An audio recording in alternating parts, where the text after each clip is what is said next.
Spider-Man 2, the not so beloved sequel to a beloved superhero game and its spin-off. This game came out about 2 years ago, and the public perception shifted like it does with everything else. Whether it's just a victim of time, superior competition, or just straight up a bad game, what was once a loved product is now seen as a disappointment. Despite its technical improvements, better gameplay, and higher stakes, it's now seen as the worst in the series. And to me, that's not so shocking. Spider-Man is my favorite Marvel hero.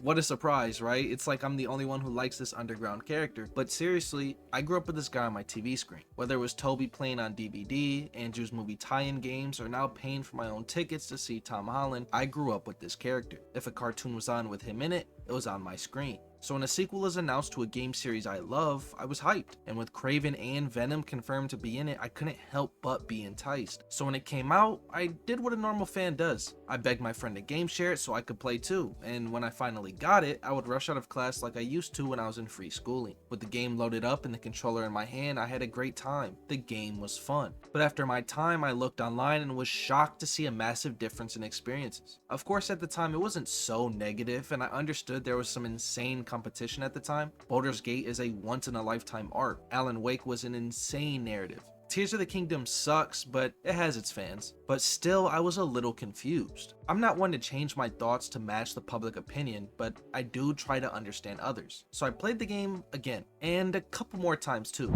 A total of 4 in fact, but this was with a more analytical lens, and eventually I began to see it. I'm aware of the cracks in the story. The new game excitement wore off. It is a super flawed narrative, but I think it still does a lot well. It's like a cracked diamond. Despite its flaws, it still has value. And this is what this video is for. I want to highlight what I feel is overlooked, but at the same time, I do want to speak of these flaws. I want to look at everything in this game. Actually, more specifically, the main story only. I'll bring up side content if I deem it necessary for the narrative, but for dramatic effect.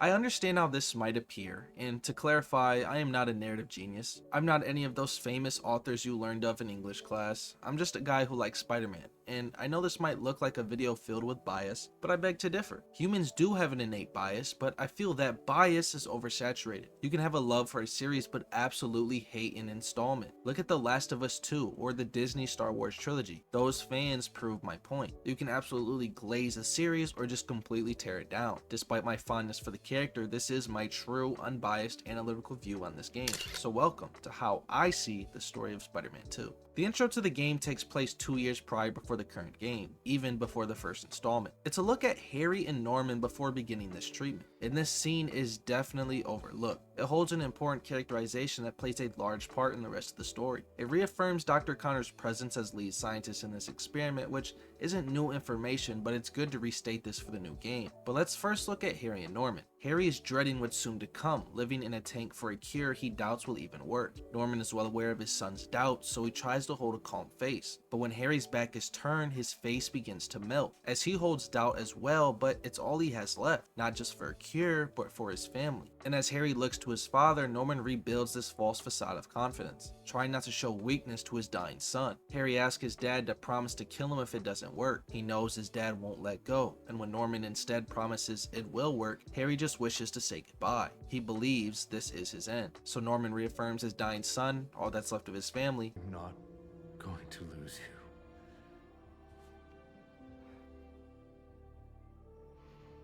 you. I will never let you go.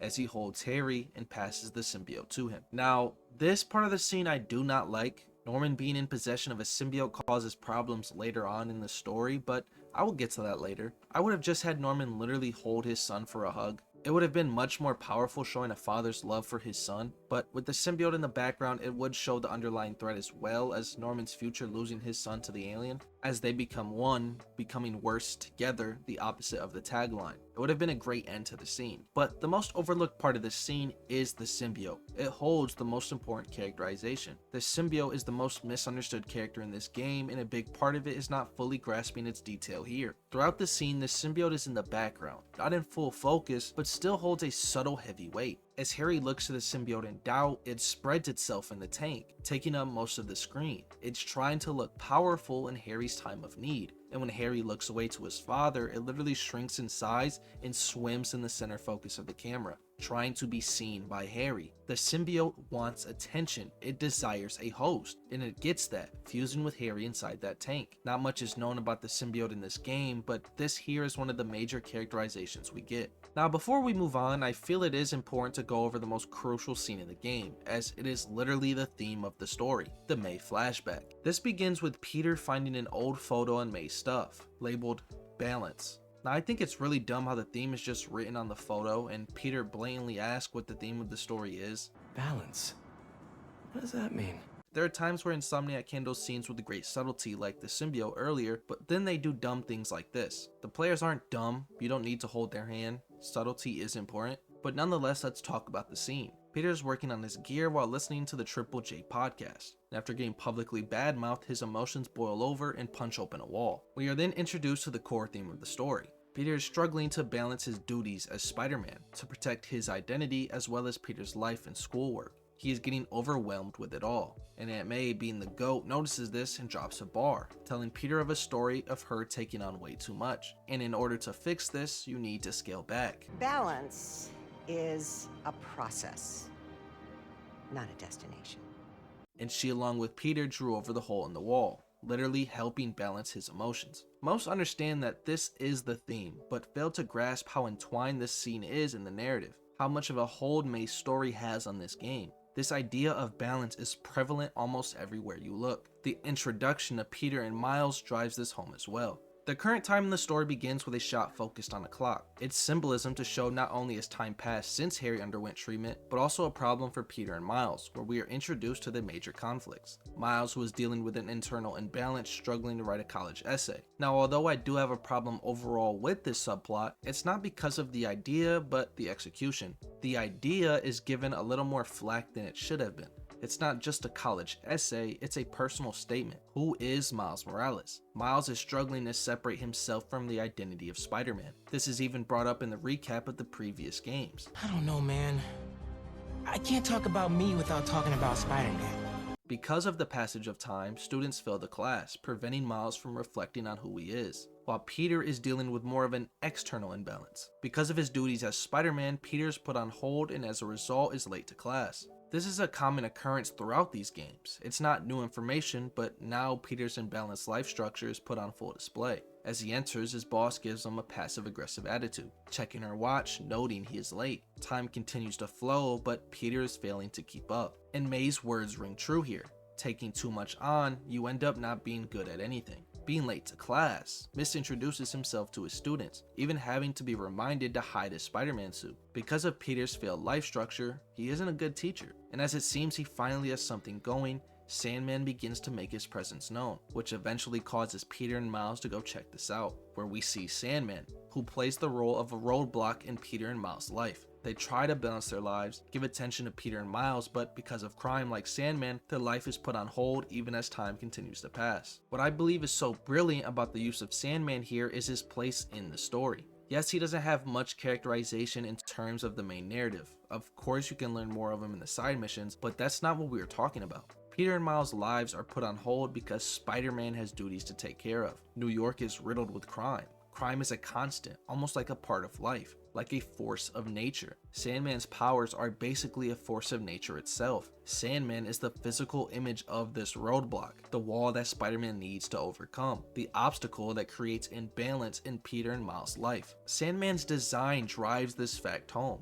as it's not a person we see, but in essence a monster. It's hard to connect to this giant sandstorm, someone we can't even see the face of. And when Marco is in his human form, he's still covered in sand. Crime doesn't have a face. Peter and Miles' problems aren't from one man, but instead crime itself. Sandman is the physical representation of this cause of imbalance. It is a perfect choice for an intro villain in this story, and out of the 3 Spider-Man games, he is by far the best first villain. And this idea of imbalance is present in this fight. As Spider-Man fights off sand clones, he gets a call from the principal, getting chewed out for not being present. And as Peter's life is being shaken, Spider-Man is getting overwhelmed by the physical representation of this imbalance May spoke of. As Spider-Man fights to save the city, Peter's life falls behind. And from Miles' point of view, he is as well struggling with this imbalance. Peter talks to Miles about the phone call and Miles freaks out asking if he's going to get expelled. And we see the difference between their two problems. Of course, they will both share a similar external and internal imbalance, but their primary conflicts are different from each other. As Peter reminds him, he is the adult who left his job and kids alone in a citywide emergency. Rio then calls Miles asking if Genki is covering for him at school. Miles says yes, but he has a meeting regarding his college application, and Rio says she can cover him because right now, New York needs Spider-Man. Because of his support system, he has some help with his external imbalance. But he's struggling with something of his own, where he thinks of how easy it would be to write about this fight, about Spider-Man saving New York. He could get into any college he wanted, or at least Spider-Man would. It's an insight into Miles' problem. Who is Miles outside of Spider-Man? But despite their issues, they're here for a reason. Sandman threatens to kill them if they don't leave. If they could just ignore Marco, if they could just turn a blind eye to crime, it would benefit their lives. Peter would be able to hold a job. Miles would have time to focus on himself. But when Sandman asks why they won't just give up, we are reminded of the reason they keep fighting. Because they made a promise to protect this city. Because of this Spider-Man vow, it's hindering their personal lives. They were given an opportunity to leave, but their responsibility won't let them. Spider-Man is causing an imbalance, but they are together to help each other out, to ease their problems. Peter and Miles work together to take out Sandman, being greater together. It is a great intro boss fight that does so many things well, but there are some problems that I do have, and it's how Peter was handled in this fight. In this game, they essentially pass the torch from Peter to Miles, and in this fight, they lay the foundation for that to happen. I like the idea of Miles taking the reins, but the execution is really bad. For context, Peter fought Sandman before and even won, but in this fight, he looks like an idiot. Miles looks to Peter for advice because he has the experience, but then Peter just jumps at a mountain of sand and tries to punch him, and ends up getting stuck because obviously he's a mountain of sand. He then gets tossed into a building, and as Miles calls out Peter for this stupid plan, he responds by saying he never said it was a good one. That was your idea? Never said it was a good one. Peter later on gets trapped by Sandman, and after he frees himself, he jumps at him and then sits there as he gets swatted like a fly, and then almost dies in a sand pit. I don't want to turn this into a conversation of power scaling, but this is the same guy who consistently dodged Electro's attacks, but a slow moving kaiju hand is too fast. And Miles, who was carrying the fight, had to save him. Miles himself is struggling at times, but never did anything caused by idiocy like Peter. Peter even tries to punch him again and gets hit by lightning. Like, what was bro thinking? I'm all for Miles succeeding Peter, but this right here is not how to do it. It logically doesn't make sense to have someone who beat Sandman before tumbling around like an inexperienced idiot. I'm not saying have Peter win by himself, but why does he keep trying to punch a giant Sandman when he should have already known the result and was reminded what happens when you punch sand? It should have been Peter coaching and assisting Miles, who was the key factor to winning this fight. But despite the flaw of Peter's skill, this introduction does so much well. From the symbolism of Sandman to the introduction of their struggles. And as Sandman is shipped away to the raft, he gives an ominous warning. You're the ones who are gonna need help when they come for you. A look at the antagonist soon to come. Our first look at Kraven is fittingly during a hunt. Now the guy he's going up against is called a Great Hunter, but in actuality he's an idiot. He was tricked by a still coat and then announced his presence and took 3 seconds to attack. Not really a good hunter in my opinion, but the camera work and music is so good in this scene. The music does such a great job at building this dominant presence of Kraven. While the cameras snapped to him, inferring he even snuck up on the frame, but the composition used the rule of thirds. Having Kraven on the left side instead of the center of the frame creates a more dynamic and engaging image as well as balancing the shot. Funny considering the story is about balance. But instead of using a typical negative space, the camera's up close, making the scene much more personal and dangerous, as well as Kraven's size carrying so much space. It builds this large dominant presence. And with his eyes locked in on his target, not focused on anything else, it drives home this idea of balance. And as Kraven manhandles this large man while his stature is never even on screen, it becomes clear Kraven is really like that. And we even get our first look at Kraven's goal. It is such a great introduction for this character. It's simple, direct, while also being subtle at the same time, as well as laying down the foundation for his character. But I do have another small gripe. Besides the obvious hunter performance, I don't really understand the logic between this tablet they have. They somehow are just tracking all these criminals in New York City. It doesn't make sense. It doesn't have a big impact now, but later on I will bring this up again because the hunters do something that contradicts the character of Kraven. Now back to our main heroes. After the Sandman fight, they stick around helping those in need before getting back to their lives. And Genki asks Peter to help start their own network, where we learn Genki actually spoke to Harry, the founder of a new startup who is excited to help Spider-Man. It's a small detail to a larger character plot, and I love the imagery used in this scene. They repeat this rule of thirds composition, but unlike when Kraven created a strong sense of balance, Peter is the opposite. Peter isn't in the center, but instead the EMF tower sits there, and instead of any negative space to use, they zoom in on Peter. But instead, this close personal frame creates the opposite feeling of Kraven's. With so much clutter on screen and even sand flying towards Peter, it creates a chaotic feeling, a sense of imbalance, and the layer order shows such good imagery. Spider-Man is ahead of EMF, and behind that is the clock tower. Spider-Man takes such a large focus, putting Peter's dream, his life, on pause, and when the clock tower is sitting behind them, it reminds you there isn't enough time for the both of them. While Spider-Man saves the city, Peter's life is falling behind. Time continues to flow without Peter. This responsibility is creating an imbalance. This is clear when even after Peter helped stop Sandman, helped many civilians, even created a network, he continues this fight on crime, charging in to stop a simple break-in instead of leaving it to the authorities. Yes, he made the noble decision, but the fact stands. His life is chaotic, and taking on everything creates an imbalance. And this in turn causes Peter to have a lot of stored up anger. Again, this symbiote is very much mischaracterized in this game, and this scene here holds a lot of importance in clearing up that fact. Peter asks Miles if he has ever seen him angry, and Miles gives him an answer, while Peter responds with, I wasn't angry at you. I was angry at the universe. It's a small and subtle detail that most seem to overlook. Peter holds a lot of underlying anger, and this imbalance in his life can be a big reason for that. Miles as well is dealing with his own personal struggles here. Again, instead of relying on the authorities, Miles charges in for a simple break-in. Miles' life is put on hold as well, but it's because he doesn't know who he really is. He begins to reminisce on what he would be doing in class, but he prefers to be Spider-Man instead. I could be in physics class right now, memorizing abstract equations for hypothetical situations. Get him down! I think I like this kind of physics better. Struggling to create that separation between the two identities. Rio even calls, asking about his counselor meeting, and tells him to get to it, because Spider-Man won't get him into college. Spider-Man isn't going to get you into college.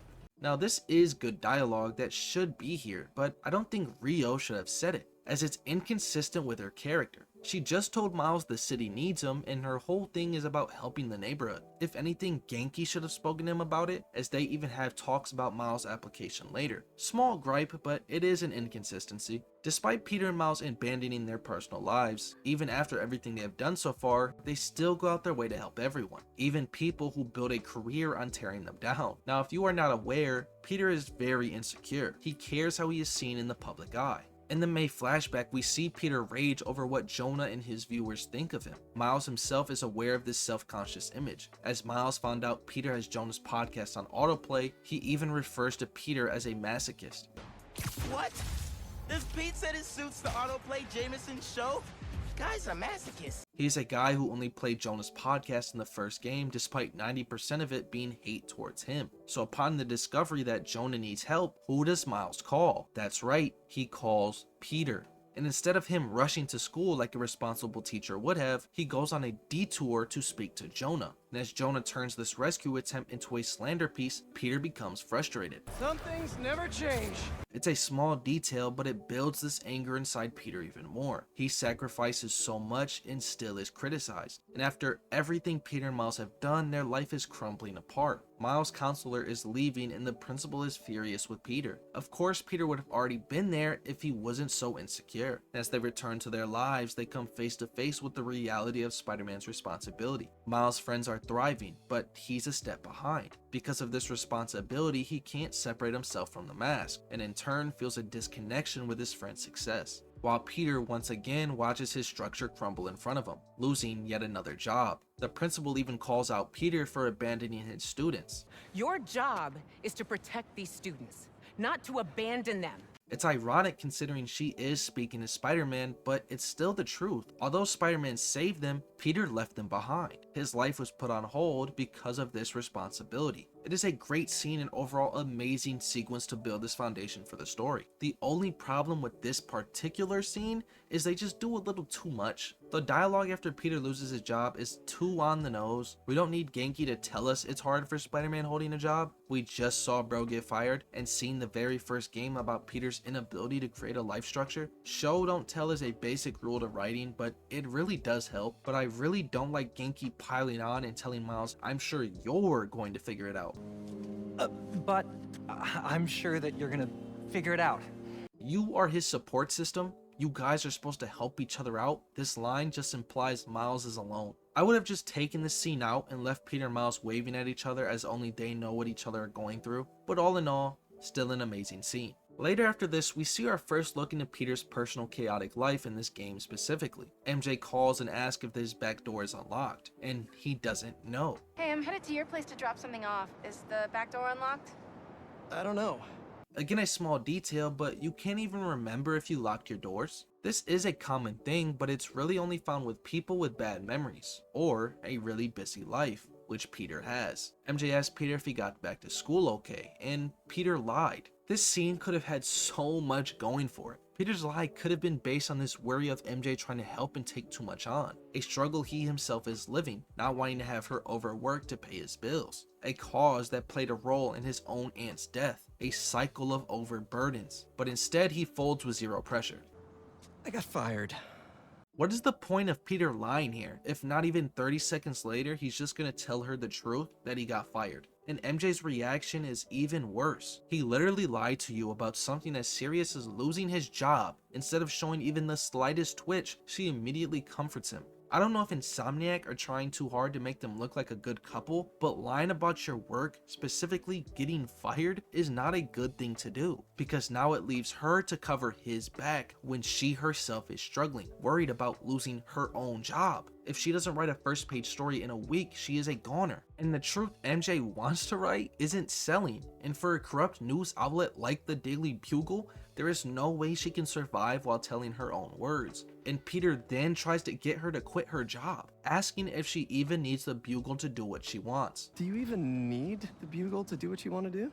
She needs the money because you just got fired. I understand what they're doing here. They're laying down the foundation for MJ's realization later on for her truth, but this is not how to do it. Especially when you have such a critical boss fight based on their conflict later on. But if there isn't any sign of a dilemma and you only show a perfect couple, it doesn't support that sequence at all. The scene sucks, especially when you take into account the potential it could have had for their dynamic and the problems to come later on. And it becomes worse when we get a look at Peter's living situation, his messy, dirty, chaotic house. We get nothing but environmental storytelling here telling us how unbalanced Peter's life is. Stuff everywhere, stacks of pizza boxes, expired food sitting on the counter, trash bags, unwashed dishes, dirty laundry, etc. It's just clear imbalance. And when this dude says he wants to take time off of work, that isn't a big deal to her? To be honest, I'd like to take some time off, but I can't really afford to.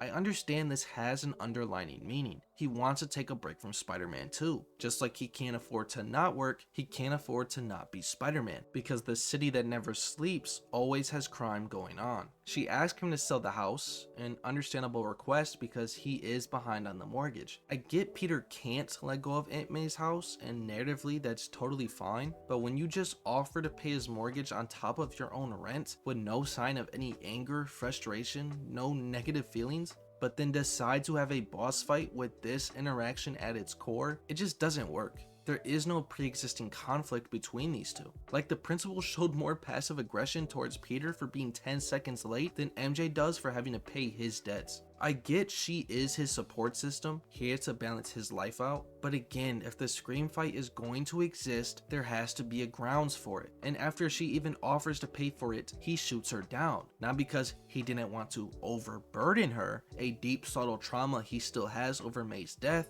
No, it was really just that polite thing you do when you say no, but you actually want that to happen.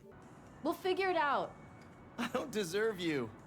Although I do like the line, "we'll figure it out," as it has been established since the first game they are partners, not just for Spidey work but for life in general, so this line does signify the process of balance together. He even asks her to move in as it would be easier for her, but she shoots it down, and is just laying the foundation for their later resolution. But moving on from this dog crap sequence, I want to talk about Peter's attachment to May's stuff. He is still holding on to the past. He admits he needs to donate it, but can't bring himself to do it, even holding her bedroom intact. Her death is still weighing him down, and this is a clear sign of it early on. A massive internal imbalance that plays a huge part to his later addiction. Now before we move on, I gotta bring up May's speech again. But this time, I'm going to play the whole scene and really pay attention. I'm telling you, her words can be found in majority of the game.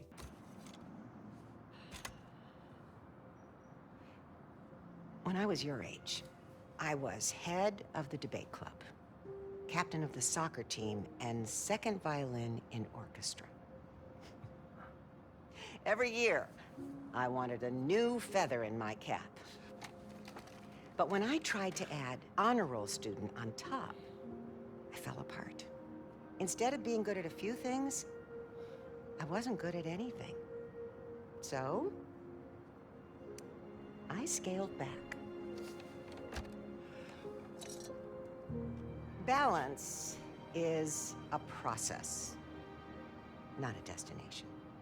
After this, MJ gets a call regarding the movement of raft detainees, hinting at Scorpion and Leaves' movement. But we also get to see Harry Osborn. And yes, everyone's happy to see each other, long lost friends and all that. They throw away the Europe plotline, but honestly I don't really care. I don't know why anyone would. The important thing in this scene is Harry. He speaks to his friends and tells them about his disease and remission, where Peter says Harry looks great, and Harry responds with, I feel great.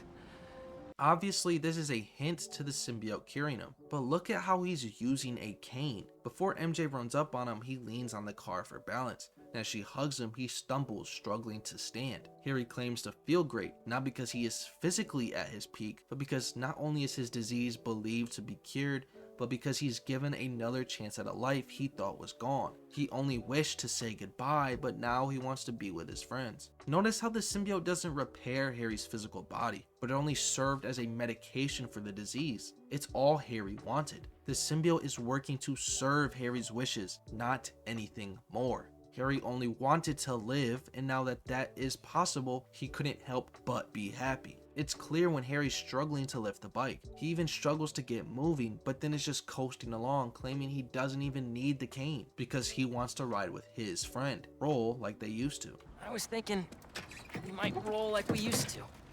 Ooh. The symbiote is actively moving to match his wishes, and as they arrive at the school, we yet again get a subtle look at the symbiote's relationship with Harry, who is riding just fine, but as he gets off the bike, he gets hurt? He even then walks with a limp and is out of breath as he speaks. For the Young Entrepreneurs Competition, we'd worked for months on that thing. And the state meet was the next morning, I had a backup on a USB. but it was in your locker. As he walks on a ramp, he gasps in pain and grabs his leg. We were so desperate, we walked around the entire school, trying every door. Until we got to this one. Before having to take a deep breath before grabbing the door, and even struggles and exhales after forcing it open. Wait, what do you... I remember we had to jimmy it.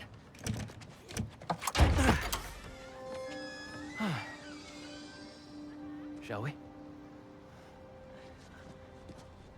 It's subtle and is a detail many seem to miss. Again, the symbiote is only working to match his wishes. It is adapting and learning from Harry. Harry and the symbiote are at a literal balance. Harry is giving his body as a host while the symbiote is working as a tool to serve Harry. While the symbiote learns from its host, Harry gets a benefit from its abilities. Now, a thing they do such a great job at in this game is building the relationship between Peter and Harry. Harry is not a new character in a sense. He has been present in their lives and even had recordings made for Peter in Spider-Man 1. But the player has never met Harry. It's a unique predicament. They need to make this friendship look real, like it's lasted forever, but still at the same time has to introduce us into who Harry is. And Insomniac killed it. They did such a great job building this long-lost friendship between the two and even created good characterization for the character. This bike ride exemplifies that. having such good chemistry as they catch up on each other's lives, as well as showing us the dread Harry lives, which only highlights how grateful he is to be given a second chance at life. You can feel the happiness both Peter and Harry feel when shooting hoops together, while still keeping a realism to their conversation. Peter opens up and vents about this imbalance in his life, too busy to work on the house, but too hurt to change it, and Harry is able to comfort him, his best friend who is going through something similar with the loss of his mother. We then get a weird moment. This is the only slight hit to the conversation I don't like. It's a moment of implication that Peter and MJ are going through something, which would have worked if it had a better setup. Ultimately, with a shaky foundation, it's gonna hurt your building. Moves in. Maybe she'll help with the house. I don't know. You don't think she'll help? I don't know if she'll move in. Oh. Oh. Well, I mean, it seemed like you guys were doing good. She was at your house? We'll figure it out. We always do. Eventually. But same as always, I love the "we'll figure it out" line. Peter then thanks Harry for bringing him here, telling him, "I needed this." Something Peter wanted earlier. A break from it all. A break from work, and a break from Spider-Man. Just a chance to be Peter. And Harry says, Me too. he needed his life again. The entire flashback and sequence serves as a moment to build this relationship between the two, showing their deep history, and it's effective. The best way to build a bond between two people is adversity. More importantly, beating it together, balancing their common problem. As they break into a school to get their USB back, where it establishes a core line and dream for these characters, as well as the influence both May and Emily have over the two. Emily suggests changing the name to Heal the world. and as we know, this is a crucial plot to the story. There's also another moment I want to talk about, and it's a look at Peter's anger. Flash broke Harry's laptop, and Peter wants revenge. Harry tells him to just let it go, as he's fine with just beating Flash in the competition, but to Peter and his anger, it's not enough. We gotta make Flash pay for breaking your laptop. Just let it go. We can't just let him get away with it. He's captain of the football team, and I'm a backup singer in Glee Club. He's gotta get away with it. Our best revenge is to win that competition tomorrow. It is again another moment that highlights Peter's anger, his imbalance within himself, as well as highlighting Harry's balance. But Harry is trying to share this balance and help Peter. He sits and reflects on the miracle of his life, a life he once thought was gone, but is now going to make the most of it. But he needs his best friend. Pete, we're gonna heal the world. Together, this is balance. A powerful moment with the theme at its core, creating a significant meaning to this location. Once a place of tragedy is now flipped into a moment of peace. The start of their friendship is sparked again. The birthplace of their dream is now fully realized here. Harry is at peace and is sharing this with Peter. This is balance, but more importantly, is a feather in the cap of Harry and the start of his downfall. The camera then switches to Kraven, and it's not a big moment, but it's still important to the character of Kraven. The hunters hint into their fast movement in New York City. They've established a base and an arena for Kraven's hunts. But what I want to talk about is Kraven's reaction to Sandman's escape. Instead of losing his cool, he simply takes a breath and says, Then he was not the one. just like Harry, Kraven is at a balance, not worrying about what doesn't serve him and keeps his eye on the goal. Sandman isn't the one to kill him, so he moves on, entrusting his hunters to capture more targets, not taking this all on his own. Kraven is balance. Later, we see Miles continue to struggle with his essay. He types out, "My name is Miles Morales," and then starts over because he finds it boring. Miles doesn't even know who he is outside of Spider-Man. To see your life as boring, essentially meaningless, because he can't separate himself from the mask. Spider-Man is all he is. This is his internal imbalance. But as soon as Peter calls, Miles is ready to go. Instead of his life abruptly being put on hold, he uses Spider-Man as an escape, while Peter, the opposite in this situation, is wearing the suit while washing dishes. As Spider-Man is so entwined in Peter's life, he needs to stay ready. Miles then looks around for his mask and finds it, but behind it is a picture of his father. A piece of who Miles is, a piece of what he lost, is put behind the mask. It's subtle symbolism to show Miles' conflict, but instead of dealing with this internal imbalance, he chooses to run away, to escape Miles' life. Rio then plants the plot point of Silk's introduction as she is dating her dad, and she asks Miles if he will meet him, and he agrees. Miles and his support system are so close together. at least for now. Later they prepare for the raft escort, where we see Miles' physical image of his internal conflict. The music and camera used in the scene are tools to display this shift of tone and emotion. The music is sharp and eerie, while the camera facing Miles is shifted off balance. Miles is angry when faced with the man who killed his father. He begins seething and Peter helps calm him down. Together, balance can be achieved, and we get our first real look at the Hunters. Now in this series, there are some recurring elements in each game. One of them is the military faction. In Spider-Man 1, there was Sable International, a private military. In Miles Morales, there was Roxxon, another private security force. And in Spider-Man 2 is the Hunters. They aren't an official military, but it's clear with their gear and tech they fill that role. And with their presence, Miles begins to lose his cool over Lee's possible escape, where Peter has to help keep him focused. Just more build up to Miles' hatred for Lee. During their fight, there is a line I do appreciate, and it's Peter's comment on the Hunters' drive. They know what they want! It's a small thing, but it does highlight Kraven's tunneled vision. His balance. There's only one thing he cares for, and if it doesn't serve that purpose, he ignores it. Kraven is the physical image of what May wanted for Peter. That might sound crazy, but let me explain. Remember May's conversation? She took too much on, so she scaled back. He left his fortune, his home, his family, everything he deemed unimportant for his one goal, all in a journey to chase death. Kraven and his pursuit for this one singular purpose is the process of balance May was speaking of. It's the path of life she wanted for Peter, to scale back and focus on what's important. This is something Peter is still working on, but Kraven has it all figured out. And this desire to capture these villains is the product of his goal. They can serve his purpose, so he's taking them on a hunt. But now with the Hunters present, there is a subplot that really bothers me, and it's this fascination with Miles still having to prove himself. Upon their first meeting, they call Miles Little one! This then causes Miles to snap and diminish Peter in order to establish himself. You better be talking about the other Spider-Man, because I'm a half-inch taller than him, at least! This just feels like a huge plot regression. Miles is Spider-Man. That is the whole purpose of his own game. Are we just forgetting his fight against Finn? Needing Miles to once again fight to be seen as Spider-Man ruins the events of Miles Morales, and it just comes off as the writers being insecure over their character, so they tear down Peter to build up Miles. It's just all unnecessary. Why is it being turned into a competition? The tagline is "Be greater together." This is not how to properly execute a passing of the torch. The Hunters then tip the ship, which forces Miles to go in and save everyone. But then there's this encounter with Scorpion, and I just can't wrap my head around the logic of it. So this guard calls for help and says Scorpion escaped and trapped him in there.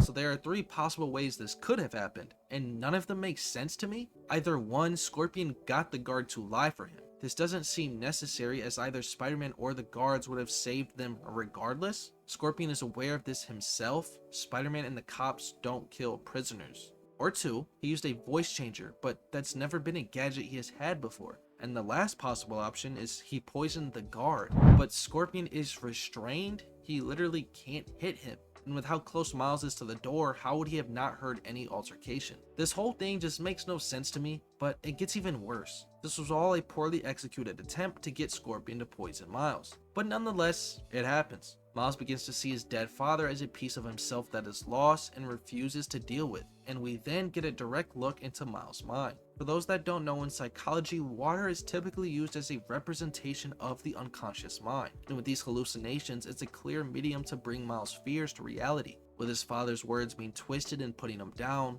a man Miles feels he is failing. His death still weighs a heavy toll in his mind, so instead of dealing with this, he continues to use Spider-Man as an escape. But that won't work forever, as Miles and Spider-Man are one. We then see his fear of being left behind on display. Haley is becoming a famous artist. Genki's making friends outside of himself at ESU. And Rio's words are the belief he has surrounding himself. As long as Miles is away and not present, Spider-Man can continue to protect everyone. No one has to die. It's so peaceful without Miles. Now that you're Spider-Man, I don't have to worry anymore. None of us have to die. Won't let anything happen to you.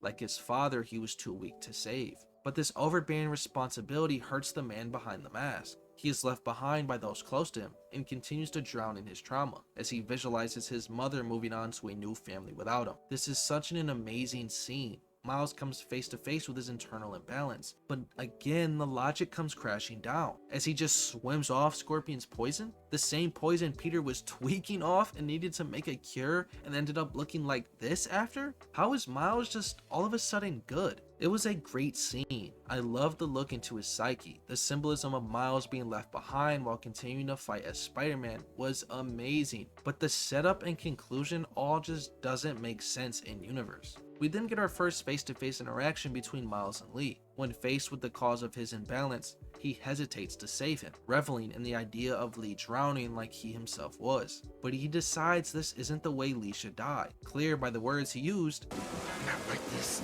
Miles goes on to save him, but then his venom power begins to act up, giving us our first look at the blue sparks. And with Miles occupied, the hunters move in, capturing Lee and ignoring Spider-Man. Again, balance. Miles doesn't pose a threat, so they leave him be, but he is forced to sit and watch as they take Lee away. Instead of him running from his problems, they flee due to his failure to deal with him. Now, Miles' blue sparks are interesting. Many attribute these to Lee and his negative energy fusing with Miles' venom power, but I don't believe that to be the case. When this idea is first brought up, it comes from Peter, not Miles.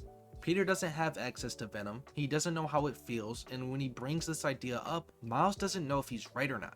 You think his energy got entangled with yours? I don't know, man. Second, Lee himself says he didn't give Miles these powers. Why didn't you give me this power sooner? I could have used it. I didn't give you those!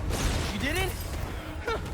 You might brush this off and say it's from being around his energy, but negative energy has never been transferred by mere presence. It's always in contact. And if Lee, who always intentionally gives his power up, like he did to Peter and all of the demons, says he didn't give it to Miles, then how would he have it? If that doesn't work for you, then how would Miles have gotten a power boost inside a Mysterio illusion, with no Lee or negative energy present? Also, blue sparks is never confirmed nor treated as a counter to the symbiotes like the anti-venom suit is. If blue sparks contain negative energy, then theoretically they should be the same, but they aren't. And lastly, in the Lee boss fight, he's able to shut off Miles' power. If blue sparks is negative energy, then Lee shouldn't be able to just nullify it. I believe it has something to do with Miles' emotions, as when he first gets it, he refers to it as a power he can barely control. What is this? Venom power. I can barely control it. And later tells Peter it's volatile. You think his energy got entangled with yours? I don't know, man. But it feels volatile. And then in a conversation with MJ, she suggests it's related to stress. When I face Lee, I got some new powers. They're blue and weird. I mean, I'm no expert on spider powers, but could it be from stress? What you're going through, it's a lot. There's just too much evidence against the fact that it's negative energy. It's just a theory and his powers aren't fully explained, but it would make sense if it's related to his emotions, as it would be a symbol of his anger and unstable feelings towards Lee, his internal imbalance. And this encounter has Miles shaken up. He's obsessed with getting Lee back. He almost refers to Spider-Man as Peter in front of others and only mentions Lee escape and not Scorpion's. Peter then attempts to help balance Miles' emotions, asking if he can emotionally handle dealing with Lee, and Miles urges Peter away, taking it all on his own. He then says something that appears as denial. He claims he has to protect his family from Lee. Now, Miles does want to protect his own. This becomes clear in his hallucinations, but it comes off as denial as he was just watching Lee drown. That goes far beyond protecting and into the territory of revenge. But we later learn in this story he really didn't want revenge, and it just doesn't add up. It is an inconsistent plot point, and this is the beginning of it. But the rest of this encounter I believe to be well written for Miles. Because of this internal imbalance, his avoidance of dealing with his struggles, his fear and desire to push Miles away so Spider-Man can protect those close to him, is now affecting Spider-Man's work. He's taking too much on, and instead of being good at a few things, he isn't good at anything. His obsession over Lee has blinded him from truly seeing the danger around him. Kraven then appears, a man of balance, uninhibited by these emotions, shows what clear thinking is. Instead of taking on a fight with Miles, something that doesn't benefit him or his goal, he chooses to dismiss the distraction. and the lives of everyone clearly in danger, Peter chooses to come back to help, balance the situation together. But Miles doesn't have that sense of clarity. He is helping those in need, but the moment Lee begins to be taken from him, his focus switches. No longer focused on the lives in danger, but the man he hates. And as Lee somehow breaks out of his containment, something he couldn't do this entire time, but now manages to break free, Miles again gains this tunnel vision, ignoring his responsibility as Spider-Man, but instead pursuing his hatred. And the imagery once again drives this theme home. With Spider-Man helping civilians in the background, but not in focus, their screams for help are muffled, as Miles is only tunneled in on Lee. His emotions are literally blinding him to the situation around him. Instead, his tunnel vision is focused only on one man.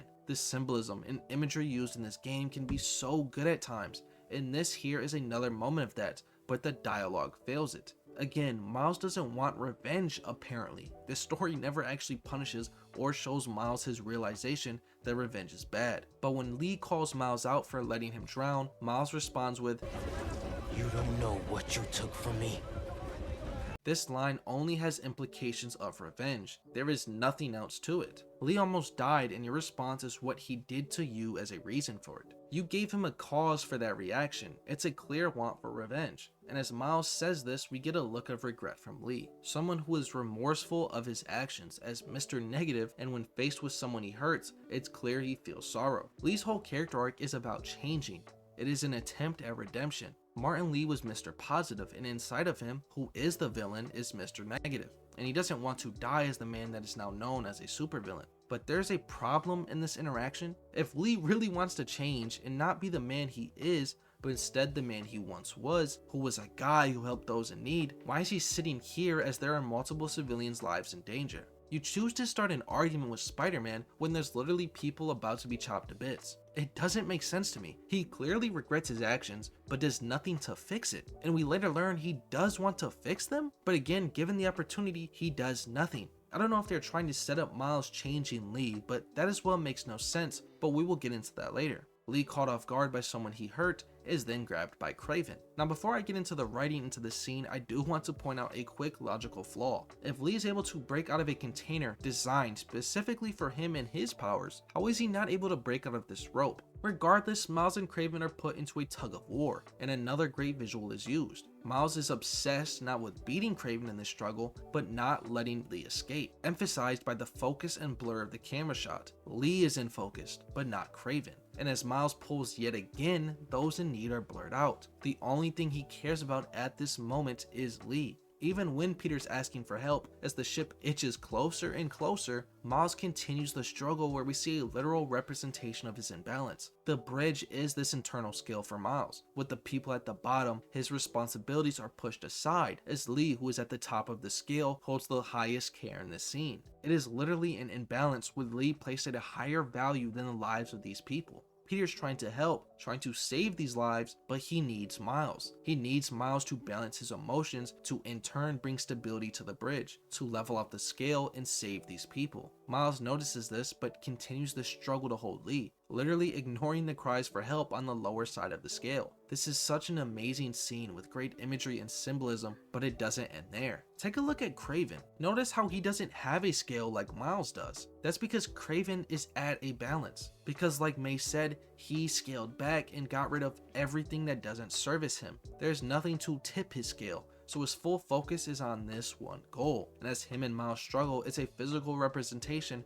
of balance versus imbalance. Miles hesitates to give up this pursuit of Lee, but is forced to let go. As Kraven and Lee escape his focus and enter the camera's blur, Kraven is able to just leave. There is no scale to be tipped, while Miles, now in full focus, is pulled in by his responsibility, stopping the propeller, saving the lives of these people, and literally balancing the scale. Together, Peter and Miles save the day, becoming greater together. This entire sequence is so well done. There are some flaws, but in terms of this theme of balance, they knocked it out of the park. Insomniac does such a great job in scenes like these, but they fail in other areas like building conflict in relationships. As Peter and Miles regroup, it becomes clear Miles is disappointed in Lee's escape. Even now, it's all he's thinking about. Although I do like Peter being here to balance Miles' emotions, it doesn't make sense that Peter doesn't even call Miles out for almost letting these people die. His obsession almost created a tragedy, and yet you guys don't even talk about it. Insomniac tries so hard to portray a perfect team, but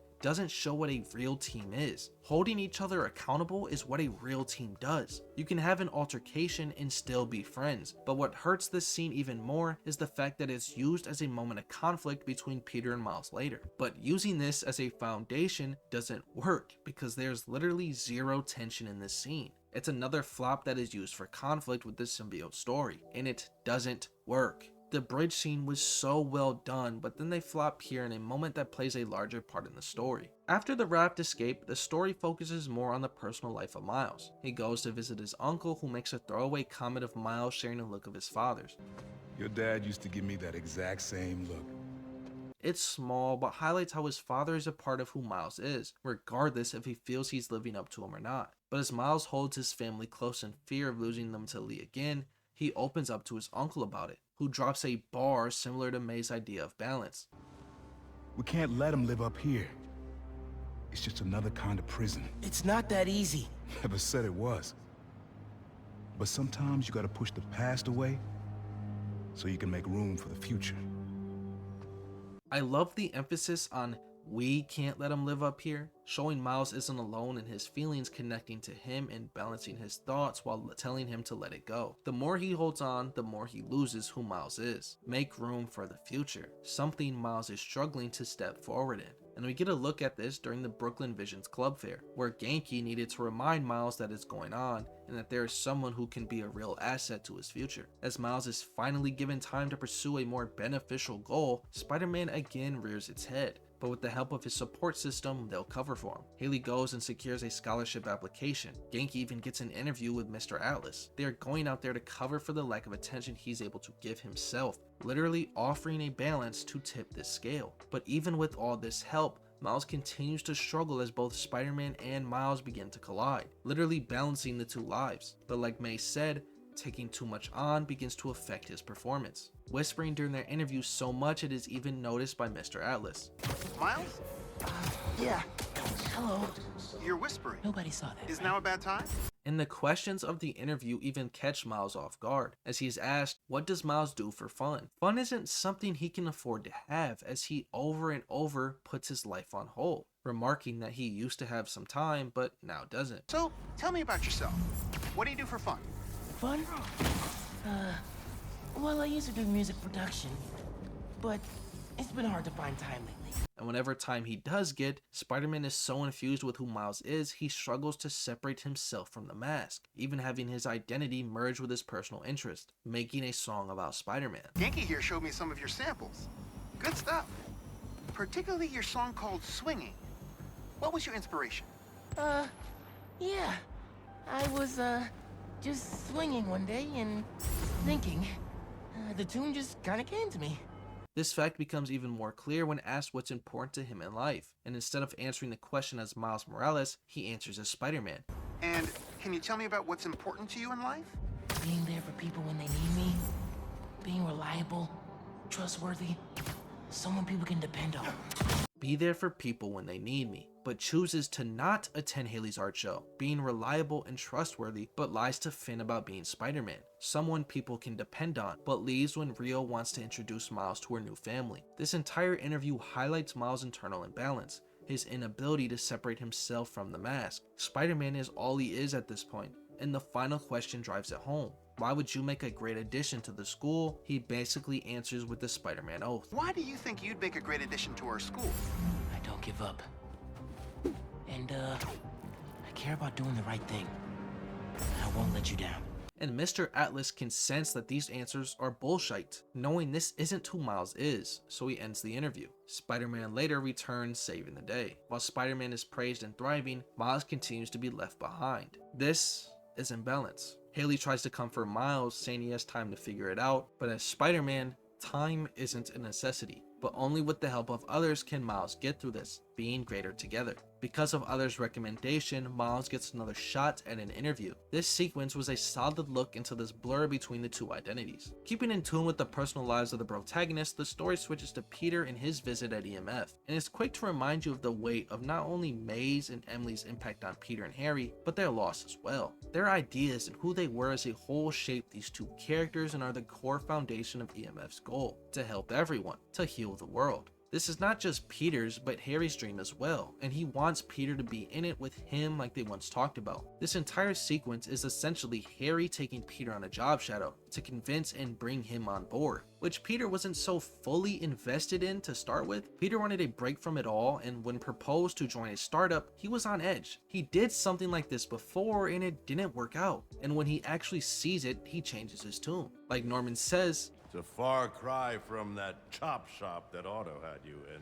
and he isn't wrong. Unlike their backroom science lab, this actually has a future. Peter could actually do real science, work with his best friend, achieve their dream, and not just that, but actually make some money. EMF is a chance at balance. But like always, Spider-Man has a say in Peter's life. Norman is even shocked at Peter's indecisiveness in his decision, but in the end is just happy not only that his son is alive, but he's together with his friends, something he thought was gone. They don't want to waste this second chance, and neither does Harry, going all in on EMF, literally giving up his own money to better finance his dream. Harry's at a balance and he wants to share this with Peter, giving him hands-on experiences of what his life would be like. But Spider-Man is holding Peter back. Miles reaches out to him over Spidey work, but Peter actually puts him aside. This is the beginning of Peter ignoring Miles, failing to balance his relationships, but right now, it's Peter actually putting himself first, a first step in the process of balance. EMF is everything they dreamed of, and he wants to give it a chance. And we then see Harry is not so different from Peter. He as well is hiding something, but unlike his best friend, Harry is able to balance this in his life. It's not over-consuming, but just a part of his daily routine. Of course, Harry thriving with the symbiote worries Connors, and the danger of the suit is hinted at early on, but it's more than that. Harry isn't dangerous with the suit currently because they are at a balance. The symbiote and Harry are serving one another, but it's this codependency that scares Connors. Harry was just walking with a cane and was short of breath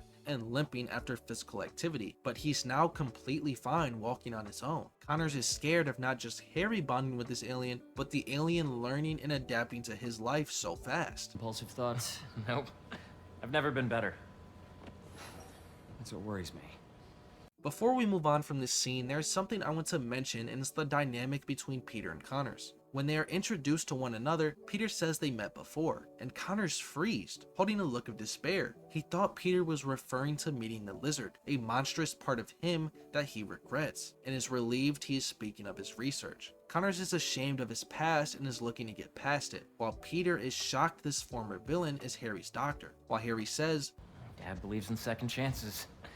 Harry's life is a second chance, and EMF reflects that. EMF is Connor's chance at turning his life around, balancing his life with the sins of his past. It's the same for Peter. EMF is a second chance, a chance to balance his life, finally putting Peter first. Peter and Connors are the same. After this, Peter is left to explore, see for himself what working here would be like. He then begins dreaming of a life like this. After everything, it's too good to be true, but it could help balance his life, if only there wasn't a weight holding him down. Thinking of Spider-Man possibly ruining this for him, and we see why this fear is stopping him. As he talks with Harry, Spider-Man's work once again interrupts. He tries to put it on hold, but now it's affecting his conversation with Harry. It's the realization that Spider-Man will always interrupt Peter's life, even when faced with his dream. Harry decides to take Peter to not his office, but our office.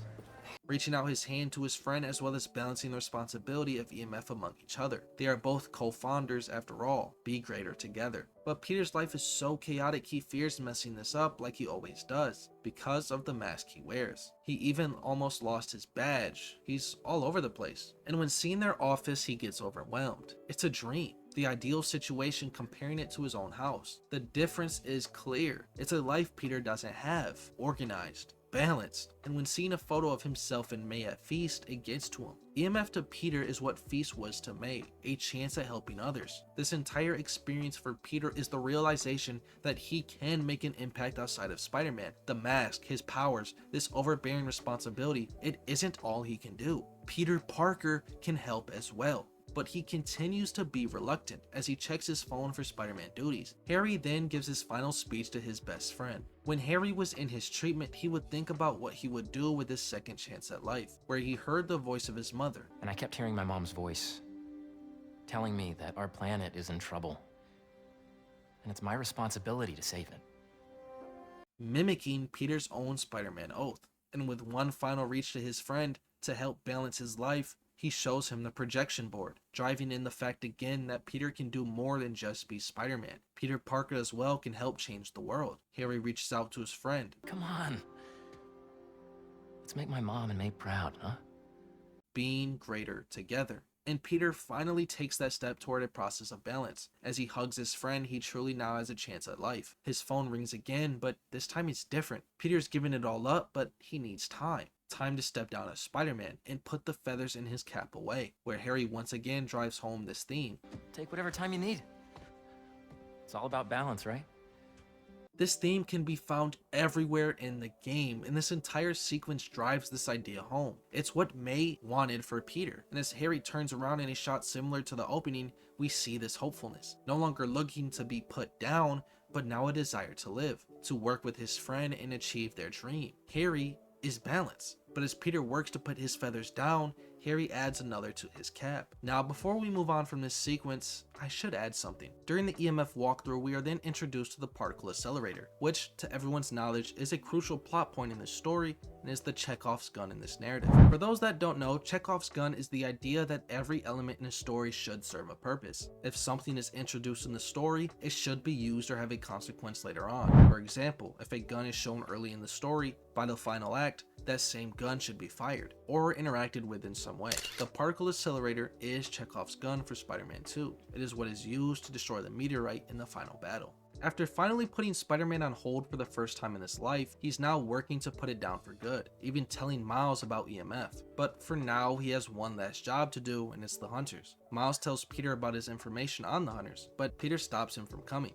as he, better than anyone else, knows how over-encompassing Spider-Man can be. So he tries to balance Miles' life and give him time to finish his essay, but in turn, he's taking on so much responsibility alone, while leaving Miles in isolation to deal with this emotional turmoil over Lee. As when Peter is alone doing Spider-Man work, he instead looks forward to a brighter future, fully buying into the idea of retiring as Spider-Man, reminiscing on all the things he used to do, such as the high-speed chases. But he is giving this all up for a reason, a chance to do real science, for real money, to work with his best friend, to work his dream, a stable career, and a chance to fully be Peter, to bring balance in his life. But for now, he needs to take out the Hunters, who are focused on making this their one last job as well. Now, there has been some misunderstanding towards the Hunters and their intentions. Some believe that they merely chase strong people to fight Kraven, and them ignoring Spider-Man is a contradiction within the story, which isn't fully true. Yes, they do chase strong people, but it's more than that, as we learn during this altercation why Spider-Man is seen as not worthy of Kraven's attention, but Scorpion is. And it's the fact that Spider-Man holds back.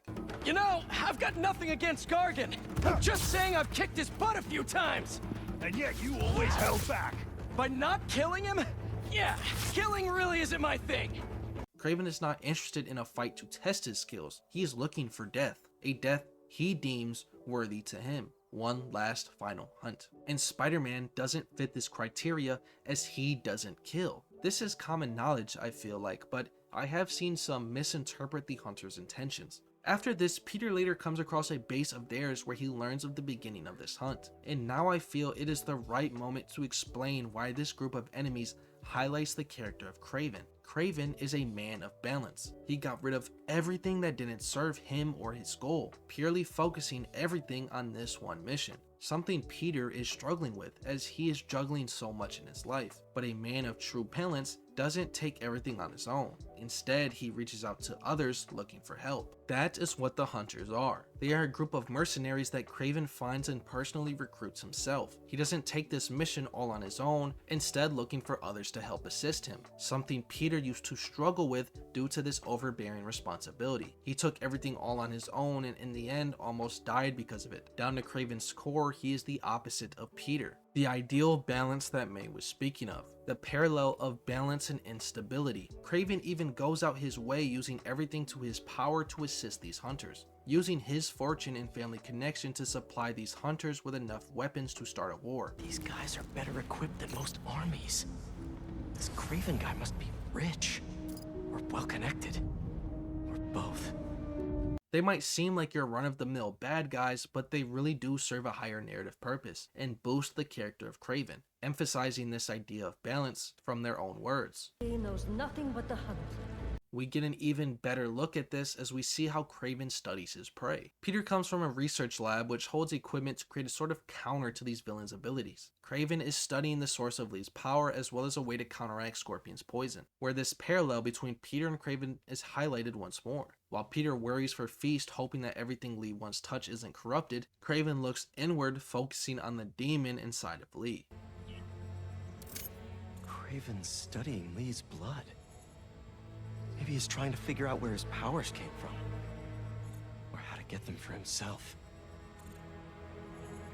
Aunt May was so proud of her work at Feast. Lee broke bad in a big way. I just hope that doesn't mean everything he ever touched was corrupted. Not caring for anything else but what benefits him. Same with Scorpion. Peter couldn't afford the flights to get his hands on this flower due to his instability, but due to Kraven's fortune, he can. That's the Tiara Apetai. One of the rarest flowers in the world. Its extract has some pretty powerful medicinal properties. I tried to get some years ago to counteract Scorpion's poison, but couldn't afford the flights to Raiatea? Guess Kraven could. Now, although the hunters do a great job characterizing Kraven, being a representation of his balance and giving us an insight into who he is, like foreshadowing the source of his strength from plants, and his desire to die on his own terms and not leaving it up to fate. But I did not expect Kraven to care so much about plants. I've seen him walk a hunter back from the brink of death with what he carries in his pouches. He doesn't restrict himself with the straitjacket of modern medicine. That explains a lot. What do you mean? No man can have strength like his. Not normal. How many more fires must we light up in the city? As many as we need to. Kraven said they surrounded him in his dream. But if his dream is accurate, then the fires are fated to happen anyway. Why not wait for them? I will hip in on his terms, not fate's. But they also tend to bring inconsistency to the characterization of others. For example, with Martin Lee, who the hunters describe as a coiled viper, a person who is aching to cut loose on someone, saying he is powered by vengeance. I was worried Lee wouldn't have any spirit left in him after being locked away for so long. That man, he's like a coiled viper. It's all in his file. Gargan was a born hunter. Lee, he was molded into one after all that madness with his barons. Vengeance gives us purpose, like few things do. When was the last time he really cut loose? 2 years ago? Around then, when the spider caught him. Man like that? He must be aching to unload on someone. He will have his chance. I just hope we get to see it.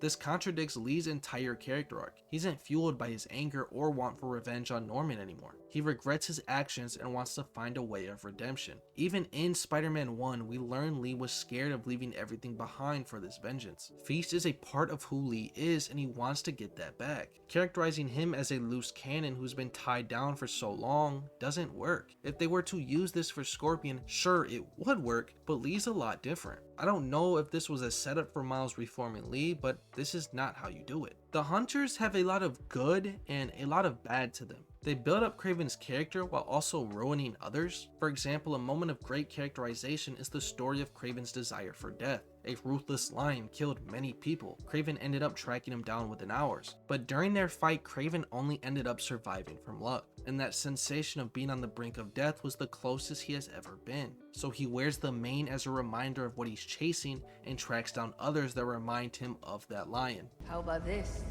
The mane Kraven wears. You know the story behind it? Didn't know there was one. There was some mine outside South. There was a man-eater who'd killed close to 100 workers. Kraven was young, in his prime, and he tracked the lion easily. Well, it took a few hours. Damn. When he finally got close enough to draw his blade, the lion was stronger, faster, more cunning. And it was only through luck that he managed to strike a killing blow. And the sensation before that moment. I know it. Raven had never been so close before. So he took that mane as a reminder. And like a bloodhound, he uses it to find killers who stink of death, just as much as the man-eater. A true hunter.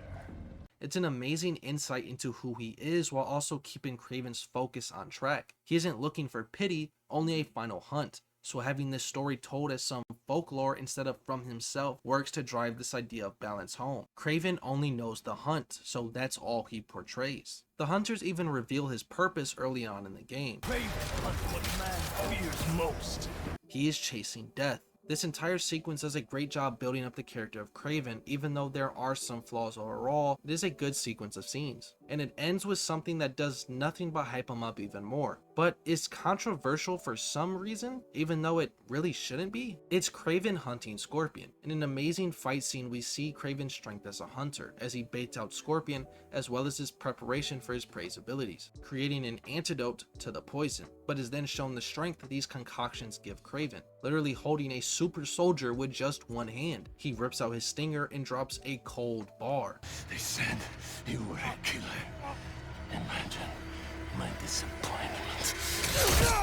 This line wasn't just to look cool, it highlights his goal and how Scorpion failed to give him his wish. It's a really cool scene that just shows Kraven really is that guy. But to my surprise, this scene is hated because they don't like the side villains being killed off, as it's wasting characters. This take makes absolutely no sense to me. Insomniac tends to use multiple reoccurring ideas in their story, and one of them is using their side villains, mostly the Sinister Six, to build up another villain. In Spider-Man 1, Shocker was used to show the danger of Lee and his power, while the Sinister Six highlighted how powerful Otto's intelligence is when used as a weapon. Miles Morales used Rhino to show how strong Roxxon's influence is, as well as showing Finn's path down the dark side. It's the same thing here. These villains are used to build up the physical threat of Kraven. People get mad over killing off these characters, but realistically, what do you think they're going to do in these games? What purpose would they serve? They have little to no character and are just here to build someone else. They are literal jobbers. They aren't going to make Spider-Man games forever, so not every character is going to get some big, impactful story. Some will be throwaways to boost others. That is what they are. I don't even get how it's seen as wasteful.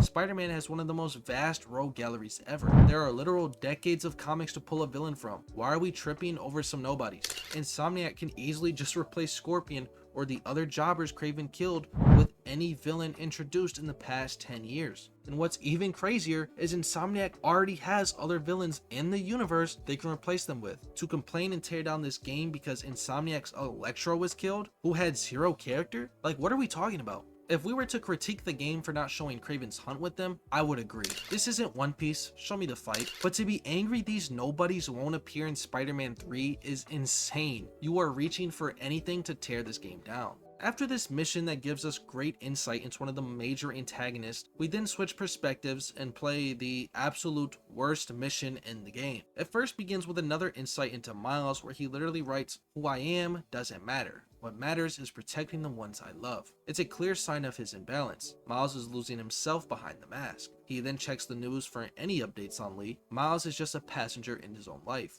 Lee and Spider-Man dictates all for him right now. And this moment is a good look into his current mental state. But there is something here that really ruins this for me. You might have asked the question of, when did Kraven exactly get a hold of these other villains he killed? They were in the raft. They were never free, so how exactly did they get out? Well, apparently there was an off-camera raid on the raft, led by Kraven and the hunters to free these criminals. How do I know this, you ask? Well, it's in the same article that Miles reads about Lee, and it's just important information that is totally passed over. I absolutely hate this. Why have we not seen or even heard about this in the game? If you're not paying 110% attention into the story, this crucial information will be missed. Some could try and say it highlights Miles' obsession, but that doesn't work for me. I understand if the game was not trying to be repetitive, as we already dealt with a raft breakout in Spider-Man 1, but the fact that we absolutely never hear of this moment is insane. A supermax prison being broken into and freeing supervillains that try to destroy this city isn't mass reported. How is this not even talked about on any of the podcasts? Like, I find it so crazy. MJ can hear when raft detainees are being shipped out, but Spider-Man or even MJ can't hear when the raft is being broken into. It's so dumb, and the fact that it's important information that is just passed over infuriates me. But this mission will get worse. But for now, we still get good characterization for Miles as Rio attempts to get Miles to meet her new date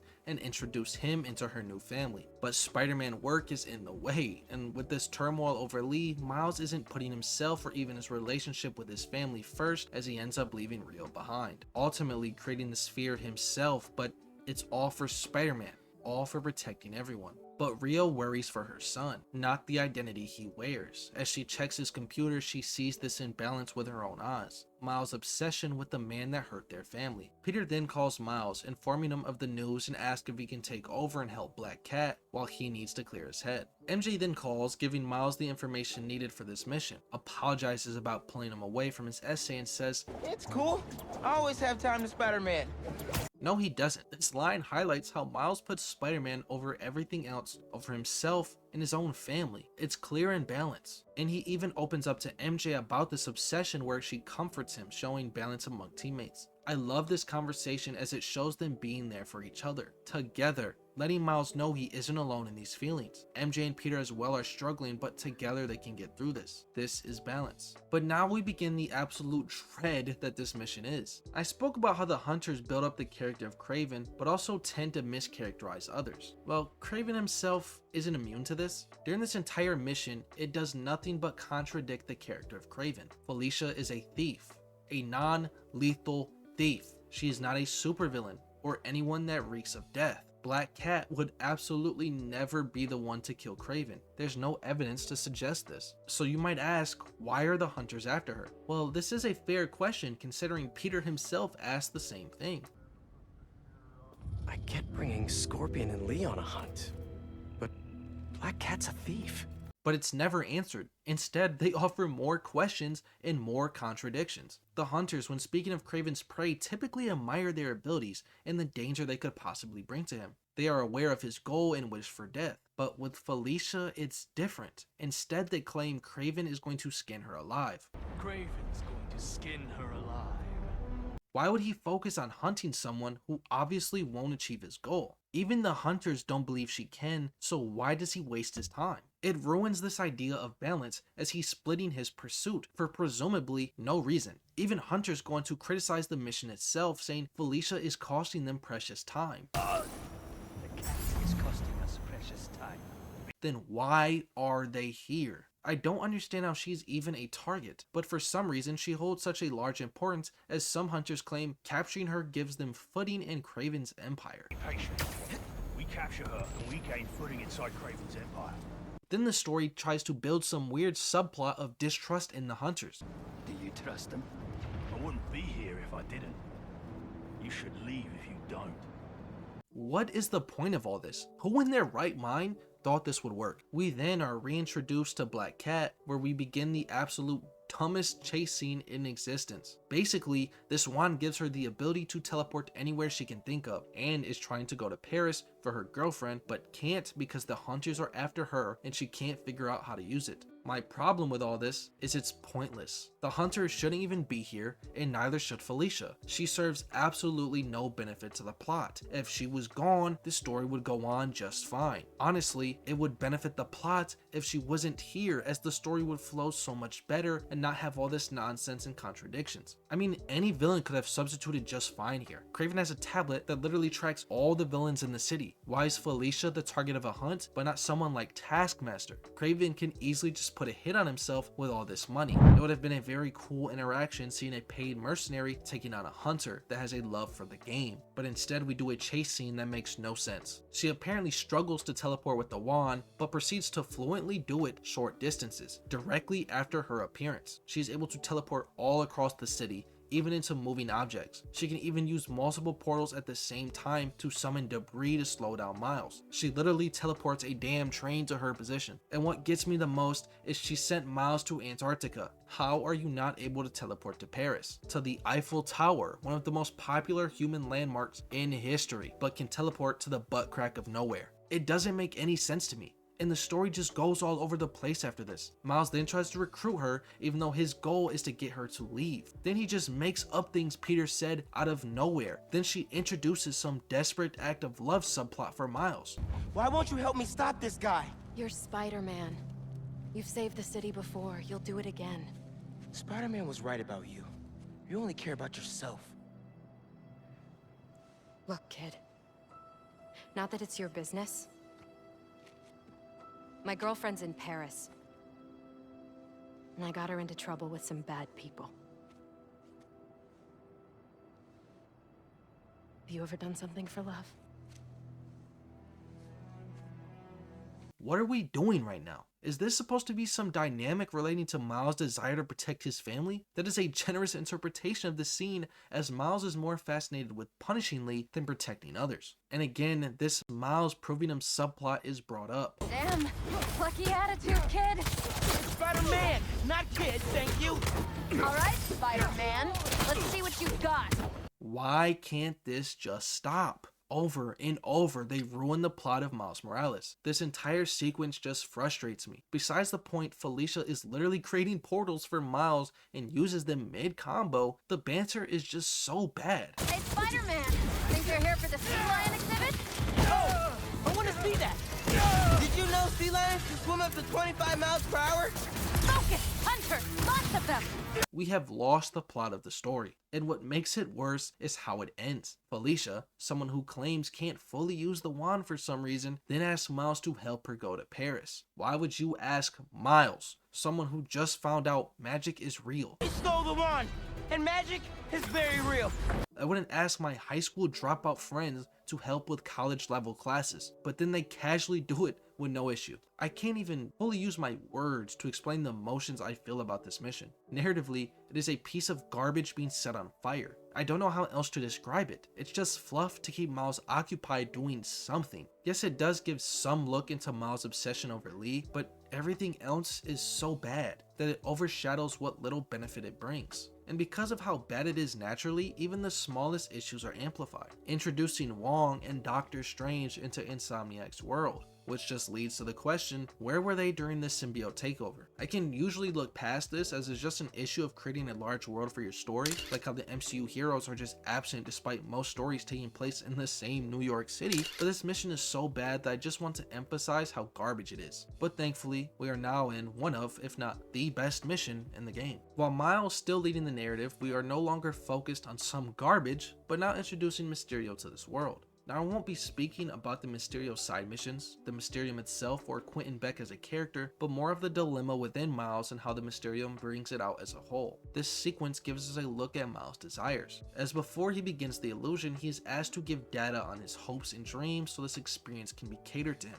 And we then see Miles in some sort of Guitar Hero aesthetic styled gameplay, as he works as a DJ in a club. He is going to school for music tech, and a big part of his personal interest is making beats, something he was introduced to from his father and uncle. But something of note here is the outfit Miles is wearing. It's not Miles himself, but almost a Spider-Man suit. Even when living his dream, he can't separate himself from the mask, almost like it's who Miles truly sees himself as. And as he is enjoying his time, the illusion begins to malfunction.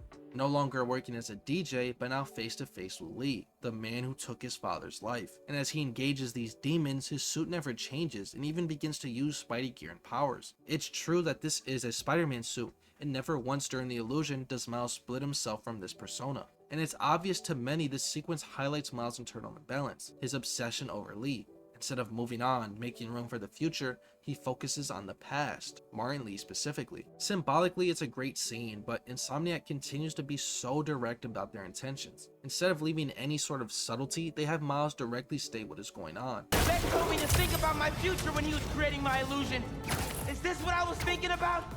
and it's just bad dialogue. Let the player come to their own conclusion of what's happening, don't just upright and tell them. Looking past the logistics and how this entire sequence even logically works at all, there's a good visual to represent Miles' imbalance, and in order to escape he needs to finish the music, a metaphor for Miles' obsession. In order to move on, he needs to let go and focus on himself. We then move on to Peter and his side of the story, as Miles and Genki are introduced to Harry, and during this introduction, Peter specifies that Harry is starting the research foundation, where Harry then corrects him. You mean we're starting up a new research foundation?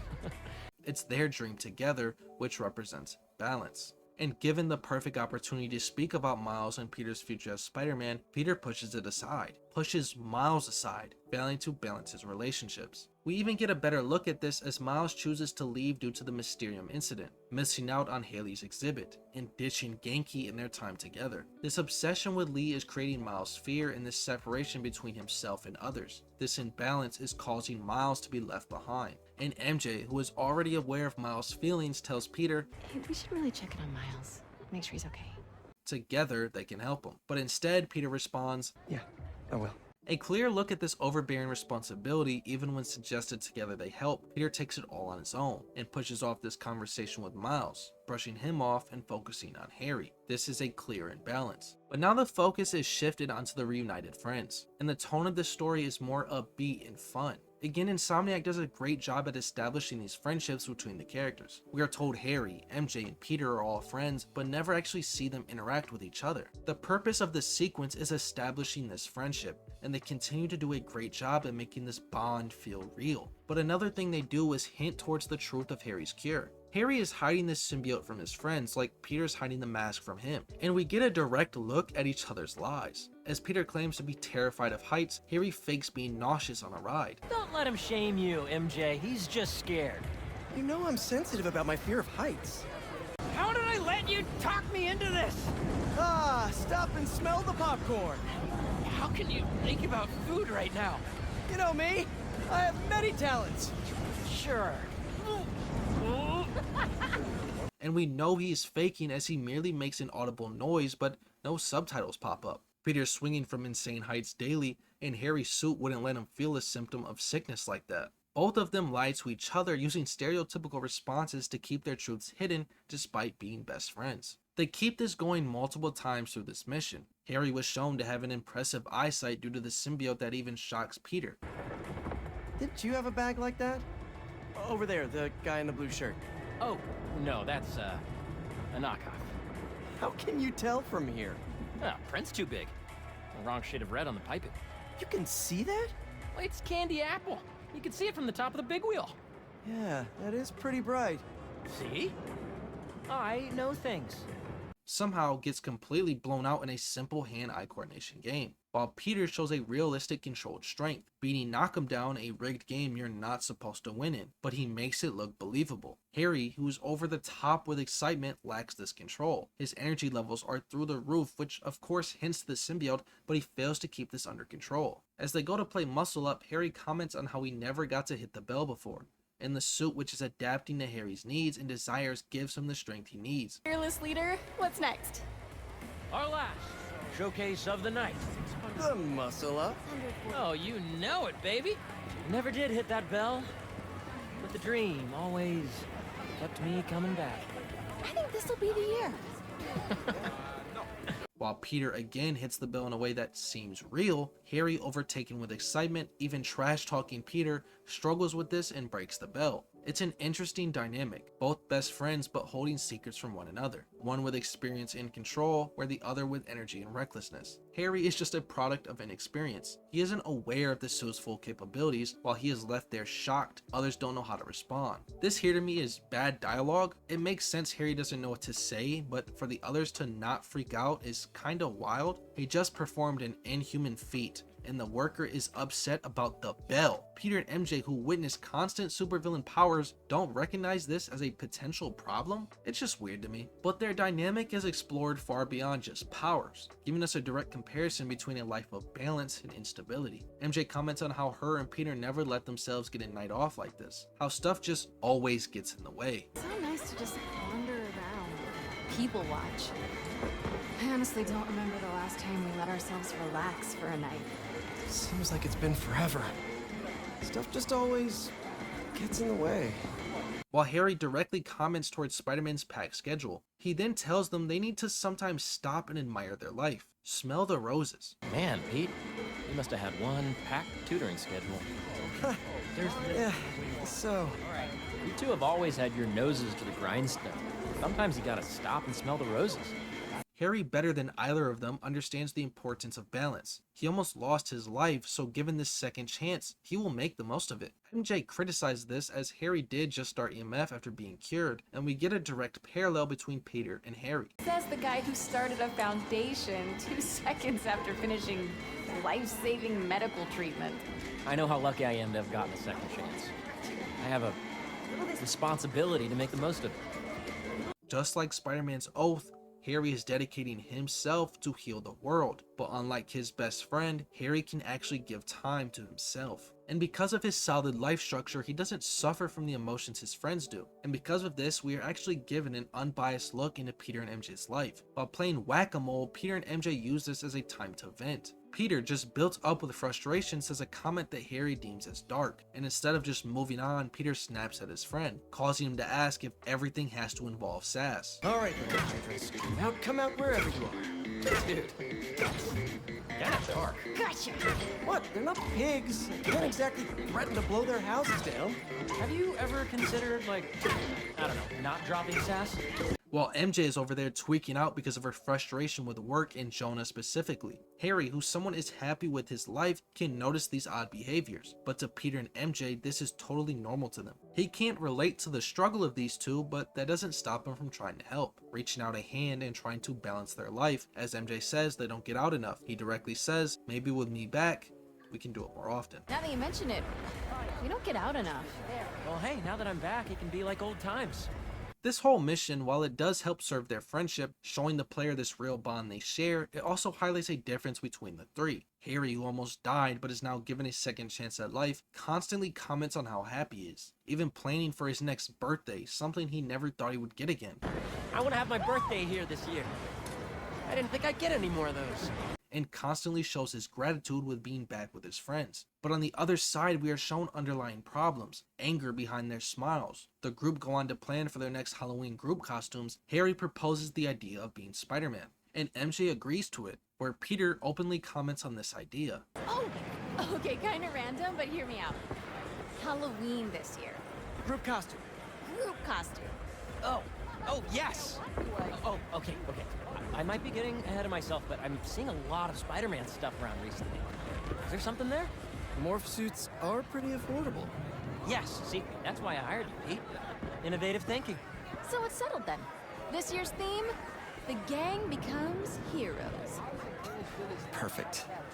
Halloween is a day of pretending, a day to dress up and be someone else. For Peter, it's a perfect escape, but yet he continues having his life taken over by Spider-Man. It's a great insight into his emotions, but I don't understand why he would support the idea in the first place. He commented on how it's cheap, which he would know from experience, but if you don't want to do it, why not suggest something else? Maybe any sort of contention, but I guess not. While Peter deals with this failure of separation, MJ is dealing with her own problems. Throughout the game, we have seen hints of her true feelings towards her job. She hates working for Jonah, and more than that, hates her truth not being told. But with Peter being jobless, she needs this job more than ever, literally sacrificing her ideals for a better financial standing. But she is now in jeopardy of losing her job, and throughout the game, she has been hoping the situation with the Kraven and the Hunters could save it, to be the first page story she needs. While Peter was investigating this group, he also fed her information to write her article, tackling the problem together, and eventually she got it done and sent it to Jonah.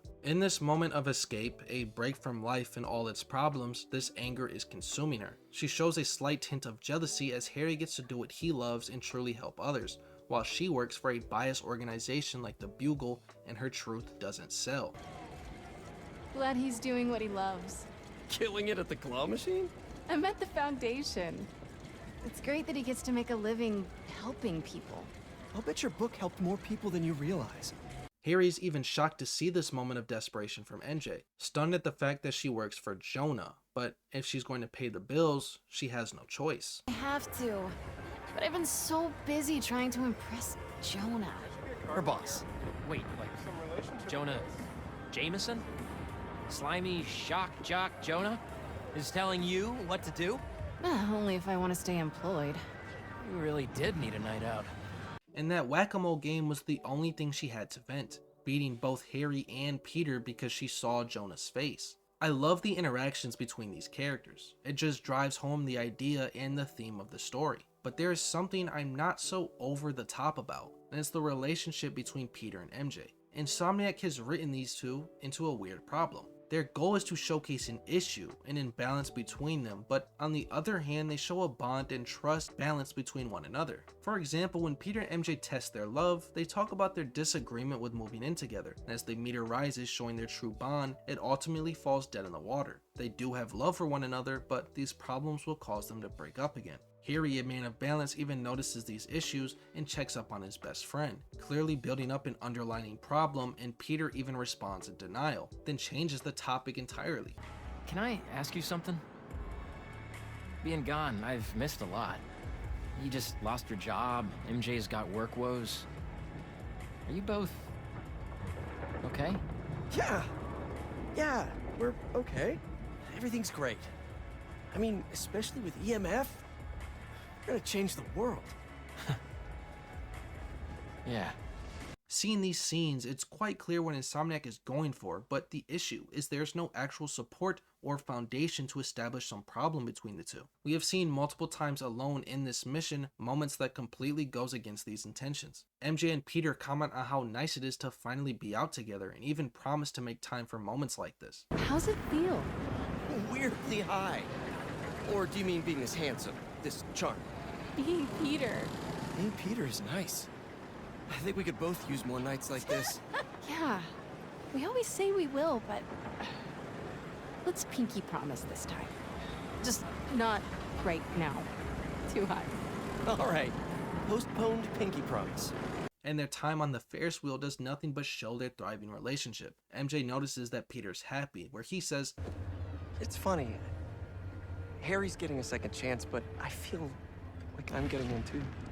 Spider-Man has taken over his life, hurt job opportunities, but now with EMF, he can actually have a career, actually financially support them, no longer putting this burden over MJ. Although this doesn't completely solve her problems, as she is working a job she hates. As she goes to check the new story release, she's upset she lost. She lost to an article about Spider-Man. In order for her to succeed at the Bugle, she has to bend to Jonah's ideas. Her truth is being silenced and will never make an impact on the platform. This causes her to panic. She might lose her job and she doesn't know what to do. But Peter is there to comfort her, even offering to help as Spider-Man, to get her an inside scoop on what's going on. They aren't just partners in life, but partners against crime. This is balance. This is an amazing scene between the two, but is ruined because there's supposed to be some underlying tension. The player is supposed to feel like they could fall apart at any minute, but these scenes do nothing but contradict that idea. Honestly, the only conflict between these two is their disagreement with living together, but I feel like that's not enough to just end things. I'm not a relationship expert, but I can look at these two and see a devastating problem. And this makes me hate that earlier scene so much more, because it was a perfect way to introduce a conflict between one another, but instead they fumbled it. Now great written scenes like these are nothing but a contradiction to the story. And as Peter and MJ are enjoying their break from life together, the hunters arrive, forcing Peter to yet again put his life on hold for the masked hero. The hunter's appearance in this mission was foreshadowed possibly with the green smoke being something similar to what they use in combat, but it's really not anything crazy.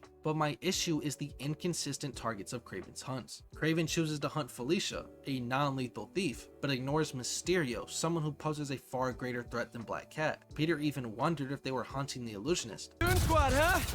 Which supervillain are you hunting this time? Mysterio? I'm still just bothered by the entirety of her mission, but we move on. They are now here for Tombstone. And seeing this group of hunters take over and ruin his night, it bothers Peter. This was his one break from it all, and instead of escaping from his responsibilities, they brought it straight to him. Crime is a constant roadblock causing instability in Peter's life. But in a moment like this, crime is not just posing danger to Spider-Man, but Peter's world as well, as he begins to worry over Harry's disappearance. And this here doesn't make sense to me. Instead of calling Miles asking for help, as Peter himself says he has his hands full, why does he call MJ, someone who is stuck on a Ferris wheel, to go find Harry? And MJ herself doesn't call him either. but instead chooses to wait till she gets off the ride. Got my hands full with these hunters, and I don't see him anywhere. Ferris wheel pod is about to touch down.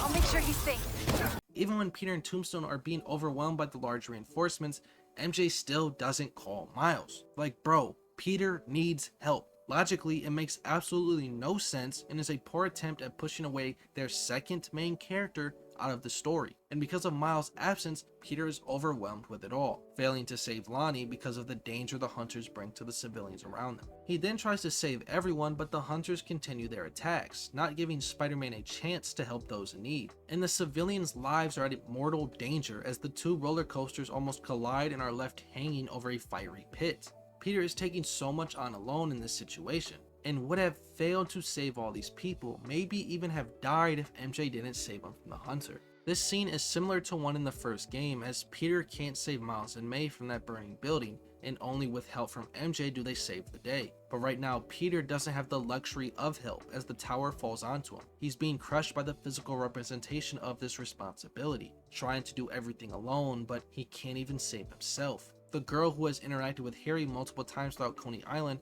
is a representation of Peter's world, and she is left screaming for help. But with all that Peter takes on, he is literally suffocating. He can't save the day. He can't help these people. He can't help who he cares for. He can't even save himself. He can't do anything right. And as Peter apologizes for his failure, this moment of collapse rings May's words to be true. But when I tried to add honor roll student on top, I fell apart. Instead of being good at a few things, I wasn't good at anything.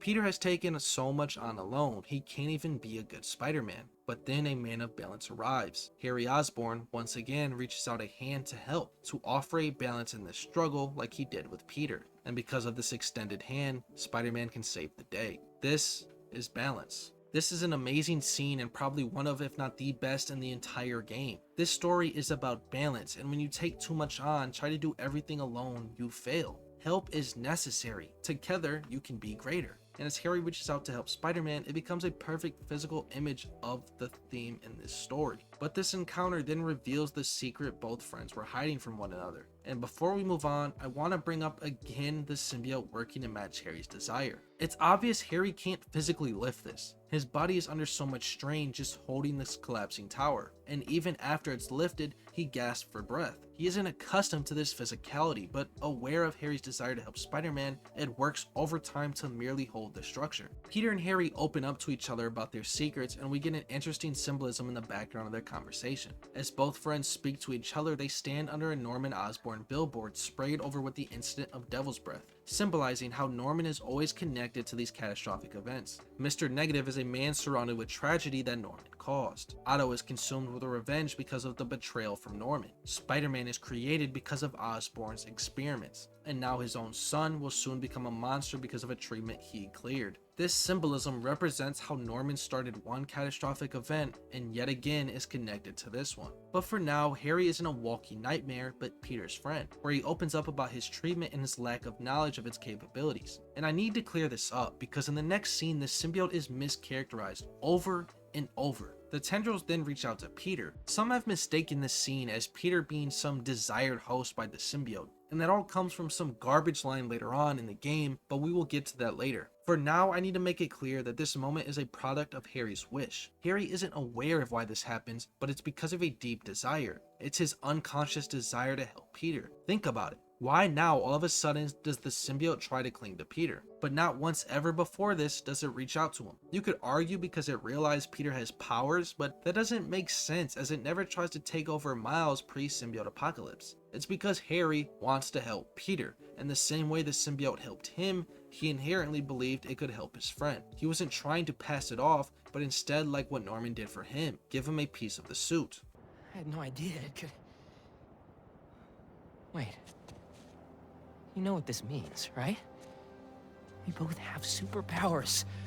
Just think about all the stuff we could do to heal the world!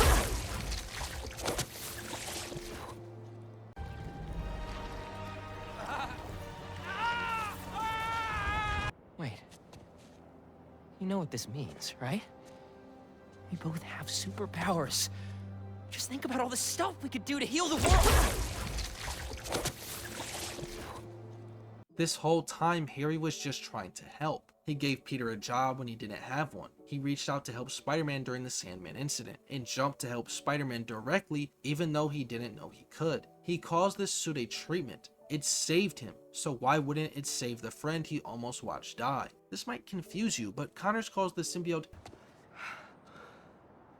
Dr. Connors said it's some kind of self-learning exosuit, but... Time and time again throughout this story, we have seen small hints to the suit adapting to Harry's needs and wishes. Harry walked with a cane, but then was able to ride a bike, even though he was fatigued and sore afterwards, all because he wanted to ride with his friend. He wanted to hit the bell, so he broke it. He wanted to help Spider-Man, so he did. He was never aware that he could do any of that, but because the suit is learning and adapting, it is helping Harry live the life he wants. This connection is balance, but just like May said, I wanted a new feather in my cap.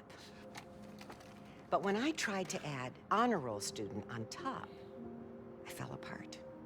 more than she could handle. And Harry suffers from this as well. Upon the realization that both of them have powers, they can do so much more than just science. Together, they can heal the world. But first, Harry needs to learn how his suit really works. So they go to EMF, not just a place for Peter and Harry, but now Spider-Man and insert hero name here. This connection between the two friends grows even more upon this realization. But as Peter and Harry thrive, Peter fails to balance his other relationships, as he continues to cut off Miles to beat with Harry. But for now, this is the beginning of the Spider Pals. We later cut to EMF and we see Harry experimenting with the suit, learning what it's capable of and how he can better use it to become a hero, to be a hero with his best friend. This is a small scene, but it really does help build this relationship between Peter and Harry. I really enjoy this friendship between the characters and, in my opinion, easily the best dynamic between Peter and Harry in any adaptation. The microaggressive attitudes, the weird love triangles, or even whatever TASM 2 was, this friendship feels real. When these two are on screen,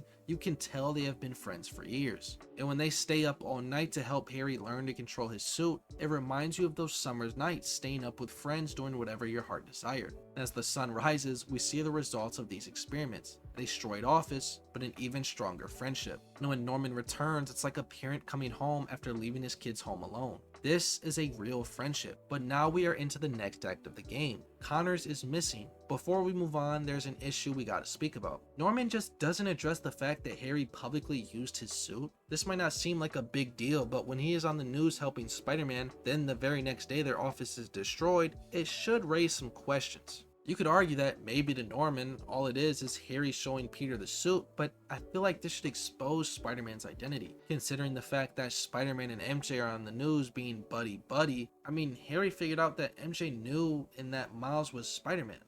So, Spider-Man, you told MJ, but not your best friend? To protect you. I wanted to. Right. Yeah, I get it. And that kid you're tutoring, he's the other one? Even podcasts like Jonah are speaking about Harry's appearance and linking him to Spider-Man. Spider-Man seems to have brought a new friend along for his night on the town. Just what this city needs. Another vigilante to take the law into their own hands. One person wasn't enough for you to corrupt Spider-Man.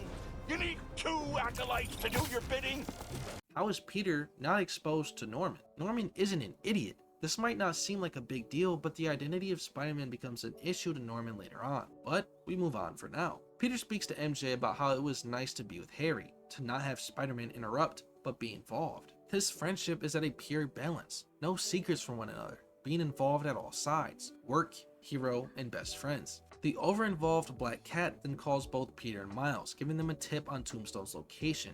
And after just pointless dialogue, she is hopefully gone from the series forever. We then get a look at a flawed friendship. Peter again pushes Miles to focus on himself, to go and finish his college essay. Peter is attempting to balance Miles' responsibilities, but in reality he's leaving an emotionally imbalanced Miles alone. Rather than talking to Miles like MJ said, he continues to focus on his friendship with Harry. It's a solid idea to create a separation from these characters to drive home this idea of imbalance, but the execution is a little shaky to me, and it really comes down to this essay. Miles over and over is pushed aside in this game, and the reason is all credited to some college application. The personal statement is a good idea. It shows Miles an ability to separate himself from the mask, but it is over involved. Instead of having Miles chase after Lee alone, crashing Hunter bases, tearing apart the city, all in a desperate attempt to pursue this revenge, they have him stuck off screen typing an essay. I mean, they had the perfect setup. With Harry now involved and Peter pushing Miles away, why wouldn't he go and chase after Lee? The essay could have been a perfect excuse for this, but instead it's nothing but a wait for Miles' involvement, and that doesn't make sense. A college essay does not take that long to write. Trust me, from my own experiences, I got college essays done in a single day, and that was an essay that needed research and cited sources, while Miles is simply typing up a personal statement for an application. Most, it should take 30 minutes. Why is nobody realizing something is wrong with Miles? I get Peter not noticing, but Miles' own support system doesn't realize there's an issue. It's just Insomniac failing to involve their second main character. It's ironic. A story about balance fails to balance their two protagonists. Even the mission to free Tombstone highlights the flaw in Miles' uninvolvement. Peter is working with Harry to find Connors and even sends MJ to go to his house. Clearly they know how to communicate and tackle a problem as a team, but why not call Miles during the Coney Island attack? You can't say because of the essay, as even MJ knew Miles was upset. Do you think he left his friends at an amusement park to do some homework? Let's be for real. But let's move on and talk about the Spider Pals. It's well known Harry wants to help Peter even when he is Spider-Man, so after telling MJ to go check Connor's house, he then runs to Peter's location. And as hunters engage Spider-Man, Harry is here to save the day, and his appearance highlights the dynamic between himself and the suit, as he is now wearing armor as protection because of his body not being accustomed to the fighting. The suit's core purpose was to heal Harry, but with Harry wanting to do more, wanting to add more feathers to his cap, the suit is adapting. It is learning more and more from its host, a balanced relationship. And because of the suit, Harry is excited to be involved. So excited his lack of experience is showing as he fails to be stealthy in his approach like Peter. But he doesn't care as he is just happy to fight with his friend, his spider pal. Now this excited, jumpy, inexperienced Harry has an interesting dynamic in this mission. Peter didn't want him involved because this might be too much, but Harry says there's no better way to learn. Honestly, I kinda hope to start you off with something easier. What better way to learn than on-the-job training? Just like the suit, he is adapting to the situation around him. This is all new to him, and we even see how the symbiote and himself are dealing with this new change. Harry makes a comment about how strong he feels. Never felt so strong! This isn't some adrenaline boost, this is something different from the symbiote. He is confusing a faster heart rate with a boost of energy from the suit. It is giving him what he needs to survive. But despite this new environment, Harry already has a better hold on some things than Peter does. As Peter explains he had to make some hard choices, Harry says it must comes with the territory. Not all punching bad guys. I had to make some hard choices too. That's the gig. He is already separating his personal life from the mask. This doesn't define who Harry is and can live a life beyond this, as he describes it as a gig, like a clock in, clock out job. Harry is balanced while Peter is suffering from the death of May. But beyond this, they are working well together. Peter is helping balance out Harry's inexperience by coaching him through it, and the suit is there to make up for his lack of physicality, as when Harry jumps, it requires so much more force than Peter needs. But all this help can't fix everything, as the suit can't fix his lack of agility, and Peter can't fix his patience. Harry rushes in and plays loud instead of quiet. It's almost like a game to him, and he has the most overpowered gear, so he doesn't care about playing it smart. The suit is making him feel invincible, a feeling he never felt before, as he used to feel helpless. And the suit is kinda overpowered gear, as even it lacks weaknesses that it has in the comics. Now this shouldn't be a big deal, but to some it is. You gotta understand that this is an adaptation. That means it is taking the original source material and making it suitable for this new purpose, this original story. And Insomniac feels that the fire weakness wouldn't benefit their story, and honestly they're right. What purpose would it really serve? If you're bothered by this, you just want a one-to-one adaptation, and that is never something you will get from any major comic adaptations. The suit in this game is supposed to be the ultimate suit, the trump card for all your problems. Having multiple weakness kinda just ruins that idea, and they do a really good job in this mission at making it seem like the ultimate cure. Harry is struggling to keep up with the pressure from the hunters. He isn't built for this, but the suit can adapt and fix his problems, as Harry, who is getting overwhelmed, begins to not understand how he is even fighting them off. This escalated quickly. It always does. Damn, getting a little hairy here. There's too many of them. Hang on. I don't even know how I'm doing this. That suit is wild. but having an object in a story that has no weaknesses can be uninteresting. So the weakness of sound is what is kept for the symbiote. The mission does a solid job as a whole at highlighting this balance within Harry. He can't really do this, but he has his friend in the suit at his side covering for him. But this is an Insomniac game, so there will be some bad dialogue. As Peter asks Harry what the plan is, this does show his lack of experience, but really was not needed at all. Whoa! There's our guy. What's the plan? I think we should get him. It's quite clear Harry doesn't know what he's doing. After this, he just broke everything and put them all in danger, and Tombstone even called him an idiot for it. This wasn't really necessary, and having Peter ask Bro what they should do makes him look like an idiot and a bad teacher. The manager shouldn't leave a day one worker alone to solve complex problems. If Peter was going to come up with a plan anyway, he should have done it from the start. But they do succeed at showing Harry adapt to the situation, as he's able to fight off the hunters more comfortably and even takes Peter's words to heart. Hard choices, right? As he jumps into the furnace due to this pre-established fireproof ultimate suit. They are then struggling to save Tombstone and escape, where we get another look at Harry's wish to live. When trapped in this cage with his life in danger, he imagines himself in that tank. With the symbiote at his side, all he wanted to do was live, and in that desire, he overpowers the cage and escapes. It is great imagery used in this scene, and as all three try to run away from the falling debris, the theme of balance rings true here. As Peter and Harry help each other escape, it's clear they are being greater together. This entire mission continues to build their bond. Surviving through adversity is the best way to do just that. Not surviving as best friends, but as spider pals. And we get another moment of misunderstanding with the symbiote's character. Again, Peter's not some perfect host, and the suit isn't trying to take over Peter here. In fact, it's actually helping Harry feel more involved, even if he doesn't understand it. As they fist bump, it grabs a hold of Peter, not swarm his body like it did with Harry. Merely grab him, all in an effort to create a spider logo for Harry. The dialogue makes it quite clear afterwards. I guess we really are spider pals now. Which was something he wanted since the beginning, so what does the suit do for its host? It makes it happen, grabbing Peter's suit and creating a logo for him. This is balance. And after the spider pals part from one another, we get a look at Spider-Man, the one being left out. Miles is just chilling when he gets a text from his mother, where she sort of criticizes Miles and his separation from his family and friends, because he is busy. So Miles reaches out to Peter, hoping to have something to take his mind off things, to keep him occupied in any way. And during their call, it's clear this isolation is bothering him. Hey, Miles. Yo, man. It's been a minute. Miles is bothered by Peter pushing him away, while Peter is happy with the inclusion of Harry and his new abilities, making it appear as a balanced team effort as there's more help. He continues to leave Miles behind, failing to balance his relationships. But lucky for Miles, he still has people close to him. His mother wants to check in on him. She's aware of Miles' obsession, and as he continues to distance himself from his friends and family, she grows even more worried. So she gives him the talk that Peter was supposed to do. And Miles opens up. He's being overwhelmed by it all. This is a clear imbalance, and as her son looks to her for advice, he receives a talk similar to what May gave Peter.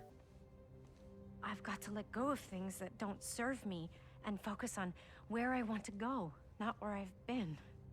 These are words similar to what his uncle told him. It's words to live by. In order to move on, he needs to let go. To balance his scale, he needs to cut off what's holding him down. But he isn't ready for that yet. Lee continues to hold a presence in Miles' mind. His friend Genki is aware of this, but tries his best to help him in any way he can. And while this moment does build how his support system continues to try and reach and help Miles, the conversation itself is super dumb. Lee was obviously kidnapped by the hunters, and after learning Kraven is going around and killing these supervillains, I feel it's obvious what his intentions are with Lee, but for some reason Genki goes and checks feast centers. Hey, Miles. I checked in with all the feast shelters. No one has seen Martin Lee. Why would he be at a feast center? Look at hunter bases. This is my problem with Miles' involvement in the story. He could have easily been attacking bases looking for Lee, but instead he's fiddling with his thumbs on a spider drone, and they continue to make it appear like Lee left of his own volition. Bro, he literally got snatched up by Kraven. It is just a poor attempt at leaving Miles out of the story. The point of view then again switches to Peter as they are on the lookout for Dr. Connors. Peter and neither Harry have any clue of where he is, but MJ does. Kurt Connors is currently being held prisoner by the hunters and is located at one of their bases, but she gets stuck in the hunter's van and loses her phone, her connection to Peter. which gives us this game's first MJ mission. As the hunters take her to the base, there's a ton of symbolism being held at the zoo, using animals to portray a feeling that MJ needs to have to survive this. Which isn't a new occurrence, as again Kraven's story can be linked to the dead lion he wears around him. Animals are consistently used as symbolism within this game. For example, the rhino standing at the gate of the zoo. Rhinos can represent a symbol of courage and survival in the face of adversity. This feeling is something MJ is living by as she is stranded in enemy territory.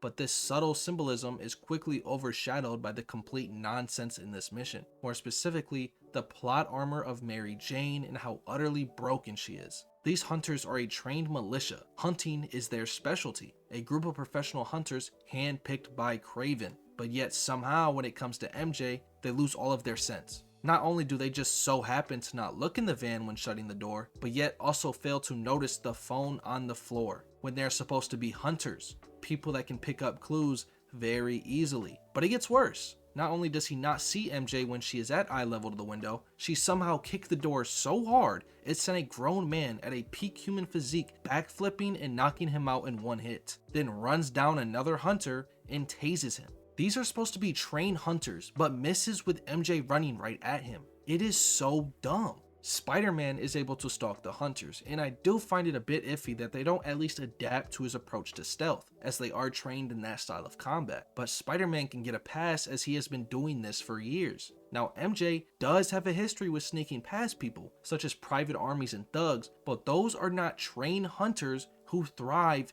in hunting. Those people were not trained in this idea of stealth, unlike the hand-picked hunters by Kraven. And the fact that MJ is so dumb broken in this game makes no sense. The game tries to play it off by crediting Sable's training.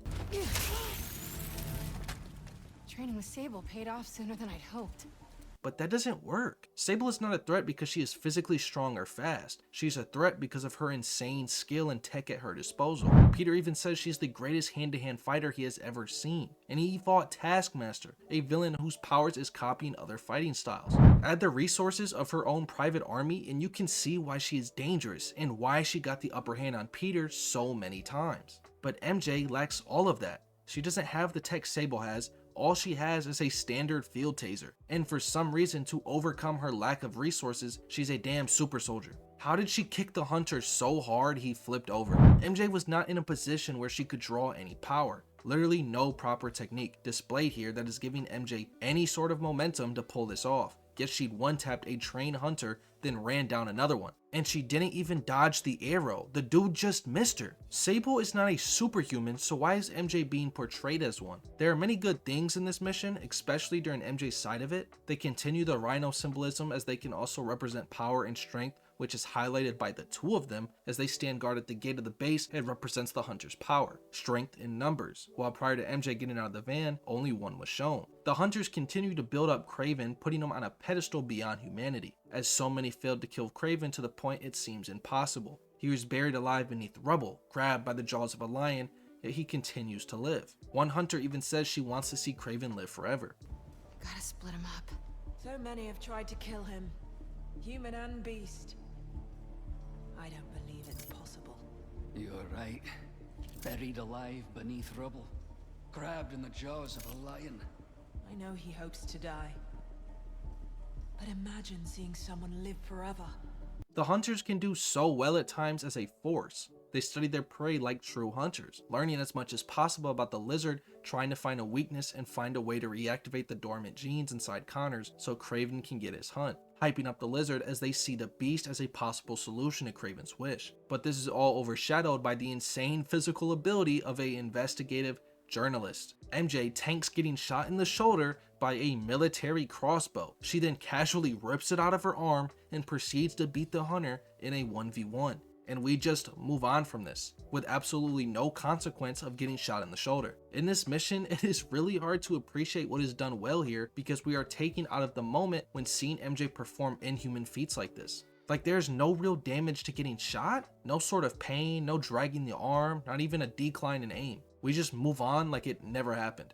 And it's just really dumb. I understand Insomniac wanted to make her gameplay more appealing, but making her some sort of Call of Duty protagonist is not the way. Later, MJ finds the bodies of the dead Sinister Six members, and I'm not going to beat a dead horse. Yes, this is perfectly fine to me. I think Kraven hunting them works and is consistent with the game's themes. I do wish the fights were actually shown, but it's whatever. What I really wish for at this moment is any sort of dialogue of how the members were freed. Not even MJ, someone with a connect to the raft, mentions them being broken out. And it doesn't make sense to me. Are we supposed to just move on from the fact that they are out of the raft and not even the super hater podcaster mentions it at all? But despite all the negatives, the hunters continue to build up this balance for Kraven, caging Connor's in the center exhibit, like he's a show to watch and admire, the prize animal in a zoo. The lizard is the main event, the hunt everyone is waiting to see, so preparing for Connor's transformation, they chain him in a cage, not at his wrist, but by his ankle, not being seen as a human, but an animal. The hunters don't see Connors, they see the lizard, and this builds up Kraven's writing even more as Connors doesn't serve his purpose, so he is ignored.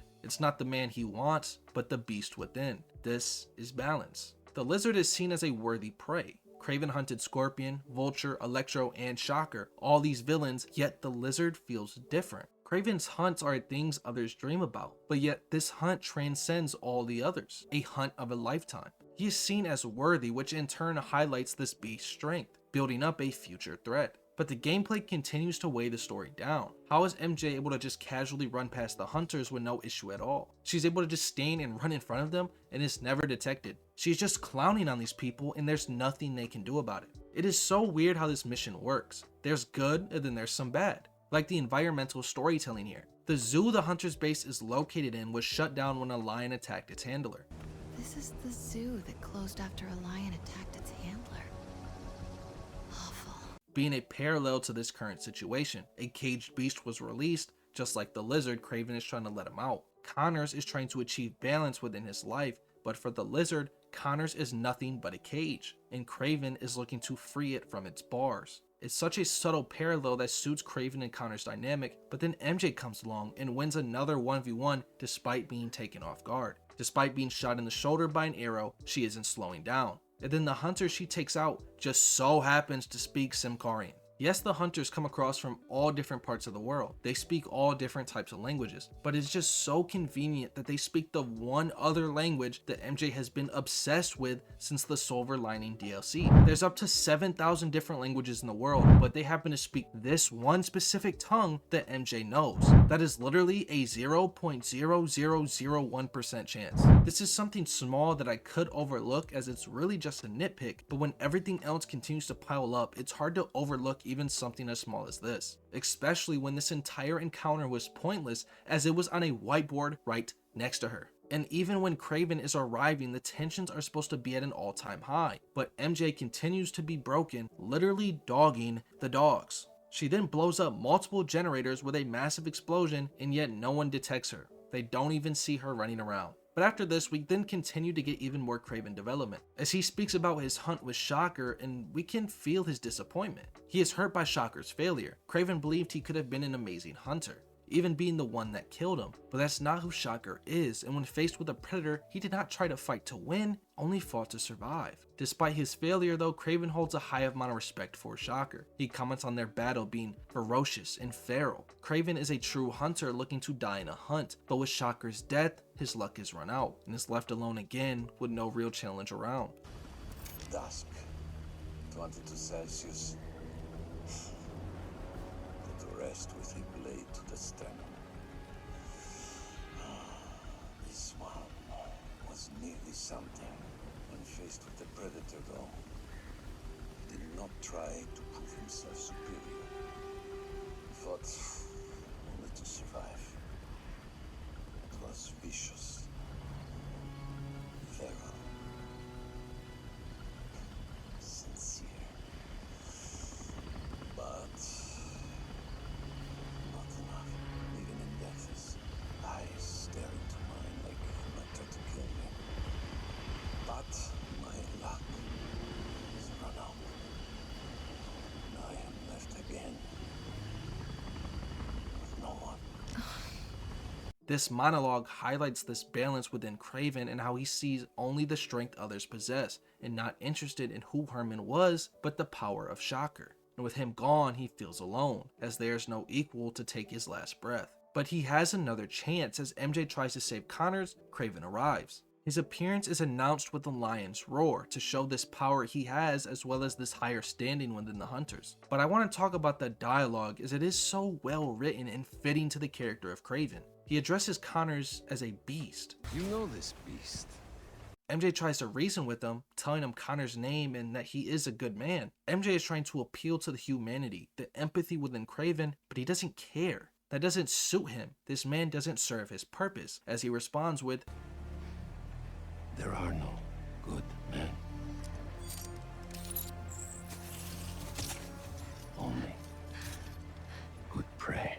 Connors doesn't matter. He only sees the lizard. This is balance. And as MJ tries to tase him with a taser that has been one-shotting everyone, it doesn't even affect him. As he stands towering over her, the camera can't even fit him in the frame. He takes up the majority of the screen, making him appear more powerful. Even when speaking to them, he was crouching, meeting them at their level, taking control of the situation, establishing his superiority over them. And this can be felt through Connors, as Connors trembles in fear of Kraven's presence, falling backwards as he enters the cage, not only boosting this fear factor of Kraven's, but shows what Connors truly fears. He is afraid of what Kraven is looking for, to bring this imbalance back to Connor's life, to free the lizard. It's such a great scene, and the camera work continues to benefit Kraven. Despite him not being the center of the frame, he holds the majority of the focus, as he literally steals the show every time he's on screen. And when he's speaking to MJ and Connors, they are crouching, making themselves look smaller, putting themselves in a protective position, while Kraven stands tall, building up this presence of his. But there's a camera technique used here I want to talk about. It's not some professionally used thing, but it's used here and symbolizes the theme within the story. It's imagery that brings May's words to life. Balance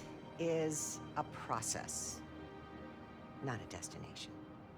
As Kraven enters the cage, he's looking to bring out the lizard, but MJ, the obstacle in his path, is blocking him. MJ is this imbalance, but Kraven doesn't let her stop him, literally walking through her, and gets to Connors and injects with the serum to bring his goal even closer. Connors isn't the destination of balance, but is a step in the process. And this process Kraven literally lived by in this scene. And this idea of balance is highlighted in the focus of the camera. As Kraven walks to Connors, Connors is out of focus in the frame. This shows Kraven's point of view. Again, he doesn't see the man, only the beast, as the lizard serum holds the focus. But after injecting Connors, another obstacle arrives. Highlighted by Kraven's point of view past his shoulder, outside the cage is the Spider Pals, disrupting his hunt. But instead of Kraven becoming distracted by this obstacle, he calls for a support system to handle it, calling the Hunters and walking away. Again, this is balance. Peter has struggled with the idea of accepting help from others, while Kraven invites it, actively looking for others to help achieve his goal. Again, Kraven is living by the words May wished for Peter. But the Spider Pals are a team and they help each other. As Connors is transforming, Peter and Harry buy time for him and MJ. This is their balance. The same zoo where the lion was let out and bit their handler is the same zoo where these two sides fight over the release of another beast. But let's talk about Harry. I've spoken about the suit's adaptation to Harry's goal and wishes, but he himself also learns and adapts to Peter's lifestyle. Connors is slipping, losing control of himself, yet Harry makes jokes at this super inconvenient time. He is learning from Peter. Connors must have a death wish! First the tombstone, now the lizard! Seems like you're just doing their boss's dirty work. Their benefits must be crazy! Now look who's joking at a bad time! You're learning!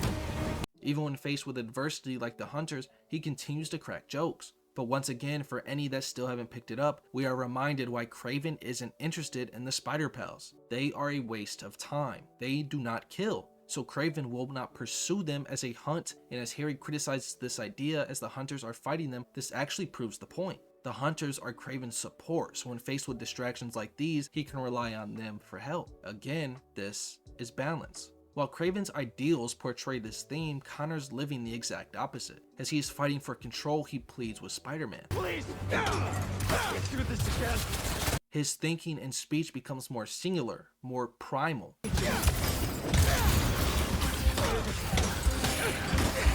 Red hair. Now I am going to be honest with you. This next point of mine can very well be a reach, as these words can simply be seen as what Connor is looking at, and as he loses control, he lacks basic sentence structure. But I see this as something deeper. Cages. Connors isn't in a cage right now, and we only ever see him in one. So why did he mention one now, and more specifically, why did he mention multiple? This is why I think this is something deeper. This is the lizard speaking, not Connors. Connors is the cage for the lizard, fire. Fire can be associated with the lizard's anger being locked up for so long. It has so much pent up anger. Red hair could be associated with the danger the lizard is going to bring, as he is literally seeing red and dirt beneath my feet. The lizard's appearance ruins Connor's balance, literally bringing dirt to his reputation. This could be a reach, but this is kind of how I interpret the scene. Connors is in a tug of war for control. As he breaks down, his sentences become more complete, again, almost like a beast was speaking. MJ tries to reach into Connors, asking about his family, but it falls on deaf ears. Instead, only the screeches of pain. The Spider Pals try their best to fight off the hunters, giving Connors time to make a cure. He is on the very edge, and with seemingly a second wind, he feels a chance is at hand. He can create an antidote, but he's running out of time. Patches of green scales are growing on his skin. The scale of balance is shifting to the lizard, and with the antidote in hand, Kraven makes his move. Kraven was on the sideline, not doing anything when the Spider Pals fought off the hunters, but only chose to do something when Connors might stop the transformation. Again, only focusing on his goal. This is portrayed by his actions. Instead of breaking a potential cure, he wears it around his neck, like bait, pushing Connors to actually engage him in this hunt. If he wants this cure, he needs to get it off his dead body. Every time Kraven is on screen, it's just so well written. This character, above all others in this game, is treated with the most care, and it's exemplified throughout his appearances on camera, using his large shadow and MJ's words to build up this tension. With Connors losing control, urging MJ to run away, apologizing for losing his balance, Kraven then unsheathes his knife, prepared for his final hunt. The camera work continues to build up this idea of balance. With the camera from Kraven's point of view passing by his wrist, we see MJ and Connors separated by a bar. This is the physical image of his focus. Everything outside he doesn't care about. He only sees the lizard. And with the camera flipped, the visual is still used. Kraven is inside the bar with him, and MJ is pushed to the outside. That antidote is what he wants, but he is losing control. Growing a tail and scales all over his body, he is losing this tug of war. But Kraven moves in on his prey, where we get another look at this line of balance. MJ the obstacle tries to stop Kraven, but he pushes her aside. Peter, another roadblock, jumps in fighting off the hunters, but Kraven, with no time wasted, handles him as well, simultaneously blocking and stabbing Peter at the same exact time. Not only does this show this theme of balance, but it builds up how threatening Kraven is. His hand completely covered Spider-Man's fist. Peter tries to hold off Kraven's attack, but he can't. With the knife 6 inches into Peter, he was overpowered. The camera then flips to a bird's eye view, and we see Kraven towering over Peter, taking up the majority of the screen. And as his knife breaks, he holds him with one hand as he lets him know he failed his expectations. With MJ and Harry shocked at this result, we all as well share their surprise. Kraven made someone who appeared so untouchable turn into a dying hero. The scene then turns to Harry, angered by his friend being fatally wounded in front of him. The suit matches this aggression, going into the surge state and releasing a symbiote blast. With his power overflowing, he takes out the hunters around him. Kraven notices this and smiles as he found yet another prey. But this scene is more important than you think, as this establishes the parallel between Kraven and Harry. Both of these characters represent May's words in this theme of balance. Kraven lives by the idea of scaling back, while Harry is the representation of taking too many feathers in his cap. And his connection is symbolized by their line of balance. The hunters are the obstacles around Harry. As they close in on him, he focuses only on his goal, stopping Kraven. So using the symbiote, he brushes the hunters to the side, while with Kraven, Peter is his obstacle, a mere distraction, so he tosses him aside, and the two engage each other, Harry powered by anger while Kraven chases death. And we then get another look at Connors, as the scale continues to tip in the lizard's favor, no longer holding a humanoid appearance, but that of a pure monster. But Connors is still present in there. Instead of losing control and fighting everyone around him, he flees to create a cure. And when faced with two worthy prey, Kraven doesn't tweak out at the idea of the lizard escaping. Instead, he gives him a glance and lets him go. He only needs one of them, and instead chooses to focus on Harry. This is balance. But with Harry fighting off Kraven, MJ rushes to the side of the dying Peter, giving him any support she can, even making jokes at a horrible time like Peter himself would have. Just think, this'll definitely be your coolest scar. Although this scene's result is predictable due to the promotion of the game, it doesn't change the weight or the impact of its emotions. This scene is telling two different stories at the same time. The first half is Peter opening up to his partner in life. He apologizes that he was so busy all the time. He's aware of his chaotic life structure, and when at death's door only being supported by MJ, he regrets leaving her behind so many times. I'm sorry. I was always so busy. Don't. He finally had a chance at putting himself and her first with this job at EMF, but that might not come to pass. And with MJ pleading for Peter to hold on, you can't help but feel an emotional attachment to this scene. Peter has lost so much and might not ever get a chance to fix his life, while the other half of the dynamic is the interaction between Harry and Craven. Harry is so enraged at seeing his best friend harmed, he even threatens to kill him, to which Craven encourages it. Kill you! Harry! Do it then!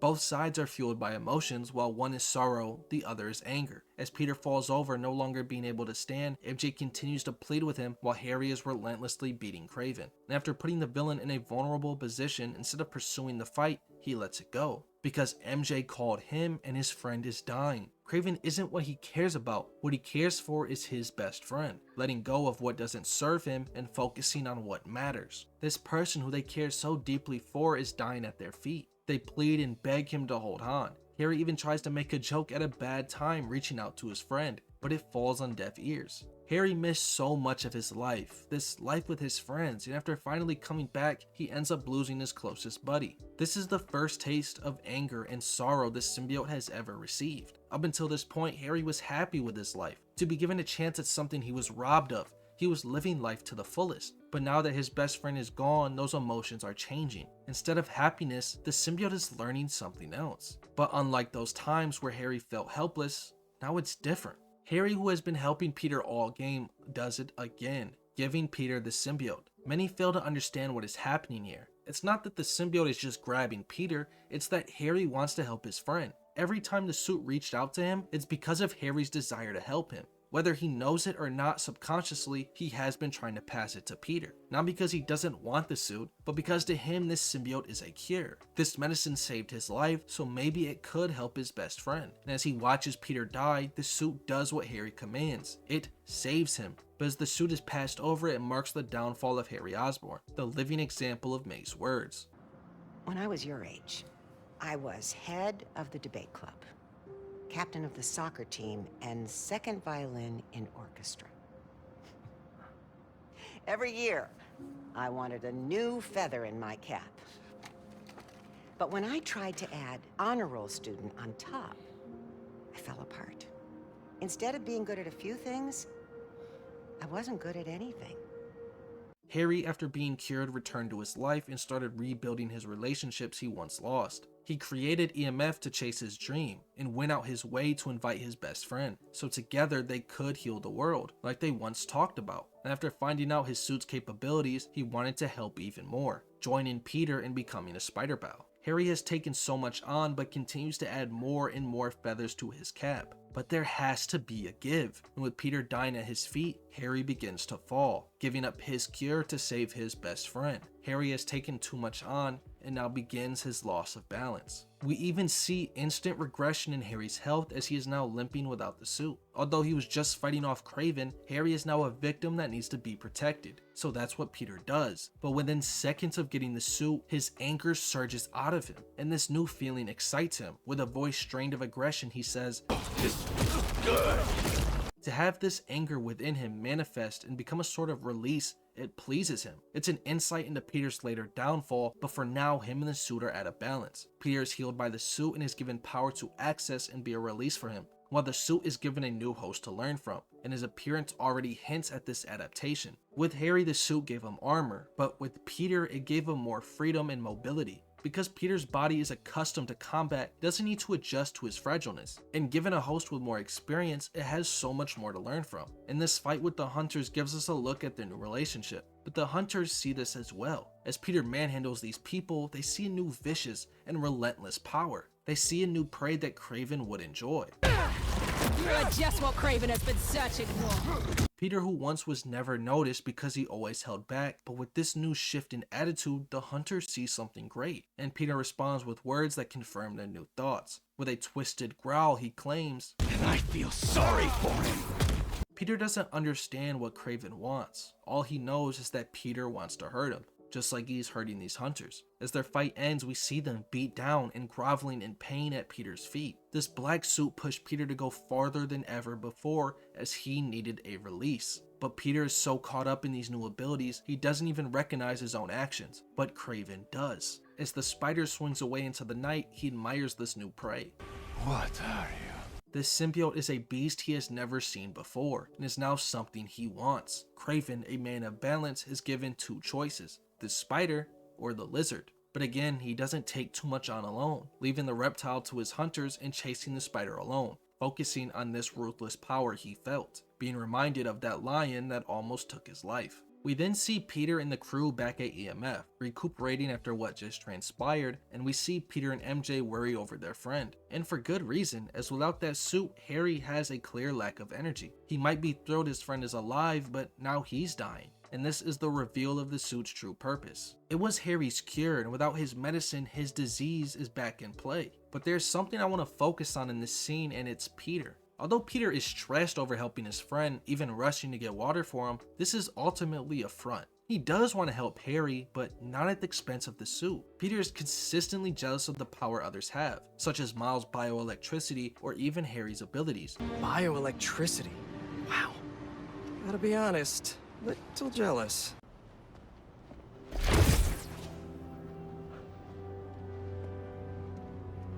Incredible. Constantly admiring what he's capable of due to the suit, and there was even a clear look of this during their rescue mission together. When it's revealed that Harry's suit is fireproof, this bothers him. Getting hot in here! I haven't noticed. This suit is fireproof. Lucky you! Peter feels he is underpowered as his abilities are nothing compared to their own. And if he was to have something like them, he would be a better Spider-Man. And after getting a taste of what this power feels like, he begins to grow an obsession over it. So much of one that we get a direct comparison between Peter and Harry. When discussing how the suit went to Peter, Harry said, "How did you give it to me?" I don't know, it just sorta happened. As we already established, Harry wanted to save Peter's life, so without even giving the command, the suit worked to Harry's wishes. But when Peter tries to give it up, it doesn't work. We have already seen the suit pass to others because of the will of the host twice, but this is the first time it doesn't work. Instead, it heals Peter's wounds, retrieving the knife stabbed into his body. It's not because Peter is special that the suit holds on to him, it's because Peter won't let go. While MJ is shocked at this healing capability, Harry isn't so much, as he is aware of the medical properties. Instead, he holds disappointment that his friend is wearing his cure. And when seeing Peter fail a direct transfer his father succeeded at, he says, "I need to find Dr. Connors." Despite this roadblock in their relationship, for now they are strong, as they team together to find a solution and cure Connors. MJ will track down Kraven, Harry will create the cure, and Peter will fight the bad guy. This is balance. And as Peter goes on to investigate the location given to him from MJ, we see more of this attachment. As he comments on this energy increase, he asks how the suit works, where we are told it's a self-learning exosuit. I just think the suit listens. It adapts to the host well, but for some reason, Peter couldn't pass it to Harry. When you look at it under the light of Peter not wanting to give it up, it all makes sense, especially when he begins to wonder how much it can help. Maybe it'll help with finding Kraven and his serum. And as he investigates a pawn shop, he learns the flames have been lit. This is his jungle now. Peter doesn't fully understand yet, but he goes on to investigate some bonfires and Miles' calls. This highlights the distance between the two Spider-Men. Peter almost died, and yet he only hears this from MJ, and instead of looking to Miles to join in and help prevent something like that from happening again, he pushes him away to take this job all on his own. This is imbalance. But to Kraven, this is special, as these bonfires are a celebration of the appearance of a new prey. This is all more grand than what was held for the lizard, and when asked if Kraven finally found the one, a hunter speaks of the disappointment he has experienced. Follow them to the end of the arc and look for Susan. Seen the disappointment on his face in every corner of the world. This feels special. Peter has been noticed. As he learns more of what's going on, he continues to think about his friend, calling him, and we get another look at Harry's downfall, as his tone no longer carries a hopeful and upbeat tone. Instead, he is frustrated with this situation. How you feeling? I'm fine. What's happening? But there is work to do. Peter arrives at Kraven's celebration and discovers he needs to go undercover to learn more. So it's what the suit does. Again and again, the suit has adapted to the host's needs, but this here is the most blatant example, becoming a tuxedo for Peter to wear. Many have misinterpreted this scene as Peter being a superior host over Harry due to Harry saying it never did that for him. But this isn't due to superiority, but more of the fact that he never needed it to. We have seen the suit alter its appearance to fit Harry's needs and wishes multiple times, such as the armor plating in the suit for extra protection, or even creating a spider logo to have him fit in with Peter. Again, the suit and the host are at a balance. Another clear example of this is the hunters messing with the waiter. Peter is in a position to where he can't expose himself. He needs to be undercover here to find out more, but obviously he doesn't want the guy to get hurt. So the suit works for Peter's wish, keeping a low profile and still saving the guy. And as the hunters say, true hunter, adepts. Just like this self-learning exosuit is. And because of all this, Peter begins to admire the suit even more, forming this close attachment, a secret addiction in hiding, complimenting the tuxedo he's wearing, and even wishes his old Spidey suit was like the symbiote, and imagines what it would be like to have this power for his own permanently. Hunters were nuts. Can't believe the suit listened to me. Wish my suit had a neural interface like this. I could work with Harry, do the hero gig, and take a vacation all at once. Peter truly believes this suit could cure his problems, cure this imbalance in his life, so he's slowly growing an addiction to it. This mission serves as a purpose to explore Peter's feelings and thoughts when given power, something he has shown to be jealous of others for. But there are some other minor problems presented in this mission. For example, the hunters hype up Kraven's strength and skill as a hunter, to sneak in and out of Wakanda with the kill of their own elephants. Did you see he had the tusks mounted upstairs? Yes, he is proud of that kill. Aye, he should be. To get in and out of Wakanda undetected? Only Kraven could achieve this.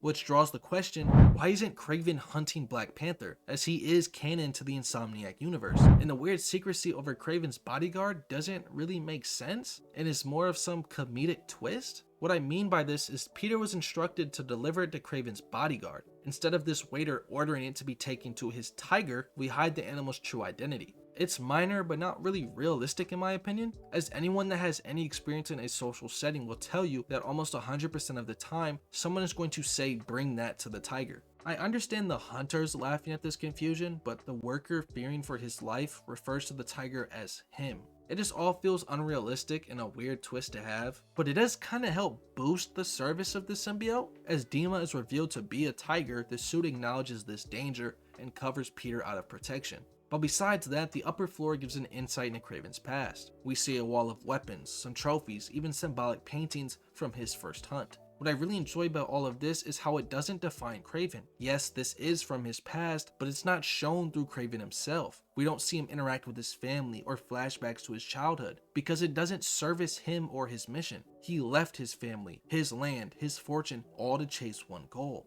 Kraven is at a balance. And as Peter slips past Dima, we get even more of an insight into Kraven, seeing the potions that were hinted at as his source of strength, learning of the reasoning for Kraven's obsession with this one last hunt. His body is failing him, taking pills in this late stage of chemotherapy to hold off his cancer. He holds these hunts as sacred, and as a true hunter, his death should not come from some disease, but instead in a fierce battle. He hopes this beast, not just the one Peter is wearing, but the one within himself, will be his final hunt. And after he learns of Kraven's location, a brawl begins. This serves as a learning experience for Peter, a moment to see what the suit can really do. But in reality, it's a moment that shows Peter is corrupting the suit itself. Again, this symbiote is a self-learning exosuit. While it adapts and helps the host with whatever they need, the suit in turn learns these emotions from the host. While Harry was happy and upbeat about life, Peter's different. Harry only used this symbiote surge when he was angry over Kraven hurting his best friend. That was a new emotion this symbiote never learned before. But with Peter, this anger is a common feeling. This surge is his anger physically manifested and is a tool to be used at any point in time. Recalling a previous conversation with Miles, I wasn't angry at you! I was angry at the universe! Peter is always angry, so in turn he always has this power. This symbiote is experiencing this emotion much more frequently than it ever did with Harry. And as Peter states, Harry did not tell me it felt like this! This is more evidence to support that fact. Harry wasn't angry, snapping, and hurting others beyond what was necessary. This suit is giving Peter a moment of release and is a tool to vent Peter's anger in his fights. And this feeling he gets is becoming an addiction to him, not because the suit does that to its host, but instead it's from Peter's personality. The suit does give you energy, which is what it learned from Harry as he needed the energy to keep going, serving as a medical tool. But this release of anger is coming from Peter, and to have this power that he envied from others and craved so much, it makes him want it so much more. As he realizes the suit is adapting to Peter's fighting style, he believes he is a one-man army. He believes he can take on everything. He can fix every problem all by himself. I feel so strong! This thing knows exactly how I like to fight! I'm a one-man army now! I could get used to this! This is a moment of character regression, which is not bad at all, as long as it's handled well like it is with Peter in the suit. Peter was forced to learn in Spider-Man 1 that he can't do this all by himself. No matter how much power he had, he still needs help. That's what created this Spider team, the partnership between him and MJ. But deep down, he always believed this to be a weakness. When he saw the power of others, he was envious because he believed if he had that, his problems wouldn't exist. He could once again take all these problems and fix it all on his own. It's his Parker pride. And as he says, I could get used to this! It's his addiction to this power. After the brawl ends, we get more of an insight into this. Peter's leaving, but the hunter shoots at him from behind. Now this could have been a cool moment to showcase the suit's adaptation of Peter's spider sense, reacting out of protection before his own spidey sense went off. But this is contradicted not even 5 minutes later. But the moment to speak of is Peter's line of balance. The goal is outside. He needs to get to Kraven. The obstacles are the hunters who he believed he cleared out and can now move on. But there was one left, and as he turns around, they use this wall to showcase Peter's focus. The rule of thirds is highlighting this hunter as the focal point. And after establishing a physical superiority, instead of keeping it, pushing, and moving on, Peter puts his back to the goal. Even though the hunter surrendered, Peter gets angry and overreacts. Kraven brushed off MJ, Harry brushed off the hunters, but Peter sends this guy through a window. The relationship between Peter and the suit are at a balance, but Peter himself isn't, and this imbalance is corrupting the suit. Peter then says, that wasn't me. Which others interpret as the suit slowly corrupting Peter, but it's actually the other way around. That reaction was him. You literally see it twitch before he snaps and holds the expression after throwing the guy. Peter is in denial that his anger is being brought to light. The hunter he threw holds the same reaction of pain the others felt after Peter first got the suit. But back then he never noticed it because he was so caught up in the power it gave him. A better look at this is when Harry calls him asking how the suit is. And Peter says, "Weird. It's like it knows me." Do you see the contradiction? He claims the suit is moving on its own, but then says it knows Peter and is adapting to him. Because of this powerful exosuit, Peter continues to regress, telling Harry he alone will solve it all. Don't worry, buddy. I'll take care of everything. Promise. Later, Peter enters into the chapel Kraven is hiding in, where we get shots of the hunter stalking his prey, analyzing his movements, and learning hints to his weakness. With the raindrops hitting the bell, it messes with Peter's vision. It's a cool, intense scene. With only candlelights lit below and the moonlight on his back, Peter's walking into the dark, while Kraven is picking at his prey from a safe distance. It's a display of Kraven's skill as he continues to smack around and press Peter into the wall. With a blade about 4 inches from his throat, he tells Peter, I see a man. I sense a beast. Kraven isn't speaking of the symbiote here. He is talking about the anger within Peter. He sees a normal man, but within him is a rage, a bloodthirst waiting to be released. When he sees this black suit Spider-Man, he sees the lion who almost took his life. And as Peter smacks Kraven into the bell, this is when he notices the suit's weakness. He asks, "Why don't you set it free?" Why not unlock that cage and let out the anger he has been displaying since he got the suit? But Peter chooses against it, grabbing the serum as for now he is here to save his friend. This bothered Kraven, so he tried to push Peter over the edge. But right now, the bell isn't enough. So with the serum in hand, he leaves and speaks with Harry about the successful retrieval where they plan on meeting at EMF. While we have this downtime in the story, there is a small problem that really bothers me, and it's this weird color association used in these games. Insomniac has certain characters wear certain colors that associate with their other identities. For example, Norman wears green for Goblin, while Aaron wears purple for Prowler. Now this isn't a huge deal and it's actually a cool detail, but my problem is with Peter. More specifically, when he wears this symbiote, he has darker clothes. Like, I get it, the darker clothes represent darker feelings or whatever, but I feel it's doing way too much. They use this trope in other media, and while that debatably can make sense, this doesn't, as the symbiote isn't creating these feelings, only highlighting them. So why can't Peter just wear his normal clothes and have this shift in personality be more subtle than just using clothes to tell you? It's ultimately not a big deal, but I just find the trope to be weird. After creating the base for the serum, they come to the realization of using the Chekhov's gun for the first time, the particle accelerator. Now despite this stressful time, Harry continues to be happy. Him and Peter continue to bond, because, well, he believes they are all working together to get his cure back. But not everyone is fully invested in this idea. As Harry tries to turn on the particle accelerator, he realizes it's broken, so Peter uses the suit to fix it, stating, "Suit will protect me, right?"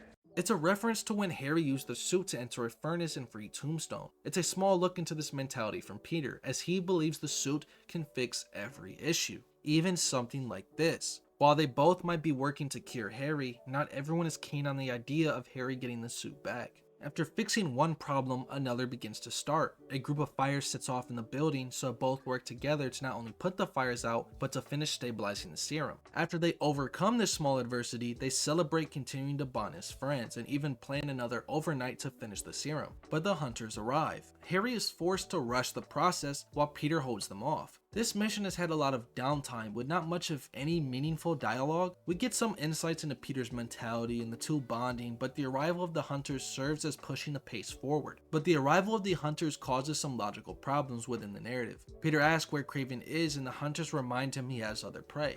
Obviously, he is referring to the lizard, who Kraven has displayed significant interest in, but in a poor attempt at keeping Miles and his side of the story relevant, Peter asks where Lee is. You're not his only prey.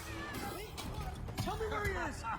This really bothers me because although I do enjoy Peter and his side of the story, Miles is severely neglected in this game. Although it can serve as a narrative purpose to push Miles to the side just like Peter is, Miles has to be doing something, not just sit on the bench the whole time. Have Miles sit out from the main plot, but go on some crazy chase to find Lee. Have him raid hunter bases, dive into hunter blinds, do absolutely anything. And this small line of dialogue is used to keep Lee and his side plot relevant, as it really has had no major impact on the story. And the fact that the hunters track down Peter to EMF causes issues within the story. Harry asks how they found them here, and Peter tells him he must have gotten tracked down. And this makes me ask, how did the hunters track down Peter to EMF, but nobody outside their circle, more specifically Norman, can figure out Peter is Spider-Man? I'm getting way ahead of myself right now, but it just doesn't make sense. Despite the small problems, they do a good job at highlighting why Peter really feels the suit is a solution to everything. As the hunters raid the lab, Peter apologizes to his friend, and instead of being jealous or angry at not having the suit, Harry encourages his best friend to handle them. Why are you apologizing? I'm not worried about the suit. Kick their ass. While it highlights Harry keeping this balance within his life, at least for now, it also shows why Peter really feels he can handle it all, as even those close to him believe he can as well. After there is some weird dialogue between the two, as Peter tells Harry, I'll finish it and grab the antidote. You need to get out. I can't. Now this is inconsistent, as Peter just told him to finish the process, and they even were encouraging each other during their struggles. But although it's inconsistent, yet again it shows Peter's regression as a character. Instead of working together even in dangerous situations that he once learned to trust his partners, he now demands to take full responsibility over it all, as he has the suit, the fix for everything, even though Harry is the only one who can do this. And in this lack of focus, the hunters make a move, hurting Peter not because Harry was in the way, but because Peter was. Losing this trust in his partners is getting him in trouble, even damaging their important particle accelerator. As the hunters make a move on Peter, Harry saves him by shutting down the alarm. Harry is showing why trusting your team is important, but Peter doesn't see it this way. Because of this great power, it's his great responsibility to bear, separating the hunters from Harry and taking the fight to them. Harry then asks what Peter just did. What the hell was that? Now this doesn't make any sense, as he did this same exact move when fighting Kraven. He should be aware this is linked to Peter's anger, but I guess somehow he doesn't. But he should learn by now, as Peter says, I don't know. That was just so. Shoot. The suit picking up on his anger released those emotions. Peter has had the suit for a short time, yet has had many more outbursts than Peter ever had. And as his friend continues to check on him, he says, Yeah, I feel amazing. the suit is working as an outlet. but I do feel this would have worked better if it was a forced symbiote surge, but we move on. Again, Peter and the Sioux are at a balance, but these negative emotions are slowly corrupting it. But it's not just Peter who's facing these emotions. Harry, who has lost his balance, has been able to keep it together. Even with the hunters breaking in and damaging EMF, he jokes and holds it as a badge of honor. All this damage wouldn't take long to fix. Maybe we'd even keep some of it as a badge of honor. But as the hunters blow open the roof, he begins to snap. Just keep coming and destroying everything. They're coming in and literally tearing apart his building. As Peter urges his friend to leave, Harry continues as he believes they both can pull through. And this destruction around him is angering Peter as well, as the game forces him into a symbiote surge. The suit gives him the opportunity to not only vent over this destruction, but the hunters putting his friend in danger. But as Peter fights off the bad guys, Harry's able to finish the cure. And with both leaving the building, are forced to watch as EMF is destroyed. As his father lands, he is happy with his son being alive, but notices something is wrong. He notices the bruises on Harry. The symbiote is supposed to be a medicine. The symbiote would have healed these minor injuries, but yet Harry stands here wounded. As his son worries over EMF, Norman brushes it off, as his son is all that matters to him. This scene shows Norman cares for his son and hints to his father that the suit isn't working, at least not for Harry. It would have been a lot better if Peter was standing here uninjured next to Harry. I honestly don't even understand how Peter is cut and bruised here. The suit can literally bring Peter back to life, even heal and bring out a 12-inch blade from his ribcage. It can cure Harry's disease, but can't heal small cuts. It's an illogical choice to have Peter injured and would have made the scene so much better if he was completely fine standing next to Harry. And another problem with this conversation is that we just aren't going to talk about how the hell this happened. EMF is literally in flames, and yet we just aren't going to ask how or even why the hunters raided EMF. But as Norman sends guards in to save whatever they can, we get a look at another collapse in Harry's life. Another crack in his life structure. Peter tries to comfort his best friend, saying, "Your dad's right. Foundation doesn't matter." This doesn't make him happy. EMF is what willed him through treatment. This is his second chance. It's their dream. But as Peter stands there taking it all on himself, telling him, "I got this," he is forced to give up the cure and rely on his friend. Left alone facing the destruction of his dream, he is losing his balance. The game finally switches back to Miles, who is calling Peter, but is yet again pushed to the side. With nothing for him to do, he chases any small clue given to him that can lead to Lee. And this obsession is beginning to be noticed by his support system, as Genki reaches out asking if everything is okay. But Miles continues to push it off and focuses on this problem as it's the only hold he has on Mr. Negative. But it leads to nothing. Instead, this hunter signal is a drone and a hunt for someone related to Kraven's history. Now, I mentioned I won't really focus on the side missions as this is more about the main narrative, but this is an exception as it contradicts the character of Kraven. For those that don't know, this side mission reveals Chameleon, who is actually Kraven's brother. Now, this is a cool reveal, but it actually ruins Kraven's character. Kraven, as I said multiple times already, is the physical representation of balance, but yet he is hunting his brother, not for a search of the one to put him to rest. Instead, this is more personal, as he says, "This is no hunt to be proud of. A stain on my legacy." This is extremely out of character and it really ruins his ending. Having Kraven split up his focus destroys the idea of balance he's portraying, and instead of chasing death, he's now worried over his legacy. He was driven by one goal. Anything that didn't serve that one purpose, he let go. But here he is clearly upset over Chameleon being alive, and this death of no regrets is ruined when someone he considers to be a stain on his legacy is still out there. What was a well-written ending to his character is now plagued with a blemish because of this forced inclusion. And this side mission is introduced with another character who is slowly being ruined. Instead of becoming more active with his chase over Lee, he does one-off side missions that don't even serve a major purpose. After this, Miles receives a call from Harry where we get another look at this collapse in his life. He asks if Miles needs any sort of help, any way to help like he was doing before. But he is now helpless. Another imbalance experienced by Harry. But he and Miles bond over their similar losses. With his mother gone, he still asks for advice, something Miles does himself. Sorry, I'm just feeling useless, and my mom would always say, if opportunity doesn't knock, build a door. Even though she's gone, I still ask her for advice. Is that weird? Nah, it's the same with me and my dad sometimes. And this idea leads him to go make a visit. Miles is at an emotional loss and doesn't know what to do, but he comes to the conclusion of, "I'm Spider-Man. I can handle everything myself." This is supposed to serve as a progression of imbalance in Miles' life, but this is dumb. This mindset is something Peter held in Spider-Man 1, and it was made quite clear that it doesn't work. You can't take everything on by yourself, everyone needs help, which is something Miles lives by in his own game. So Miles regressing to this idea just because of Lee doesn't work for me. Yes, Peter is experiencing character regression, but that works as it's been established multiple times that he has Parker pride.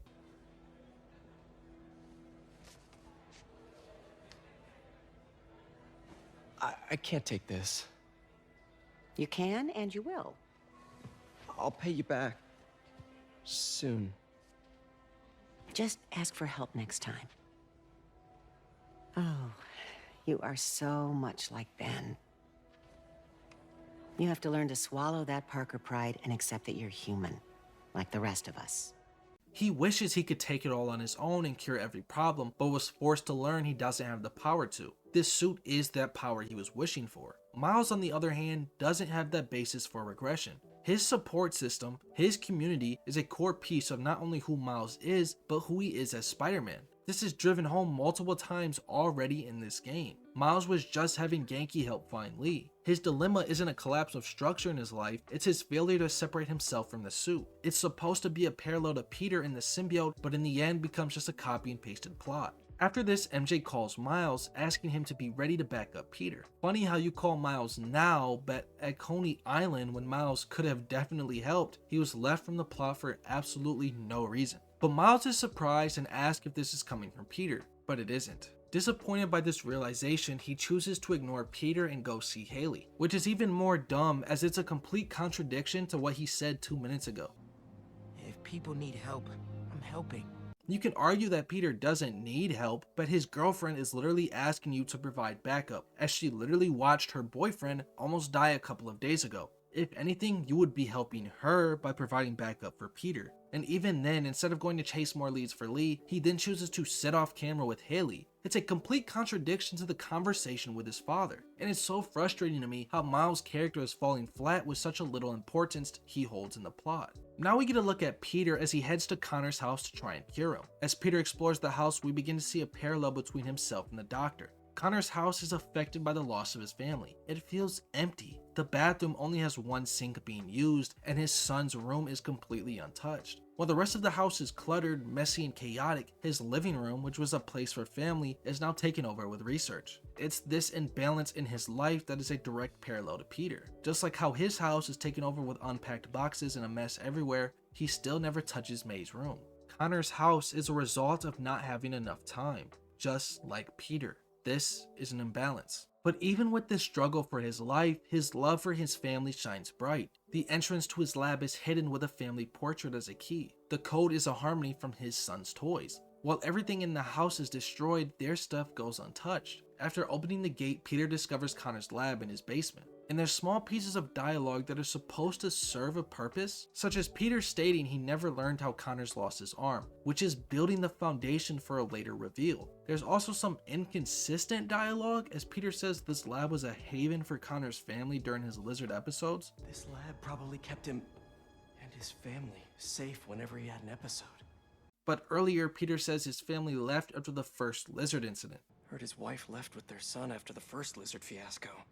Which is a contradiction, but not really a big deal. But there is a really important scene that highlights a huge part in the character transitions within this story. Peter finds security cameras within the lab where Connors is spotted. Despite physically being the lizard, he still wears Connors' clothes, and when he speaks, the subtitles label him as Dr. Connors, not the lizard. This highlights the process of this imbalance. Connors is still present within the lizard, but he's struggling to fight against the monster, but he loses. Not only does the lizard shed his skin, but the clothes of the scientist, symbolizing Connors is no longer in control, but now the monster within. The lizard is on the loose. I understand many hate the appearance of the lizard in this game, saying he looks more like Killer Croc than your comic accurate lizard, but his appearance serves a purpose. It's a direct parallel to Peter in the symbiote. It's such a great small scene. My only complaint is the inconsistent dialogue from Connors. Is he speaking more clearly when fully distorted compared to him being in his normal body during the transition? Minutes ago.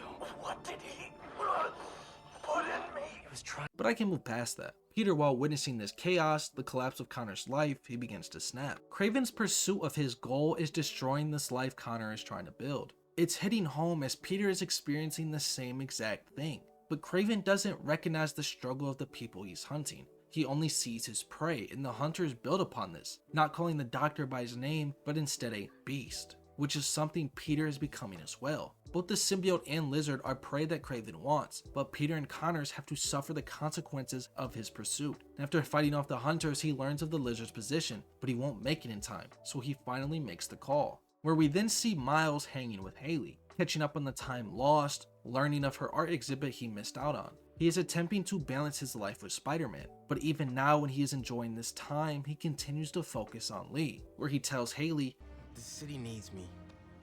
It's Spider-Man, right now."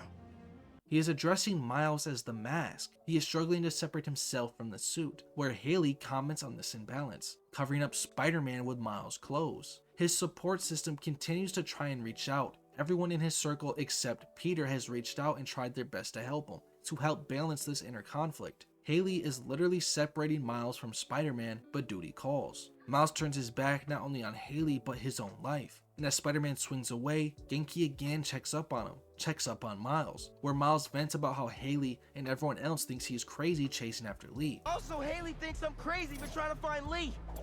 Seems like everyone does. Although Haley literally never said anything close to that, Genki tells him, "We're protecting you."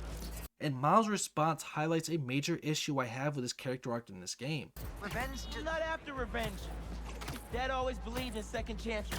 Now, first seeing this, you would have believed it's just denial. I mean, there is constant evidence towards Miles wanting to kill Lee. He basically said it himself. He literally was about to watch Lee drown. So much for a second chance. But the game never actually fully pushes this idea. Instead, Miles never actually wanted to kill Lee, and he was always in the right, which really bothers me. Especially when Miles pursues this illogical character regression, telling Genki, "It's my job to protect y'all, not the other way around." Taking on all the problems alone, which not only was already established as wrong, but also against his entire character, Miles then arrives at the fish market, trying to find the lizard, but the hunters as well arrive. Miles picks them off, and Genki gets the idea of taking over a drone, as with the drone's intel they can track down Connors. And in this pursuit, we get the beginning of a visual parallel between the lizard and the symbiote. As Miles walks through this path of destruction, the lizard went on a tear, destroying everything in his way, even leaving raw fish in his path. This scene is replicated multiple times throughout the story to visually portray imbalance, and this is the beginning of it. Connors is no longer in control, but now the lizard, where Miles then discovers some old skin. Now this scene has a massively less narrative impact on the plot compared to the original shedding scene, but it does build a tension as that means he's growing at a very fast rate. The lizard is getting bigger, hungrier, and in turn more dangerous. He is becoming the beast Kraven wants, but then another one arrives. These scenes are very small and are easily overlooked, but their placements are here for a reason. As we notice how the lizard is becoming more of a monster, Peter is always arriving as well, even showcasing his beast-like tendencies with this suit, breaking through the ceiling and terrifying Genki and Miles. Peter is just like Connors, but for now he hasn't lost control, but hints are constantly showing he is on that path. Peter is even becoming less responsive to Miles. Hey man, new threads? The building's swarming with hunters. Any sign of Connors? Now this so far has been an amazing sequence, and I absolutely love this parallel between the lizard and the symbiote, which is always going unnoticed. But there's a flaw in the dialogue, as Miles acts surprised to see Peter's new suit. It's very underwhelming considering the fact that he fails to come to the conclusion that this is Harry's exosuit. I mean, Harry's abilities are shown on the news, and even podcasts like the Danicast are able to figure this change out. And Spider-Man trying on his friend's black suit? But Miles doesn't. This isn't really a flaw I attribute to Miles, but more of the fact that the Danicast knows way more than they should, more than even those involved do. But moving on, the three get into a chase with the lizard, where Peter comments on this desperateness to save his friend. Peter truly does want Harry to get better, but he needs Connors, not for the suit, but to create a different cure. But there's such a small detail that I believe is brilliant in this dialogue. Peter never says we. Instead, he's taking it all on his own. Can't lose Connors. Harry's dying, and he's the only one who can help. He feels this is his problem to solve, but Miles interjects, letting him know he isn't alone. We won't. You take the drones, I got the jet skis. It's such a small line, but it highlights the entire plot. A look at imbalance versus balance. Peter's trying to solve the problem alone, while Miles understands the value of working together. Or at least he did, but the game is actively ruining his character. but that's besides the point. We get to look at the importance of working together as the hunters blow up a tour ship and Miles is quick to go help them, while Peter continues the chase. With both working together, they can solve the problem. This is balance. But Peter isn't fully in on this idea. Miles tells Peter together they can take the gunship out, but he shoots this down. Instead, he alone can do it. I got you.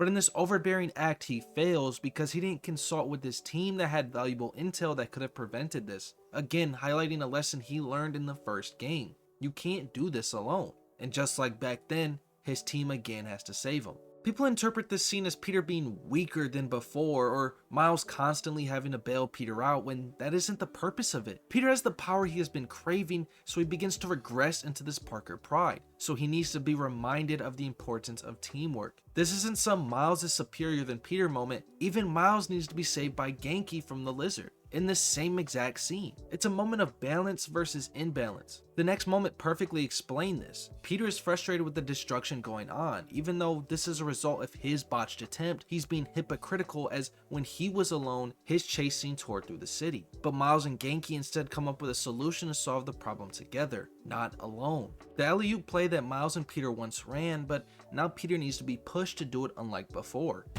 Everyone, take cover! What are you guys doing? Trying to take out that gunship! Can't get close enough! I can't. I'm one of them, remember? Bro, that's it! Pete! Alley-oop on 3?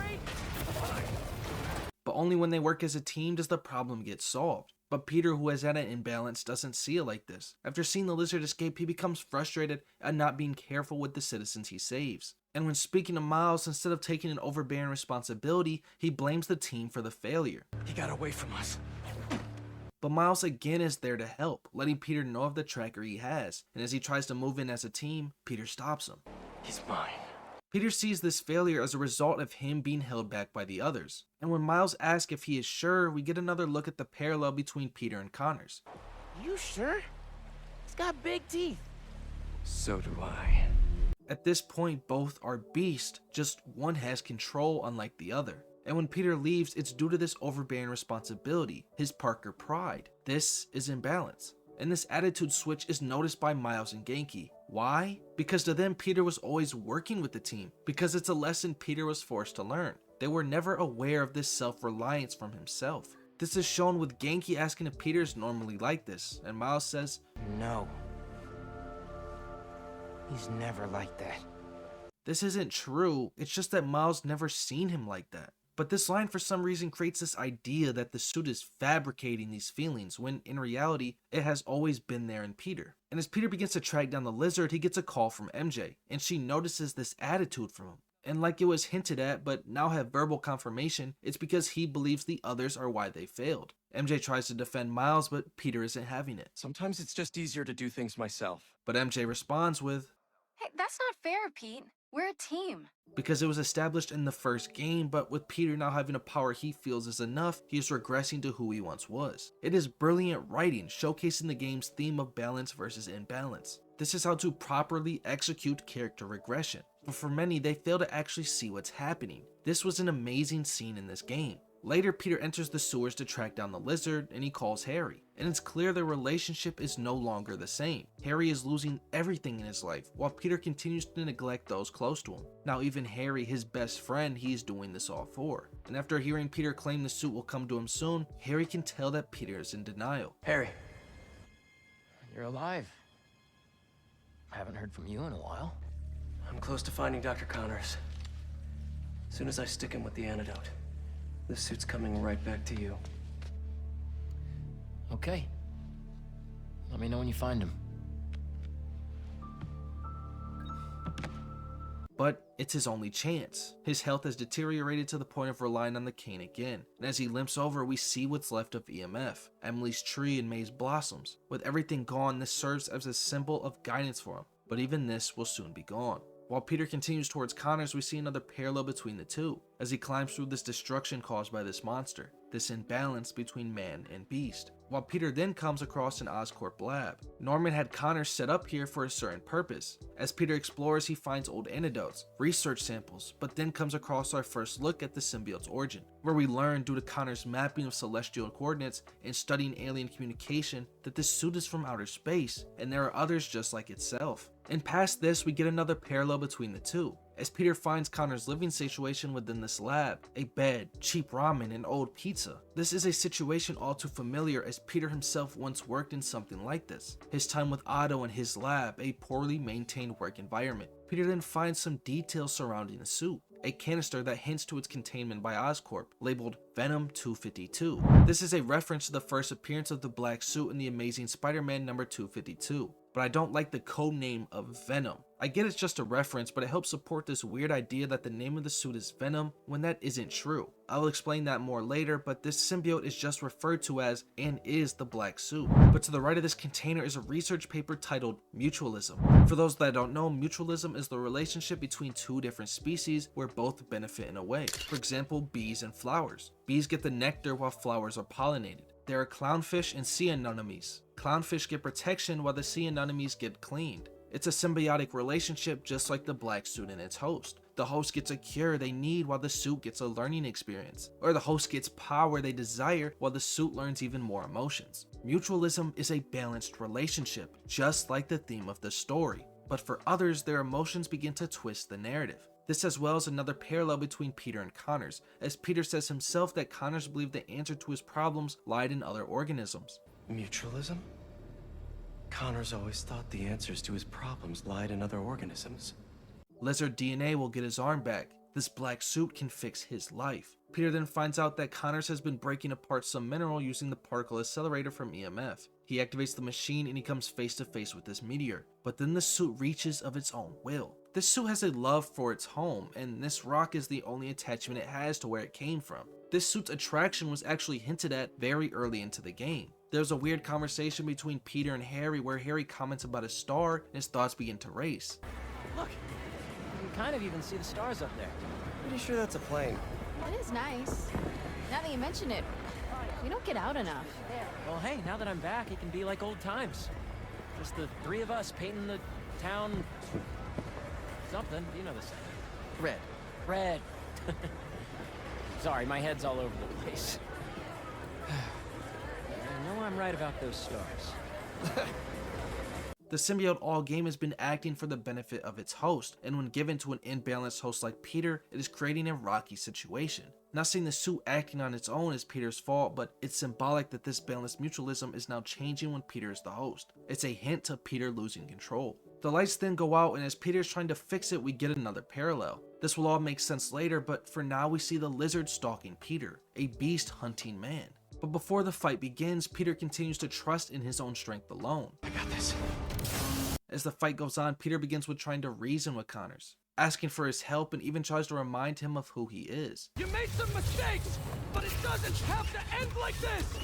Over and over, he tries to reason with the person within, telling him of those that matter to Connors. But it doesn't matter because the monster is too strong. Soon after, constant struggling and reasoning turns into pleas. Peter asks Connors, "Let me help you!" This is a statement of balance and is a parallel to a future fight to come. But Peter is quick to remind you that he isn't at a balance himself, as he states, "We could have finished this already!" Yes, you could have, if you let others help you. But Peter's pride is in his strength alone. I saved you before! I'll save you again! Again, this is Peter's overbearing responsibility. But alone, he will struggle as the lizard breaks free and creates a chase within the city. But there is a moment of symbolism here that goes unnoticed. We see inside the museum in a picture of a T-Rex. T-Rexes symbolize raw power, dominance, primal instinct, but more importantly, an untamed force of nature. This is what the lizard is, as Connors is no longer in control. The beast now has free reign, with even further confirmation of this as the shot pans out and we see a translation. Tyrannosaurus Rex translates to Tyrant Lizard King. This perfectly describes the lizard in Connor's life, a cruel and oppressive monster holding control of Connors, with clear imagery of the lizard destroying the statue, establishing his dominance. But then Peter saves the head of the monster, nothing else, which could symbolize Peter's intentions in saving Connors, not the lizard, as the head holds the brain, something Connors is known for. We then see a direct comparison with Peter's chasing the teams. While with the 3-on chase, the lizard only tore through a dock, and that was with the hunters being involved. But with Peter alone, he is clearly overwhelmed as the monster tears through the city, tearing apart buildings, blowing up cars, putting lives at risk. But Peter continues to regress as the police get involved. He gets even more angry. I got this, officers! You're not helping! Before, he once was willing to work with them. He was even calling himself Spider Cop, but now with this power, everyone is a nuisance. And when the hunters arrival, we get another shot of a line of balance. Peter's already at his goal. He's on top of the lizard and has the potential to slow him down. But instead, he gets distracted with the hunters literally behind him. Instead of brushing them off or relying on help to keep them occupied, he instead turns and faces the obstacles and tries to handle it alone. Full speed drop kicking a guy into a metal beam, possibly even killing him. Then he causes massive property damage and puts civilians in danger. There was a chase scene similar to this before with Rhino, where Peter and Miles were there to cover each other's backs, but now Peter pushes them aside. This sequence continues to highlight this imbalance of Peter, where there is another shot. Even as Peter brushes off the hunters, he doesn't do it properly. Instead, they stay as a constant nuisance that creates more damage and puts more lives in danger. But as Peter finally gets the lizard alone, a man of balance arrives, where yet again we get another shot of this line, but this time it's from Kraven's point of view. His two prey are in a direct line of sight, but instead of trying to take them both, he picks one target for now, ignoring the obstacle that is Peter and chooses the goal, the lizard. This is balance versus imbalance. And as the lizard falls, Kraven shows off his hunting skills, landing an arrow on the weakness of the monster to make it easier to take down. But we then get another line of balance from Peter's point of view. He has the clear advantage and tries to ignore the hunters, but Kraven's arrow is a bomb, exploding and separating the two. Even when having a chance to capture Connors, he still fails, crashing down and putting others in danger, even breaking his arm. But his suit is there to cover for him, putting it back in place, which is a cool moment. But again, if it can heal Harry's disease and fix a broken arm, how did it not heal some cuts and bruises back at EMF? But this scene is more than just showcasing the symbiote's healing ability and adaptation to human anatomy. It is a parallel again to the lizard, both wounded, but the monster heals as the lizard regrows his tail. This is now the beginning of the final stage of this fight. Peter's tone has changed, no longer pleading with Connors, but talking down to the weak man. You're too weak to get control back, aren't you? I'm gonna have to punch you out myself! No wonder your family left you! You're not strong enough! They're scared of you, and you know it!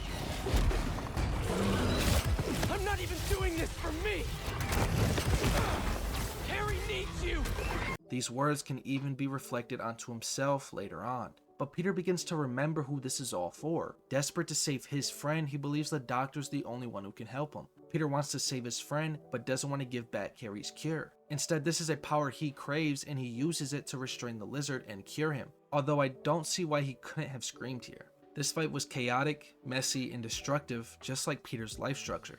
This was imbalanced. This entire fight highlighted this theme within Peter and the parallel between these two monsters. It will just become a lot more known later on. But the final symbolic image is Peter helping swim Connors out of the water, leaving the lizard's domain, shedding the monster permanently. It was such an amazingly written boss fight, but it hurts with how flawed this next conversation is. Connors wakes to Peter above him, and he is terrified to see that Spider-Man is wearing the suit, and decides to show him the truth, showing him the rock that it has a reaction to, and it reaches out of its own will. As we already established, it has a love for its home.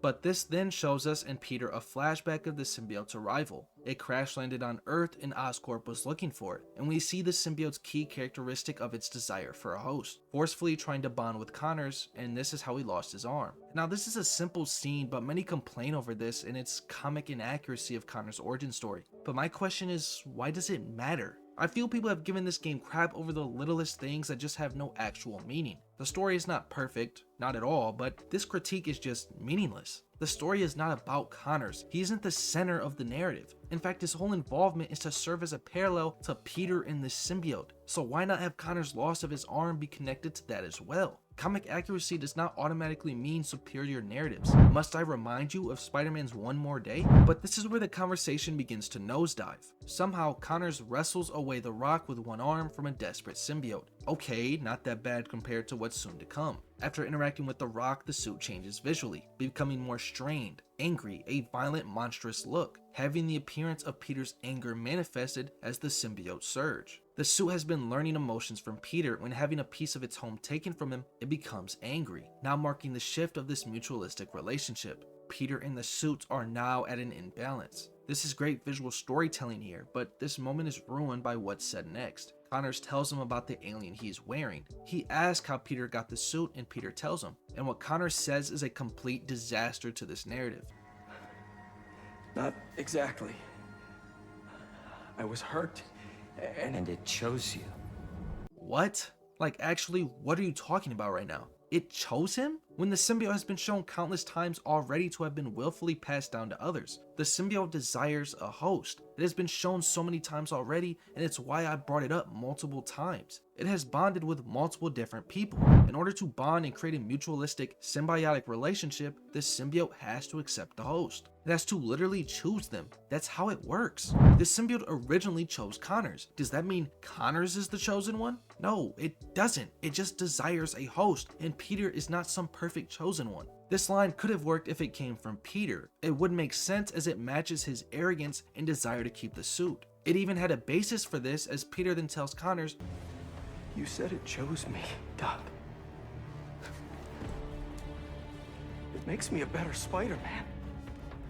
He has always felt this, but now is verbally stating it. The line isn't inherently bad, but when it comes from the wrong person, it twists and burns the narrative. This one line has made many people think that Peter is a chosen one, and it ruins the theme of balance and the symbiote's place in it. And what's even worse is Connors then speaks of the danger the symbiote is. Which means it's more dangerous than I could have imagined. Connors knew it was dangerous. I mean, he was literally terrified of Spider-Man and spoke about how he knew its true nature. He just didn't know the extent of it. But my problem with this is, if you knew it's dangerous, why show it a piece of its home? Then proceed to wrestle it away? You are literally teasing an alien monster. And why does he not comment on the clear visual change here? We have podcasters dogging on the violent black suit prior to this crazy look, but a scientist involved doesn't notice it. Spider-Man the older, well, am I a broken record yet on this new black suit scares the bejesus out of me? Well, fine, I am, and it does. Come at me in the comments if you want, but I am putting it out there. This new black suit thing, whatever it really is, it ain't no good. You can quote me. But this is where Peter says the line. Destroy us? This begins to shift the tone and is a false facade of balance. Us is not a team. Us is the symbiote taking over. And as Peter walks away, you can hear the beast growl. Peter's addiction to this suit, this power, has reached a new level, and the conversation with MJ highlights this. He tells her the suit is an alien. MJ is clearly shocked like anyone else would be, but Peter doesn't really care, as without this power he couldn't have stopped the lizard, crediting this suit as his help, his team. Another false facade of balance in his dependence on the symbiote. MJ confronts him over the lizard chase, but Peter dismisses it. A clear look at this imbalance, as before Peter was giving Miles and Genki crap over such minimal damage compared to what this was. I wish MJ would have brought this up, but I understand she was flustered and didn't want to argue with this crazy individual. It was a human response. Instead, she tries a different approach, hinting to him the idea of her new article and asks him to read it after she's done, to give him a chance of self-reflection. But it should be clear he isn't going to see it that way, as he brushes off her attitude, refusing to see this power as the problem, then says, "So, in the meantime, let's see who we can help out here." False balance. Eventually, Peter gets tired and heads home to go to sleep, and he comments on his unwashed bed sheets. Got to wash the sheets at the house again.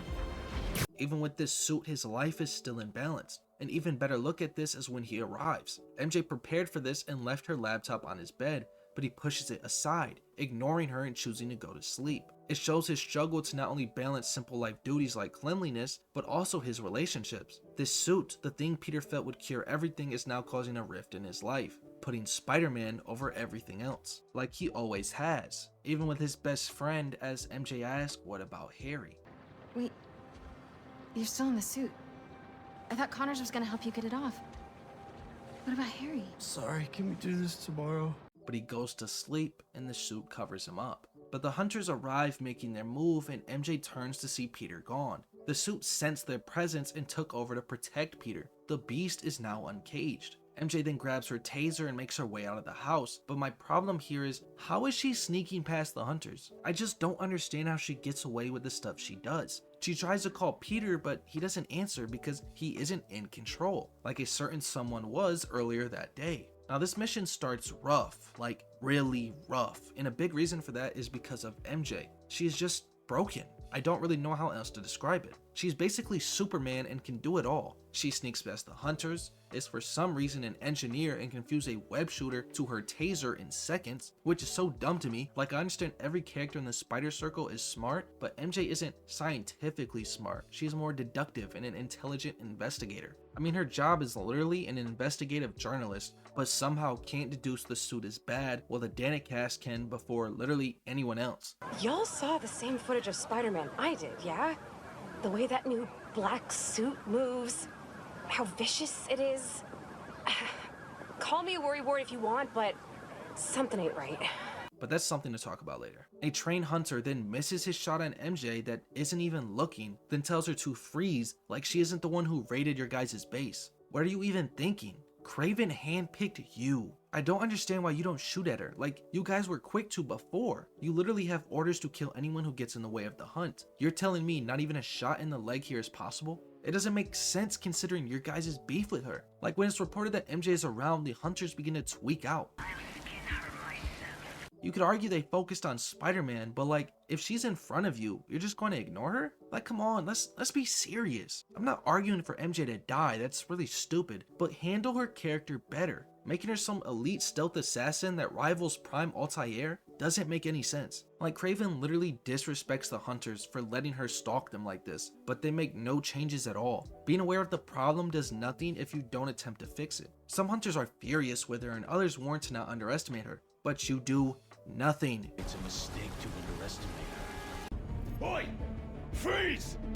She then kicks a scaffolding and nothing happens. Like, bro, is it not clear she was just right there? A presumably skilled hunter gets her hands on MJ and then gets bodied. Like, I just don't know anymore. But I am glad she texts Miles for help. I'm glad he's being involved, but this just shows how easy it is to reach out to him.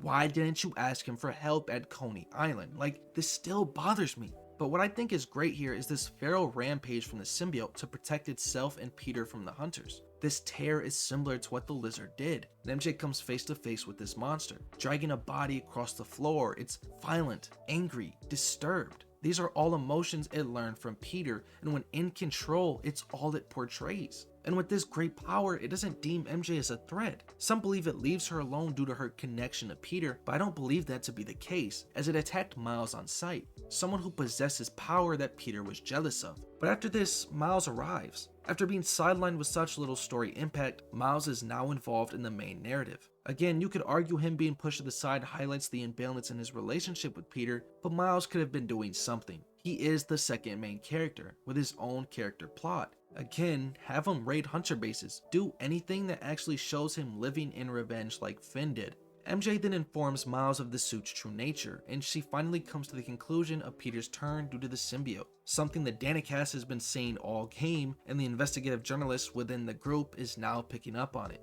Miles then finds Peter, who's on a rampage and even throwing a man cover at Miles. MJ is shocked by this fact, even questioning if it's true because Peter just ignored her. But again, that's because he sees her as powerless, not an actual threat. Miles tries to reach out to Peter to speak to him and bring him to his senses, but to no avail. The monster is in control, a parallel to the lizard. Miles comments on Peter's weird behavior, but says this is like he isn't even here. Like he's not even there! Hinting to the fact that the symbiote is in control and not the host. But a problem with this line I have is Miles doesn't come to the conclusion that Peter's acting differently with this suit, but Danicast is able to realize it even though she isn't involved in the plot. One Spider-Man is missing. The other is not himself. Another bad line is followed up right after this where Miles says, How am I gonna finish my college essay without my favorite tutor?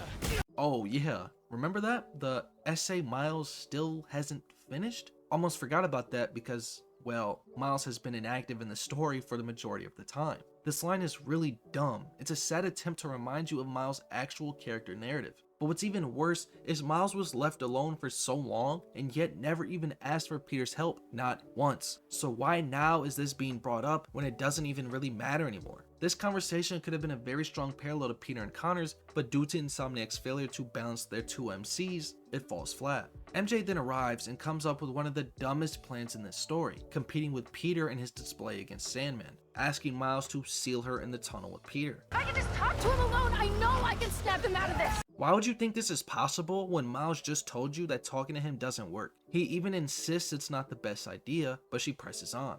And we get a clear display of a parallel here between the two beasts, but yet it somehow goes unnoticed by so many people. MJ walking through the symbiote's path of destruction is clearly a parallel to Peter and the Lizard. Both the symbiote and the lizard are angry creatures on the run, hiding from the hunters. The symbiote is flooding the tunnel, something the lizard did to keep a distance away from any pursuers. The suit was watching and learning. MJ walks through the water to the symbiote lunging at her. Then a drill begins to hit a metal pole, making a loud noise and hurting it. But MJ saves it, but the noise was too loud and it knocked the suit unconscious. MJ takes this moment to try and speak to the man within. I know you're still in there, Peter. A direct parallel to Peter fighting Connors, but he's unmasked and it's revealed he has been sleeping the whole time. The suit was in control, protecting him from any danger and keeping him asleep. The point of view then switches onto Miles, who is fighting off the hunters. MJ and Miles are working together to take on two problems at once. This is a balanced team. Not much really goes on here, but there's a weird inconsistency in this conversation. Miles is able to call MJ and speak to her just fine, but then moments later, all of a sudden, he can't get a call through to her, which doesn't really make sense, but we move on. Now, the hunters have been fodder throughout this entire story. I've spoken about how they can benefit the narrative so well, but then just completely destroy any logical tension. It's a weird 50-50 dynamic, but I've never really spoken about their adaptation to their prey. We have seen notes of them studying their hunts, but never really seen them capitalize on that until now. They can't stop Miles, so instead they stage an incident, having a civilian posed in danger. They have learned from Spider-Man's behavior to save everyone, so they adapted, and after Miles stops his hunter from falling, he reveals his intentions, stabbing him in the back with a needle, and Miles passes out saying, "You're welcome," because it's Spider-Man's duty to save those in danger. Kraven then appears trying to break into the bridge and gets a Peter, so MJ in a rush decides to tase the man awake, but instead it only woke the beast. With a really cool detail, Peter speaks to MJ, but the symbiote's voice takes over saying, "Run," showing its control over Peter. MJ has now been identified as a threat. This is imbalance. And we see MJ respond to her partner being controlled by a monster. Terrified, her eyes dilate due to her fight or flight response. What I don't understand though is MJ's had all this time with Peter in this tunnel and is one of the only people who has seen the black suit in its stable form, but does not comment once on this violent and angry appearance it now holds. Why create a visual change to determine a shift of balance, but not have a single person actually comment on its appearance? Besides the podcaster, of course. But the chase scene begins. MJ, terrified, runs away from this out of control monster, a parallel to the lizard chase scene throughout the city. Again, how is this missed by so many people? This is a cool scene to highlight how Peter is an imbalanced beast like the lizard was, but it's kind of dragged down by the fact that MJ is kind of diffing Peter here. Peter's able to destroy squads of trained, hand-picked hunters by Kraven, but MJ is able to outrun, evade, and even stun Peter. I guess that Sable training was really crazy, better than the super soldier serum. But MJ ends up hiding and hoping Miles did better, but in fact both failed. MJ couldn't reach Peter, and now Miles is bait held by Kraven. But Kraven continues to showcase balance. Instead of growing frustrated with their failure, he instead adjusts and adapts to their new situation. With Miles, they have a way to lure out Peter. But Peter himself is going through a struggle as the symbiote begins dreaming of the meteor, this rock from its home it wants so badly. Peter then wakes up on a bench. The suit fled to protect Peter, keeping him asleep to give him his rest. But it's in that lapse of control that problems were created. Peter checks his phone for multiple notifications and he brushes it off. The low battery on his phone represents the lack of energy in his personal life. While Spider-Man wakes up with the best sleep of his life, we then move on to Peter listening to Harry's call. Harry's pleading for Peter to bring back the suit to give him the cure he needs. Bring it back. Please. But it falls on deaf ears. Peter instead asks if his best friend really needs the suit. I wonder if Harry really needs the suit. I mean, if I keep it, the city's a better place. everyone benefits. Everybody wins when Spider-Man's at his best, right? Because if Spider-Man holds this problem, the city is a better place. Everyone wins. Peter has always had this selfish intent within himself, and now with the suit becoming more corrupted, it's only highlighting these negative emotions more. Because to him, he was chosen. This power deserves to be in his hands, not his best friend's. The suit doesn't create ideas or emotions, it only enhances them. Peter supports this idea by saying Norman will figure out another cure. And Norman's a smart guy. I'm sure he'll figure out a different cure for Harry.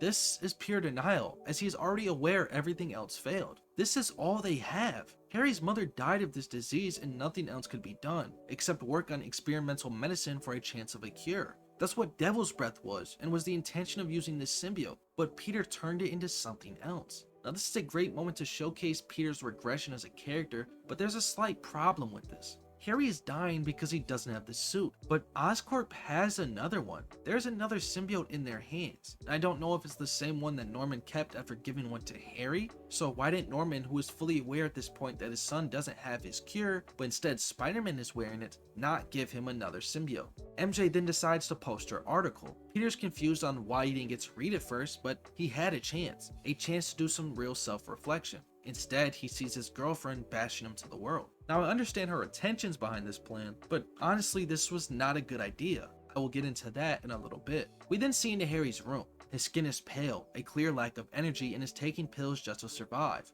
But his best friend arrives, and he asks how Harry is doing. This question causes him to look at Peter in bewilderment. He knows he is dying, but chooses not to save him. So he hesitates to answer, but he tells him directly, I need that suit back.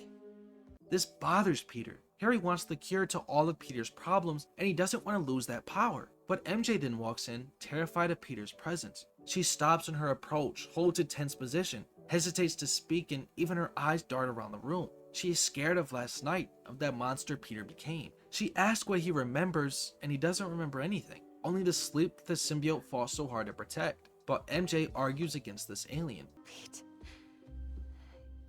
you're not yourself. That suit is changing you. This isn't true, it's just showing a part of Peter that wasn't fully present before. After having his character attacked, he snaps. This power is the only reason he is alive. But Harry makes a comment. Yeah, it's pretty great, isn't it? As that power was his cure. This then causes Peter to snap on his friend, even though this sarcasm is something he learned from him. These words are something Peter would have said if the roles were reversed. But for him to be the target, it irritates him. His image matters to him. How he is seen by people is something he holds as value. So having the people close to him seem as a problem does nothing but anger him. As he says, why don't you pop some more pills and say what you're really feeling? Hey, don't. I'm busting my ass out there trying to save you, and this is what I get? MJ, out of fear of this outburst, grabs her taser, but then Peter flips to her, bringing up her article. And this is the problem I have with MJ's plan. Why not just talk to Peter about the problem? Yes, Peter gets defensive. Yes, they are talking to him right now, but what did you really expect from posting this article for the world to see? You are already aware of how Peter values his public image. Literally in his bedroom, there's a news clipping of Spider-Man labeled Violent Vigilante. Instead of placing this newspaper along the walls with the wrestling posters for a reference or even next to his academic awards for memories, he puts it with the things that mattered most to him. So what did you really think he would say when he sees his girlfriend bashing him on the internet, then trying to talk to him after? You're doing nothing but adding fuel to the fire. But her defense is, I can't lose this job. Your job is to write the truth. I did. The truth is Peter is strong, even stronger now, but strength does not equal effectiveness. It does not equal being a good hero. But to Peter, the truth is, I'm the hero here, not you. In the end, he's the one that is wearing the mask, regressing into the person he once was. Only he can do everything. Peter then leaves with his best friend watching in shock, and as he is preparing to leave the house, he overhears Norman. Norman is struggling to create a cure. Everything he's doing, everything he has done is a failure. The stubble on his face shows the days he has been cooped up, struggling for any lead. Though if they were to have gone down this visual storytelling route, why not have his hair be a mess as well? Not combed over, but we move on. Peter then approaches this desperate dad. Although he is angry, he does want Harry to get better, just not at the cost of himself. Norman asks Peter how was the visit with Harry, and it didn't go well. Even a bad visit is enough to tear Norman down. Peter tells him not to worry as Harry will get better, and we see the topic of conversation listen over. Norman thanks Peter for being Harry's friend, for being someone that Harry loved in his life. Watching these two grow up together was like having another son. As he hugs Peter, he tells him,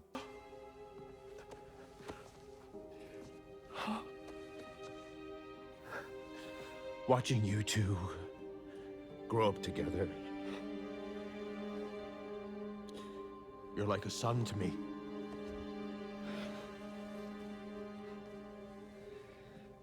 I am so proud of the man you've become.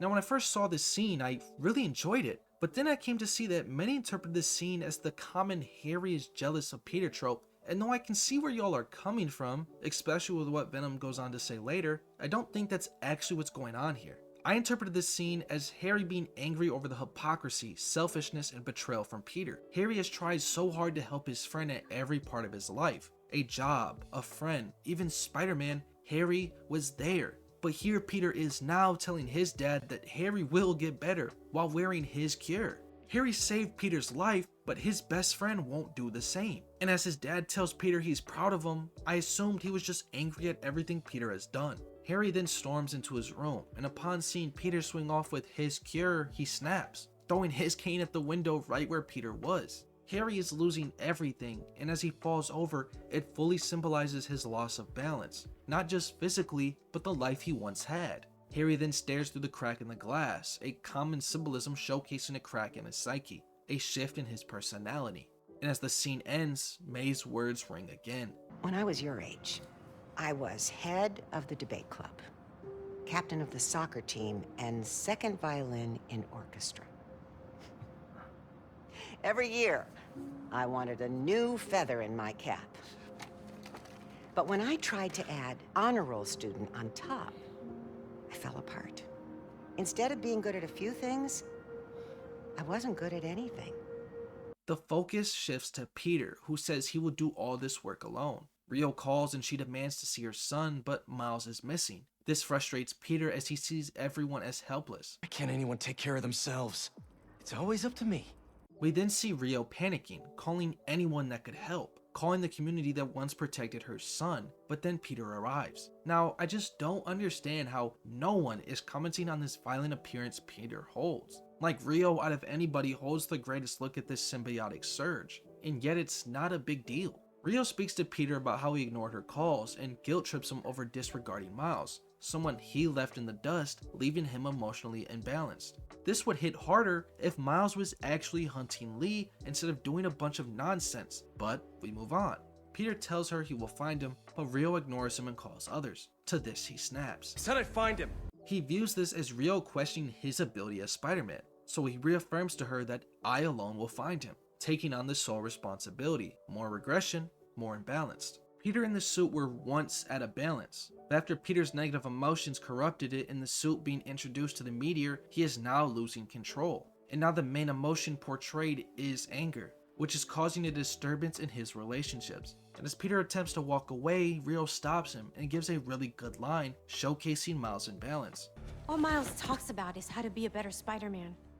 Not school, not his friends. How to help you. This is a great line of dialogue. It perfectly highlights Miles' struggle to separate himself from the mask, but the game fails to fully showcase this in effect throughout the story. Yes, Miles has his moments, but due to being sidelined, he doesn't have the same build-up Peter has, so it ultimately falls flat. She then snaps at Spider-Man. Miles has been someone trying to help Peter, trying to balance his plate, but now Miles needs the same from Peter, and she demands, Go help him. We are then shifting to Miles' point of view. The height of his inner conflict is soon to come, but right now he's captured and held in a cage by the hunters. Miles is still in his Spider-Man suit and his mask is still on, untampered. This goes to show Kraven's balance even more, as he doesn't see the person behind the mask, he only sees the bait that he is, the lure to bring his real prey. Eventually Miles breaks out of his cage and travels deeper into the base, finding cages from previous prey that were hunted. But there's a problem I have with this entire sequence of trials basically, and this next conversation Miles overhears kind of explains it well. That little spider doesn't stand a chance. Big Spider-Man, perhaps. But the small guy... So first of all, what is bro even talking about? This line is inconsistent as basically every hunter believes Black Suit Spider-Man possesses the power to kill Kraven. That's what the celebrations were for. The comments made on their attack on Peter's home. Peter is a beast that can give Kraven what he wants. To question that now, saying perhaps, is really weird. And the second part of this is Miles having to prove himself again. Smallest are often the swiftest. Aren't you curious? Great. So am I. But to me, the answer's obvious. You're right. The smallest are the swiftest. Why does Miles over and over continuously have to prove his worth? This entire trial for Miles is him proving his worth to Kraven. It's nonsense. We already saw this in his own game. You were completely regressing and tearing down his own narrative. Don't make me kill you! You can't win! Why do you keep fighting? Because I'm Spider-Man. As Miles then heads deeper into the base, he begins to panic. He tries to call for his friends, but to no avail. Pinky, I need you, man. As he has been separating himself emotionally, he is now alone physically in Kraven's cage. Miles is at a complete imbalance, and his thoughts are racing, rushing to every possibility, wondering if his identity was exposed. Are the people close to him now in danger? Did he fail to protect the ones he cares about? Can you hear me now? Please. Did they get to him? Did they get to Mom? Miles then comes across even more hunters who begin to question Black Suit Spider-Man's strength. Kraven seems to believe this will be the one. I wonder if he's right. There is an electricity to the air, yes. After so many have failed, it seems impossible for anything to kill him. I guess we'll see. The inconsistency is just so weird considering the entire build-up to this point. Why now are the hunters questioning if Peter really can kill Kraven? I mean, they have been stalking him over and over, experiencing this incredible strength he possesses. He is nothing like they have seen before. And firsthand, they have experienced this change within Peter. It's not a hero they are chasing anymore, but a monster. At least Kraven is aware of this. Every night, I dream of my last moments. My body lying beneath my ancestors' sky in a field fertilized by their failures. Their tears fall from the stars as fire consumes my corpse. For I have done what they could not. Only an equal may taste my last breath, and may they send my soul back to the quiet depths of hell. He is desperate to not die of his disease, but instead a true hunter's death, and Peter is his way out. Miles begins to push deeper to try and find answers. Why did Kraven bring him here? But he then finds out. The hunters have been waiting for him, waiting for the results of his trial. They needed him to prove his worth and provide entertainment for Kraven. In a scene that highly resembles Arkham Asylum's Joker party, he walks past the hunters who welcome him to his trial by combat. In another scene that highly resembles Arkham City's Penguin Arena, Miles walks into a coliseum with spectators watching. He has walked into a gladiator's pit with the man who killed his father. Upon hearing Lee's voice, Miles' blue venom immediately tenses up. So I guess he didn't see Lee just standing there somehow? But Lee speaks over his failed attempt at escaping. He is in his Mr. Negative form, highlighting the hostile environment they both sit in. With Miles and Lee both standing in opposition from one another, Kraven appears, in a shot that perfectly explains Kraven's story. This is a scale with Kraven in the middle of it. He is balanced. But there's a huge issue here with this encounter. He orders Miles and Lee to fight to the death for his entertainment. But the question is, what purpose does this serve for his goal? Risking the life of his bait for his true prey just to be entertained is weird and a risk I don't really see Kraven making. All game, every move he made served a purpose for his one goal. This kinda contradicts his character narrative, and it feels like a poor way to have Miles come face to face with Lee in a deathly environment. It didn't really have any solid build up besides another contradiction of Miles' story. Proving your worth doesn't work here. But tensions are high. With both powers flaring, the camera switches to both points of view to build up this opposing tension. Miles then asks a question that really has my head scratching. So how many people did you kill before I got here? I didn't have a choice.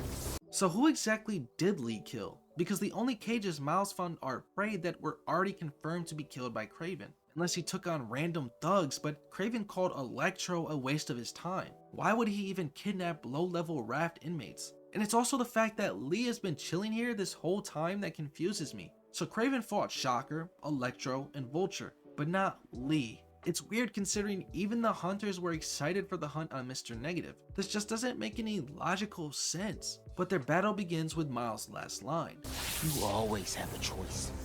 And Miles is choosing to fight Lee. As their battle starts, Kraven says he's done wasting his time fighting weaklings, and they need to prove they are worthy of killing him. Which doesn't really make sense considering not only what I just explained, but the fact that you have Spider-Man in some death battle, when you already stated you had no interest in Spider-Man because he doesn't kill. You only changed your mind on Peter because you tasted the violent power of the symbiote surge. Miles does not have that suit nor that violent tendency towards Kraven, but he does have that violent streak towards Lee, as he tells Miles, I understand you want to kill me. Instead of Miles refuting this, he asks a question regarding Lee's life, basically agreeing to his statement. But I can't let you do that. What makes you think you deserve to live? Now, Miles' bloodthirst towards Lee wasn't the focus of the story for a while, but it has been building up, as earlier he even tells Genki he could have just killed Lee and stopped this all. I can't believe I let him get away when I could have... You know? Could have what? Made sure he didn't hurt anyone else. Right. Of course, there are moments prior that kind of refute this, but that should have been just denial, as it's hard to say Miles doesn't want revenge when he says things like this.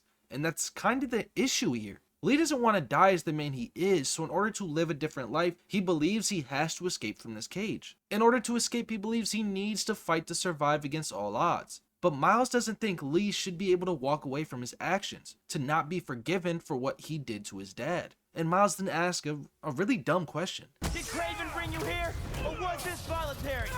Bro, obviously this is against his will. Kraven has been hunting supervillains and kidnapped him in front of you. Lee literally just said he tried to escape, but in response, Lee says something stupid too. Save your superiority complex. We're both in this arena. Like, what even is this dialogue? And even Kraven suffers from these horrible lines. He tells Miles he notices the bloodthirst of his. Again, more build up to this want for revenge. But he then says Miles awakens something in Lee, and he wants to see, show me more. What? Miles doesn't make Lee angry, he stirs regret within himself. This has been shown already at the dock. Lee doesn't want to kill Miles, he just feels he has no other choice. If you lose the fight, he even apologizes for killing you. Sorry, kid. So why would Kraven want to see more of that? I understand Kraven wanting to see Miles go down this darker path, as at least there's something there. As Lee tells Miles, you'll never defeat me. Spider-Man doesn't kill. You never fought this one. A clear implication Miles' no-kill rule will change for this one occasion. Miles asks Lee if he ever felt regret for his actions, and Lee says what he did wasn't personal, to where Miles responds with, I'm sure to you it wasn't. Now this is the problem I have with this fight. I feel it should have gone in a different direction. More specifically, I feel like Miles should have grown to understand Lee and get past these feelings of revenge. As Miles knows Lee went off the deep end because of his want for revenge against Norman. He saw how Mr. Negative essentially destroyed the legacy of Martin Lee and all the good he did. Miles himself even saw firsthand how revenge changed his best friend Finn, with it even costing her life. During this fight, he should have realized what he's doing and the path he is going down, with it ending with him choosing to let go, to not continue this cycle of revenge. I mean, there was a perfect setup for this, as most of the dialogue is Miles wanting Lee dead and Lee not wanting to live this way anymore. What do you want? An apology? I want you to feel even half the pain you caused me. This is gonna be the last time you hurt anybody. It's either that or for some reason they continue to push this Miles needing to prove himself subplot. You're a cliche! At least the other Spider has a man behind the mask!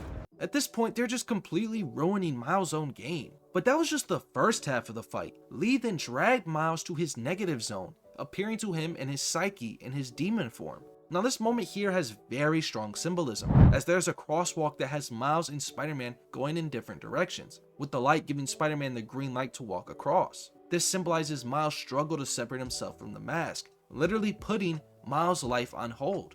They support this idea even more as in his mind he's still wearing the Spider-Man suit, swinging from building to building. Lee begins his insight into Miles' mind where he calls him a I see a boy, terrified of being alone, of failing his family.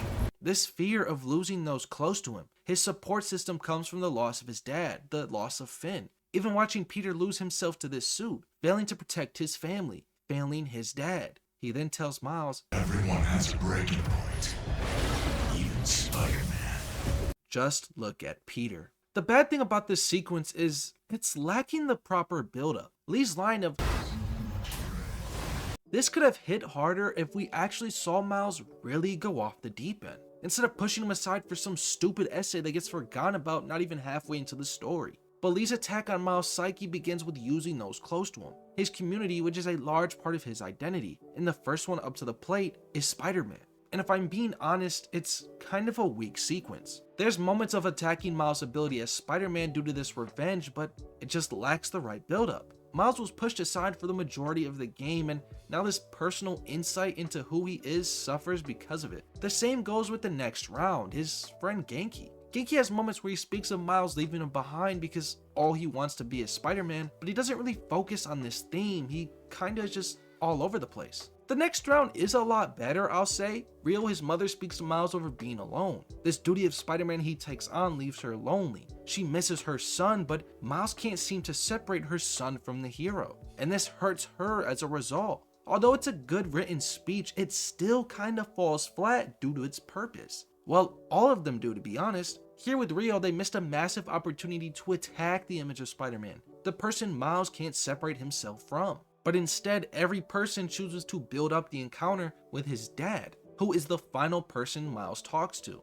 In a scene that resembles Peter chasing after Otto, Miles chases after his dad. Both are people Miles and Peter looked up to respectively. Jeff talks to Miles, letting him know that there is a person beyond that mask, but that person, his son, is a failure to the family. I feel this is a strong moment to really critique the person Miles is becoming.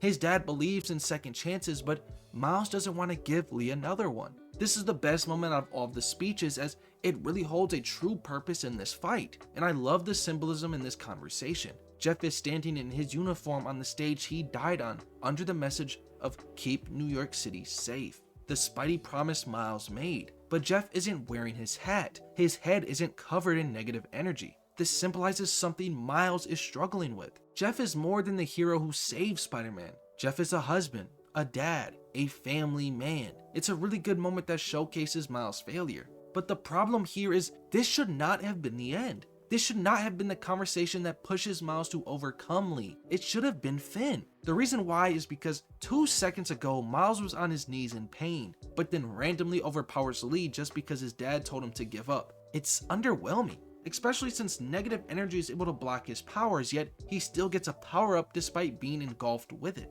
If I could change this outcome, it would have been another round, but this time it was with Finn. Their conversation would be Finn attacking the hypocrisy of Miles. Miles lied to her, was a bad friend to her, and attacked her character because of this want for revenge. I would have had Finn point this out to Miles, how he is becoming just like her. His obsession is hurting those close to him like he hurt her. And now this revenge has taken over his life, and he has lost the person he was. I would have had Miles come to realize that Finn is right, and that this realization brought so many strong emotions to him, as he realized that pain he put everyone through. Then he would receive this power-up that he uses to overcome Lee. That to me would have been a far better outcome, and also take out the visual negative energy surrounding Miles. It doesn't make sense. Peter didn't have it, so why does Miles? I also don't understand Lee's shock at the news that Lee killed Miles' dad. Like, did you not just see his dad talking to him on that stage? And you can't say he doesn't recognize him, his dad was a city hero. Then Miles just becomes a hypocrite, criticizing Lee for making his problems bigger than everyone else. I'm the kid whose dad you killed at City Hall. What? He died because you decided your problems were more important than all of those people's lives.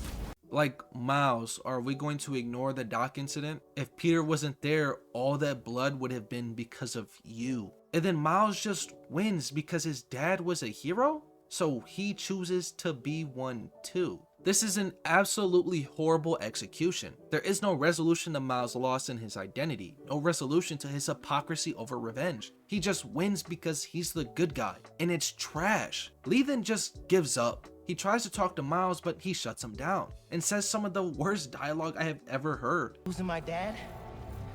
It's not what's holding me back. I was the one doing that.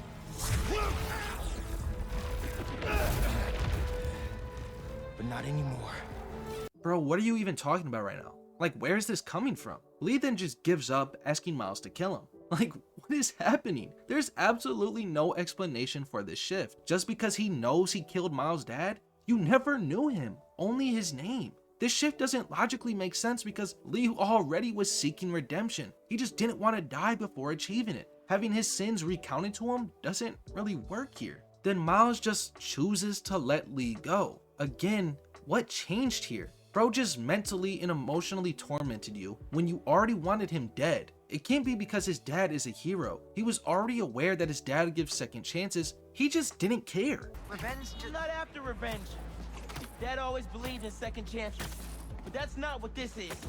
It's an absolute horrible execution to what could have been an amazing resolution to his character. What I would have done is after Miles overpowers Lee, instead of Lee giving up, Miles actually beats him down to submission. But he realizes that he not only was becoming just like Finn, but just like Lee. That they both were drowning and losing themselves in this path of revenge. Only then does Miles choose to let Lee go, to not make the same decision he did, to choose to be better. That is how it should have ended, not whatever nonsense this is. And what exactly is stopping Miles from leaving with Lee? I just genuinely do not like this ending here. It's trash. The hunters then swarm Miles, who fights them off, but he is injured from his fight with Lee, and Craven approaches, who smiles at the bait for Peter, and he beats Miles off screen. The point of view then switches to Peter, who gets a call from Genki. He tells Peter of Lee's location, hoping that's where Miles is as well. Connor then calls Spider-Man, asking him to take off the suit, but Peter shuts him down and heads towards Lee. And as Peter arrives, Lee is standing in front of Feast, waiting for Spider-Man. But Peter is hostile, attacking a person who isn't even looking at him, showing his loss of control over this symbiote. But the negative energy protected Lee, foreshadowing the counter to the future symbiote problem. But what doesn't make sense here is it's like Lee knew this symbiote couldn't hurt him, which doesn't make any sense, as he learns later he is the weakness. But we move on. Lee tells Peter of Miles' current situation, and we then get a point of view from Lee where we see how unhinged Peter is now. Lee is de-transformed and not even hostile, not in the slightest. But Peter looks so angry, so trigger happy here. This is an imbalance in its most clear form so far. As the camera switches, we see what Peter sees, and we see this strained, violent symbiote on his back, while Lee looks sympathetic. He looks like a normal civilian. But this then draws the question, why is nobody commenting on this wild appearance of Peter's? Like, Lee knew Spider-Man before all of this, before even May died, yet he doesn't comment on this extreme hostile behavior. It doesn't make any sense. What else doesn't make any sense is Lee's insane behavioral switch, saying he owes Miles his life and much more. I don't want to rehash this, but dude, what are you even talking about? Lee then offers to help free Miles, but Peter rejects it. With his overbearing responsibility, he isn't going to look to Mr. Negative of all people for help. We then get such a cool shot of the symbiote, split by both the sunlight and the shade. I just love the look of this symbiote. It's by far the best adapted look. How slimy it is, like a real live organism is being worn here. In the strained, violent appearance with the tilted eyes, it's great visual storytelling for the theme of imbalance. But focusing on the dialogue, Lee continues to hype up Miles, building up the succession of Miles for Peter. But we then get some pretty crappy and inconsistent lines from Peter. MJ calls and he hangs up, still furious over the article. But he then insults the old Spider-Man, the one without the suit, the one without the power, as he sees this older version of himself as lesser. But then for some reason he hates this new black suit version? What's so great about the new Spider-Man anyway? He can't even stop some hunters! Which is weird because he literally says the suit makes him a better Spider-Man. To all of a sudden doubt that now doesn't make much sense? But I really like the line after this. Peter is venting over his life falling apart. EMF is gone, his life is in ruins, and he's going to lose May's house because of Kraven. Peter is furious, blaming it all on the hunters, but then the symbiote speaks. Kill Kraven. Yes, the symbiote is taking control. The fact that it speaks highlights a shift in their balance. But Peter's emotions are still influencing this suit. Kraven has nothing to do with the Rock, but at this current moment, Peter is furious with Kraven. So the suit is in turn trying to influence Peter to take care of the problem, to cure this cancer out of his own life. And as he arrives at their base, we see this influence in action. Immediately, his anger manifests into a surge. Peter is clearly losing control. His tone is irate, his attacks are vicious and powerful like never before. He is beating these hunters to a pulp. This is clear imbalance. Peter is losing himself to this suit, and it feels like he might actually kill someone here. As the hunters are defeated, only one remains. Unarmed on the floor, yet Peter howls at him. This guy is terrified of the monster in front of him. He doesn't see Spider-Man, he sees a beast. Too terrified to even say a word, but this non-responsive hunter infuriates Peter as he threatens to literally squish him under a car. His emotions are so overwhelming and so blinding that he doesn't even acknowledge the voice of the suit. It is now like an intrusive thought to him. This alien is influencing and feeding off his emotions. As he enters this base, he closes the hole behind him, trapping the hunters with him. This suit has immense strength, but Kraven wants to push it, trapping Spider-Man in Oscorp Tech, a cage that was said to be unbreakable, but Kraven believes anything can be broken. This cage is a metaphor. Not only is it the physical representation of containment, urging the beast within to break its bars and be let free, but he's speaking of the moral code of Spider-Man. Kraven wants to push Peter, push him to lose himself, to not be the man, but the monster, and do what he said he never would. We get the beast's point of view of him struggling to break the cage, not because he can't, but because he won't. Peter is in there somewhere, but Kraven isn't interested in him, as he literally reaches out for the symbiote and says, "You still hold back."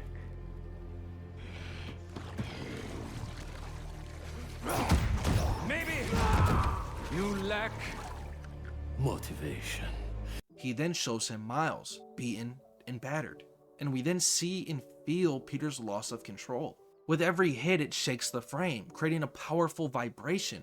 But from Kraven's view, you don't feel this tension. The camera still shakes, but from this angle, you feel impressed over this strength, like an animal breaking off its chains. As Kraven now recognizes this monster, he is now reminded of the lion he wears, the brief glimpse of death he once encountered. There you are. And as this beast breaks free, Kraven is one step closer to his goal, the glorious ending he has been chasing. Peter's anger here is fueled by this quest for revenge, but this is a result of Kraven's quest for his end. He did everything he could to bring this to fruition, and this prey he wanted for so long is here in front of him.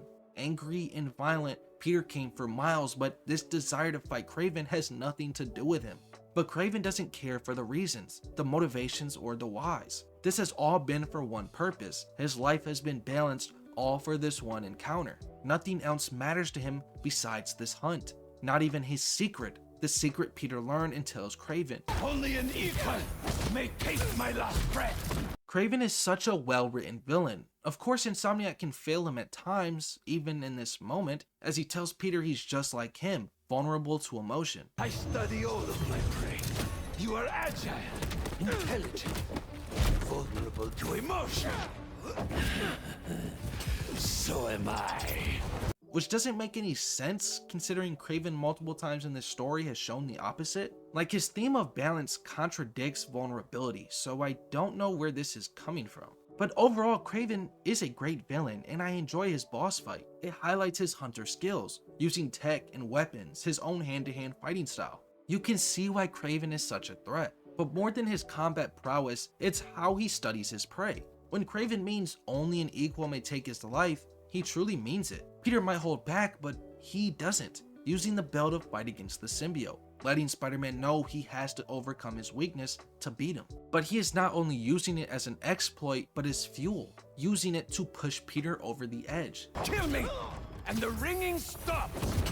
For Kraven, this is a hunt against a beast, but for Peter, it's more than that. It's not just a fight against Kraven, but a struggle within himself. A struggle against the symbiote which absorbed his emotions, his anger which is now consuming him. As Kraven continues to push and push, the symbiote is pushing as well.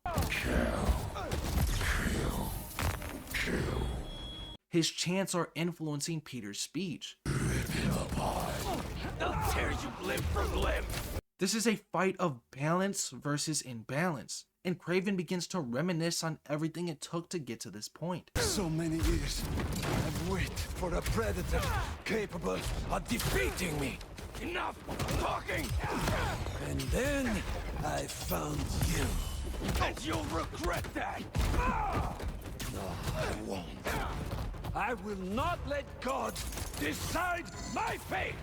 He has finally found someone he deems worthy, and this strength is beautiful.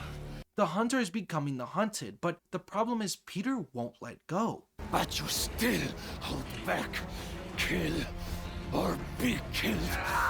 So Kraven lives by these words, trying to crush Peter's skull, and this was the final straw. Not trying to be killed again by this man, so he does what he has to. Peter won the fight, but it's not enough. His emotions have consumed him. He lost himself in this desire for revenge. The same anger that took Lee and Otto has now taken Peter. This is imbalance. But here comes his partner. Miles attempts to balance Peter's emotions, trying to talk him out of it, trying to win Peter back. The same anger he saw Finn lose herself to now has Peter as well. Kraven, seeing this, continues to try and push the beast, but Miles steps in, saving not only him, but his mentor as well. But just like the cycle flows, the same way Lee and Otto fought Peter for stopping the revenge, he will now fight Miles. Redirecting this rage, his suit manifests these emotions, taking over the entire battlefield in this dark desire. Peter has lost himself in this suit, and it's now up to Miles to balance him out. Miles confronts his mentor over almost killing Kraven, but Peter tells him he's in the way, and the symbiote then speaks as well, saying, "Always in the way," referring to the botched lizard chase, where he felt it was due to Genki and Miles that he couldn't get the monster. In fact, he feels it's because of everyone else that he is struggling. I could have fixed everything! He feels that if he was to take out Kraven, this would all end. Every problem would stop. This is an imbalance taking the problem on alone. But Miles responds with the antithesis to this idea. By strangling him? That's not what we do! Both Peter and Miles are Spider-Man. Spider-Man doesn't kill. They don't kill. They together are in this dilemma, and they need to work together to figure it all out. But Peter is not a fan of this lecture. Don't try to mentor me! Peter doesn't want to be seen as lesser or in need of help. He is insecure of himself and his ability. It's why he tries so hard to take every problem on alone. But because of this mindset, he was forced to learn he can't do it alone. He needs help just like everyone else. So he reflects onto Miles, someone who is struggling with this revenge as well. Don't try to mentor me! You're the one running away from your problems! You're the one hell-bent on revenge! And I'm going to be honest, this here is where the fight begins to suffer from bad dialogue. Kraven vs. Peter was amazing, and Peter vs. Miles could have been even better. It had so much potential to be the fight of the game, but because Insomniac completely flopped on Miles' story, this fight here suffers because of it. This could have been a conversation between the two surrounding the topic of revenge, and this process of losing yourself during it. I mean, they had such a great setup for it. If the Lee fight was just executed better, then this could have been a peak fight. Peter watched Lee and Otto lose themselves. This suit engulfed Peter in his own anger. It's all right there. But instead, they fumble the bag hard. Revenge? All I wanted was to protect my family. Protect you! This is the problem with this fight. It completely ruined the possibility of any great dialogue from here on out in this encounter, instead choosing to push the Miles over Peter narrative. There's been a lot of discourse around this idea that this game dogs on Peter to make Miles look better. Some people use the line right after this to claim that wasn't ever a thing. You're not better than me! I'm not saying that! They argue that this idea is coming from the insecurity of Peter. But the truth is that at this moment, they are pushing that narrative, which inherently isn't a bad idea. I mean, Peter was forced to learn things that Miles already knew when he became Spider-Man. Peter needed to learn to rely on others, while a big part of Miles' identity is the community around him. There is a basis for it, but the way they try to tell it is a complete contradiction and fumble of the narrative. The game dogs on Peter for being consumed with revenge, while Miles never was. In fact, he never even wanted revenge, not once in a single moment ever. It's not like Miles literally was watching a defensive Lee almost drawn in a box. It's not like Miles himself told Lee multiple times he was going to kill him. Like, Miles totally didn't almost let dozens of people die just because of Lee, right? I mean, all he wanted was to protect everyone, be the hero his dad is, right? Miles here is a walking contradiction and a straight liar, but it's because of Insomniac's failure to actually handle his character. They continue to try and push this hero idea onto Miles, saying he just wants to save Peter, while Peter responds with, I'm the hero. I don't get sick. My problem with this is they're making Peter eat his own words, but any sort of backlash is just non-existent for Miles, who said almost the same exact thing to Genki. Also, Haley thinks I'm crazy for trying to find Lee. Seems like everyone does. We're protecting you. Revenge just... Not after revenge. Dad always believed in second chances, but that's not what this is. It's my job to protect y'all, not the other way around. But unlike Peter, he was always right. It's just a poor execution for pushing Miles over Peter. It is not just this failure of a dynamic, but the dialogue just doesn't feel real at all. Miles tells Peter to stop listening to the suit, to where Peter responds with, And what? Listen to you? Yes! Listen to me! What are you so afraid of? But then the conversation just ends? Instead of exploring Peter's fear of his life falling apart, his fear of being powerless without this suit, they just completely skip over this topic, leaving this whole exchange hanging and just unfinished. There is some good to this boss fight, like I do enjoy the exchange between Peter and Miles over his obsession with the suit. I need this suit. It makes me a better Spider-Man. You just want it for yourself. This line highlights his insecurity of being powerless, but not just that, it's him reflecting his own feelings onto Miles. Peter was jealous of Miles' powers, just like he was jealous of the suit on Harry. He always wanted that too, to have the power they do. So he reflects this selfish feeling onto Miles, and they explore Peter's feeling of betrayal with how he is seen, asking Miles why he's fighting him. Why are you doing this? I made you. You owe me. Miles says he doesn't mean that, but the truth is he does. The suit does not manufacture feelings. This is indeed coming from Peter himself, but he also comments on how Spider-Man is viewed now. All I wanted was to save everyone. MJ, May. Now the city thinks that I'm the problem.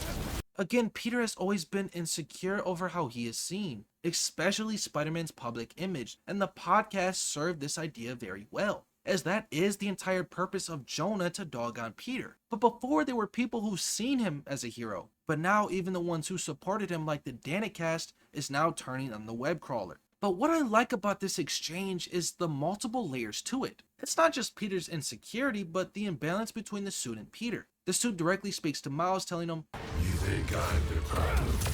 As the symbiote is taking over Peter, and that's the entire purpose of this fight. The suit is now the problem, but Peter then speaks. But I'm not anymore! As before, he felt he wasn't good enough, but now, I am the solution. the suit has learned this idea from Norman and Harry, as that was its original purpose. There was a problem, and it was the solution. It was a cure for Harry's disease, but after Peter got a hold of it, this idea of a cure became twisted. It's no longer just a medical solution, but a solution to everything, to all the problems in Peter's life. But I also like the choreography in this boss fight. Before, Peter grabs Miles, who was trying to punch him, and slams him, but after trying that again, Miles adapts and counters it, mimicking a move Goku performed against Kefla in the Tournament of Power. It's just such a cool move. I always enjoy seeing something like this. But even when I begin to enjoy this fight, they are quick to remind me of the wasted potential. I can't let this go. I'm finally everything everyone needs me to be. Yeah, you don't even answer my calls anymore, man. It's just such poor dialogue. Miles could have responded by telling Peter how he left him alone. When he was struggling over his emotions with Lee, Peter was nowhere to be found. When Miles needed Peter, he wasn't there to help, and this caused him to separate himself from those he cared about. But in reality, he suffered zero consequences and instead talks about the unanswered phone calls. It's just so sad to see. Miles then brings up the tunnel incident. And what about MJ? You could have killed her! Which is an absolutely valid question. Peter was tweaking, and Miles was in the right to call him out here, but why stop there? Call him out over failing Harry. Miles knows Peter needed counters for Harry, yet here he is, still in the suit. with absolutely no mention of how he still has it. Ask what was the point of the lizard chase. Please just call him out for leaving his best friend to die. Like, the exchanges are just so poor, and a lot of the time makes no sense. Like when Miles tries to relate to Peter. People in my life, they keep dying. I blame myself for that. They needed a hero, and if I thought some Sue could save them, maybe I'd be in your shoes now. But this kind of power is the reason they're gone. No, Miles, it's not. Jefferson was caught up in the middle of the crossfire and leaves path of revenge against Norman. Finn died in an explosion she caused by trying to ruin Roxxon Plaza. Revenge took them, not power. This is such a weird thing to say considering he was just telling Lee earlier that day. He died because you decided your problems were more important than all of those people's lives. This right here is not the way to critique Peter. It's so weird they're going down this route when the entirety of the Spider-Man game series has been exploring the idea of revenge. So why are we not actually talking about it when it's the literal reason to why people are dying? Miles could have commented on how looking for revenge does nothing but hurt those close to you and causes you to lose yourself. I mean, Miles, better than anyone else in this series, understands the cost of revenge. He witnessed his friend lose herself because of it. He lost his father due to the crossfire, and he's actively witnessing his mentor suffer the fate Finn did. Miles could have commented on how this anger got to him and almost consumed him like it is with Peter. But you know, let's just not do that. Instead, blame this superpower instead. Not like Spider-Man is a superpowered man swinging through New York City every day, right? Just an utter failure of dialogue. Like, I just can't stand this boss fight. It's actually trash. They do something right and then just ruin it seconds later. You gotta be stronger than that. This line shows unity. It shows a team. This here is balance. But Miles then says, This time, you have to save yourself. bro, what? The two sentences literally contradict each other. Miles, you see Peter take on too much responsibility and yet push this on him as well. Are you not here actively trying to help save him? Balance his struggles? That's the literal theme of the plot. Peter then says he can't. The suit is consuming him. Then Miles just says, You will. Why not say we will, or we can help you, not the suit? Anything that uses this play on words. We can represent the Spider team, while to Peter, we represents him in the suit. Like, there's just so much wasted potential, and most of it is coming from Miles. Like when he tells Peter, Not losing you, Pete.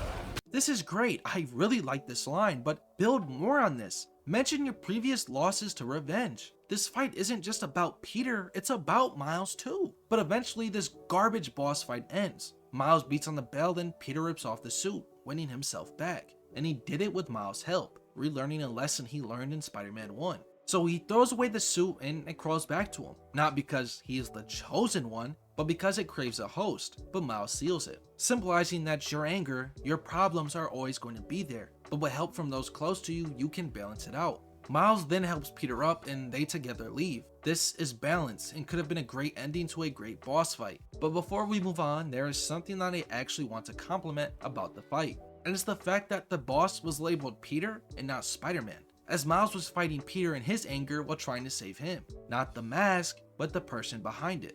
The conversation after this highlights that fact, as Peter tells Miles, Spider-Man didn't save me back there. Miles did. There are people behind these masks, and this conversation with their mask off highlights the importance of balancing their life. Peter then tells Miles that he's going to give the suit to Connors to destroy it. So Miles asks about Harry, which really bothers me because you're worried about him now, but totally ignored him during the fight. Like, why not call Peter out for leaving his friend to die? I just don't understand. Peter then banks on the idea of Norman succeeding and creating a cure to save Harry. Miles then reminds Peter he is one call away, and they dap up. This is balance. And as Miles heads out, Peter admires the inner strength of Miles, already thinking of having him succeed him. Peter then calls Connors, telling him that the suit is off. They plan on destroying it, but Connors tells Peter two things that kinda hints of future events. There's still so much we don't know. Just tell me right away if you feel any changes in mood, behavior. But it's off me. I'm cured, right? Very likely. Yes.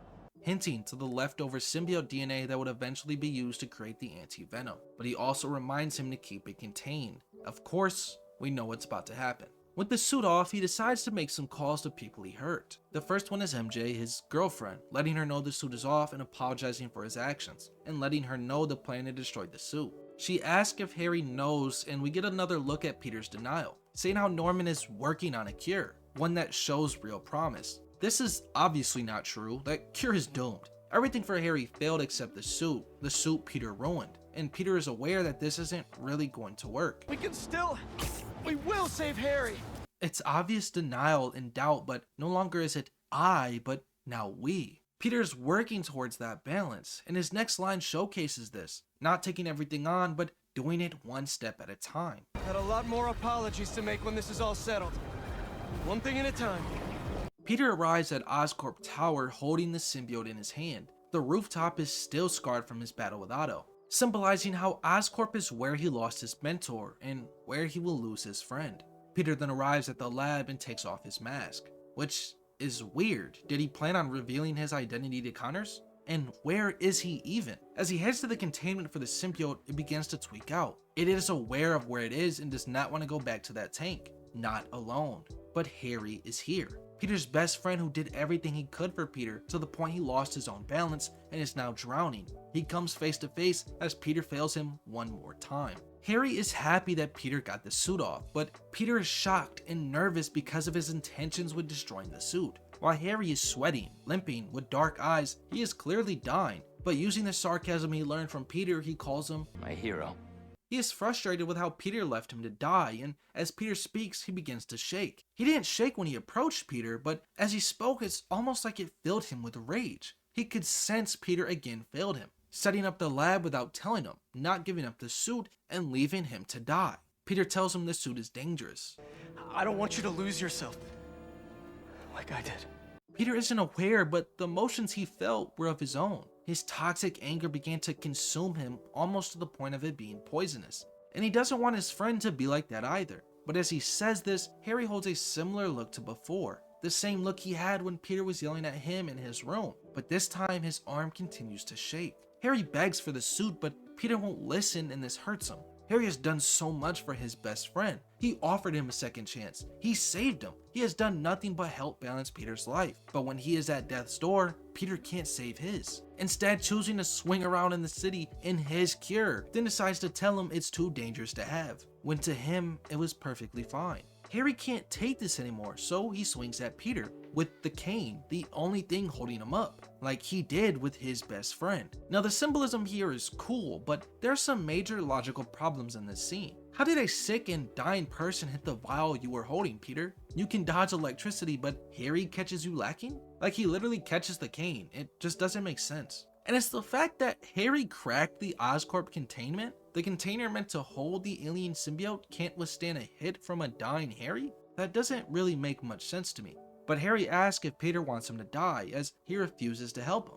This visibly hurts his friend, but the symbiote begins to break free. Harry notices this and smiles as he can finally get his cure. But there's something I want to talk about, especially considering the whole Chosen One plotline. As the symbiote breaks free, it literally attacks Peter, sending him flying. But not Harry. In fact, it doesn't even move a large tendril in his direction. The symbiote attacked Peter because it began to feel his negative feelings towards it. Ripping off the suit, the symbiote's first taste of rejection.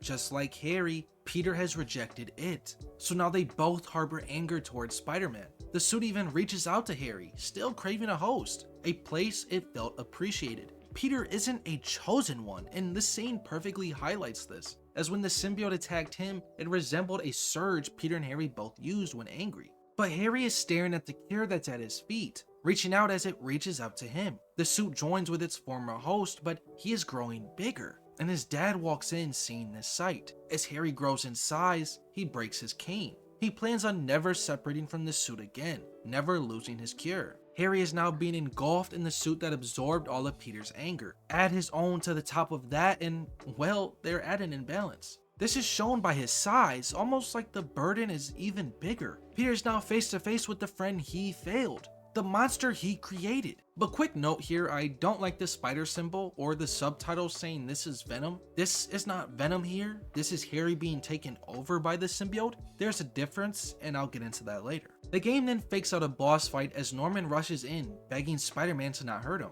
Norman loves his son and doesn't want to lose him like he lost his wife. But their anger is too much, charging and attacking Peter, someone who hurt the both of them, sending him flying and knocking him out. As they turn, they see Oscorp security swarming them. Norman interjects again, ordering non-lethal. Do not hurt his son, just free him from that monster. But this scene showcases that Harry is present here to some degree. He isn't immediately hostile like he was with Peter, instead just raises his hands to defend himself. Norman walks in front of him and he does nothing. He sees security swarm him and he does nothing. This overbearing anger was only directed at Peter, but when they are ordered to get it off him, do they prepare for a fight? And this only all starts when the security throws the first punch. Harry and the suit don't want to be separated again. Although the suit is in major control, Harry is still present to some degree, like how Connors was with the lizard. So they go on a tear through Oscorp trying to escape. And in this action sequence, I enjoy how the environment is destructive. It builds up their strength as well as just ragdolling people. The citizens are terrified as they tear through Oscorp. Even security begins to ignore the non-lethal orders as it's not enough. Norman then hops on the intercom telling Harry to stop this rampage. But this anger is too much. He's losing himself like Peter did. But his dad is desperate and begins to lie to try and calm him down. Then Norman says, trying to use his best friend as a tool to bring Harry's emotions down. But Harry is angry at Peter. He even snarls at the mention of his name. Peter put Harry in this predicament. Peter created this monster, this violent, destructive, anger-filled creature who is catching and throwing back missiles. Even the name of his attacks reflect his feelings. Rage, as in this moment, it's all he feels. Norman begins pleading for him to look at the work they are doing to cure him. He tries to scientifically reason with him, telling him failures are normal. But Harry isn't hearing any of this. He lost so much and was even betrayed by his best friend. This rage, this terror, this destruction is all he is feeling. An Oscorp security guard tries to crawl away from the monster, but just like Peter, he goes beyond what was necessary, taking the man and launching him with vicious intentions. The guard, terrified of this monster, puts the entire tower on lockdown, but they are trying to escape. Just like how the suit protected Peter, here they are trying to protect each other. Norman continues trying to plead to his son, but it's falling on deaf ears, as Harry begins killing the guards, using more force than Peter ever has. Norman then takes the blame for it all, putting an alien on his son as a cure. It was a dangerous plan. He is sorry, emphasizing it's his fault, not Harry's. But Harry is blinded by this rage. Even the guards begin to highlight the shift in balance between Harry and the symbiote, asking if he's even human anymore. On this monstrous rampage, they are tearing apart this building, tearing apart bodies, ending human life. But he then asks his son. But the hunters arrive. Norman's plea changes to reasoning with caution and protection, warning him of the hunters outside, telling him nothing will happen to him here. Norman is trying to balance Harry's emotions, but it won't work. This anger from Peter, the suit, and even his is consuming him. This destructive path serves almost like a release. Norman asks why his son won't speak to him, begging to let me save you. Why don't you say something? Talk to me, Harry! I can fix this! I can save you! Let me save you! These words are similar to what Peter said to him. Harry trusted his best friend and was let down. Norman, his dad, tries so hard but always fails. So now he is taking this all on himself. And they then see the hunters, the people who took everything from Harry. They destroyed his foundation. They ruined his dream. So now he goes after them. But Norman, seeing his son go on this destructive rampage, just like his facial expression when letting go of his son, his tone and words dissolve into a pure emotion. Harry, I'm begging you! Stop! They're going to kill you out there!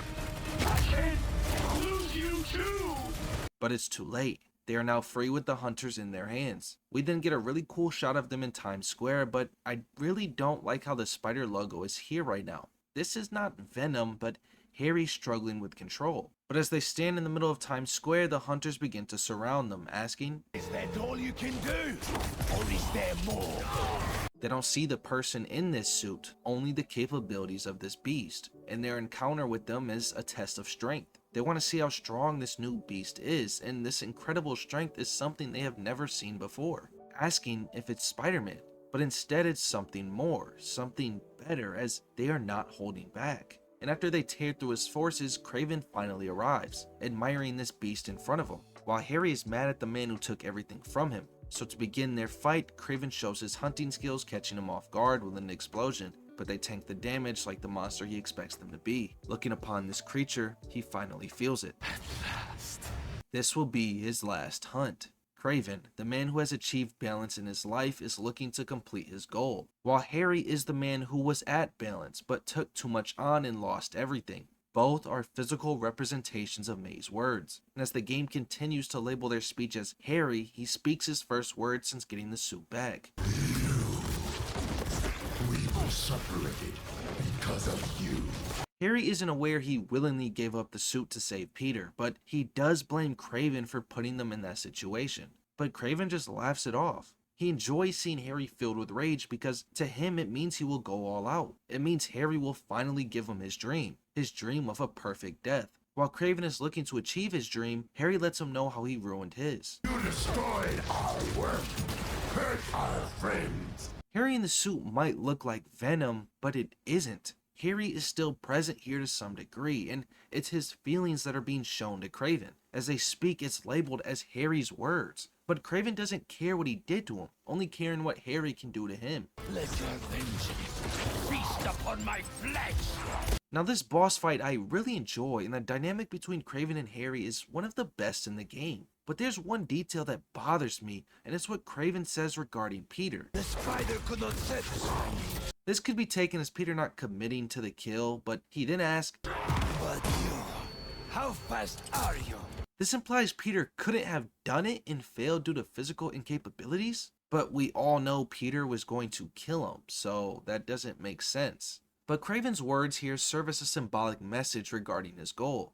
Long have I dreamt of a perfect death, drenched in fire and blood. Blood from his own body represents his defeat, fire engulfing him, someone's anger consuming Kraven. In the end, this is his dream, being beaten, battered, and bullied by a superior creature. For so long, Kraven has felt that there was no equal, that there is no one who will give him a hunter's death, that his body will fail him and he will die like the rest of his family. But Harry is the one who will do it, and he continues to push him more and more to achieve this goal. But there's a line said by Kraven that really highlights their dynamic. You fight like you have nothing to lose, like me!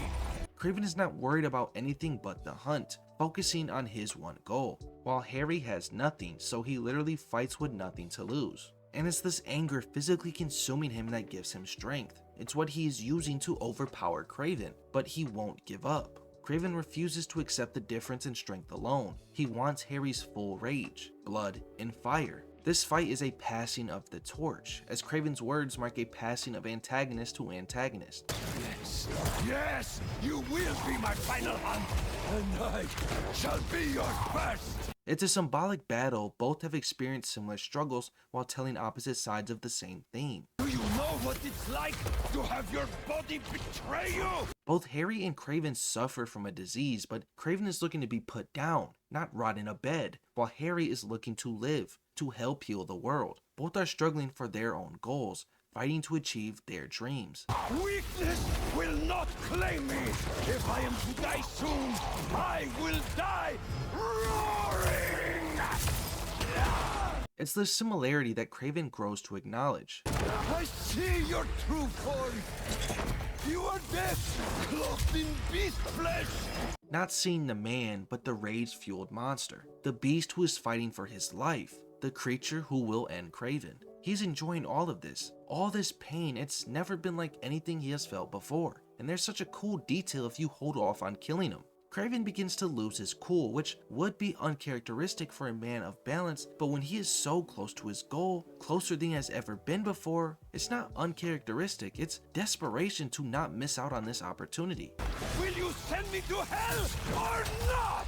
But eventually, Kraven gets what he wants. In the end, he loses, covered in the blood of his broken body, symbolizing his defeat, as Harry continues to toss Kraven around, being consumed in rage, fury, and fire. And when faced with the beast who is going to end his life, the man whose life he ruined, tearing apart his balance, his last words are thank you, as Harry enacts his revenge and loses himself in it. Now there is a reoccurring trope in all of the Insomniac Spider-Man games. The major villains service each other. In Spider-Man 1, Lee and Otto both want revenge against Norman. While Lee uses Devil's Breath to give Otto away, Otto uses Lee to build up his intelligence. In Miles Morales, Roxxon is what drives Phin for revenge and ends up losing herself in it, while Roxxon invades any trouble because of their influence. This in turn causes Phin to chase revenge. While here in Spider-Man 2, Harry and Kraven both are physical representations of May's words. So Harry ends it all, eating Kraven's brain, leaving his necklace covered in blood, symbolizing his defeat, with Harry left raging over his body, engulfed in fury and fire. But after this, all this highlights is how this isn't Venom,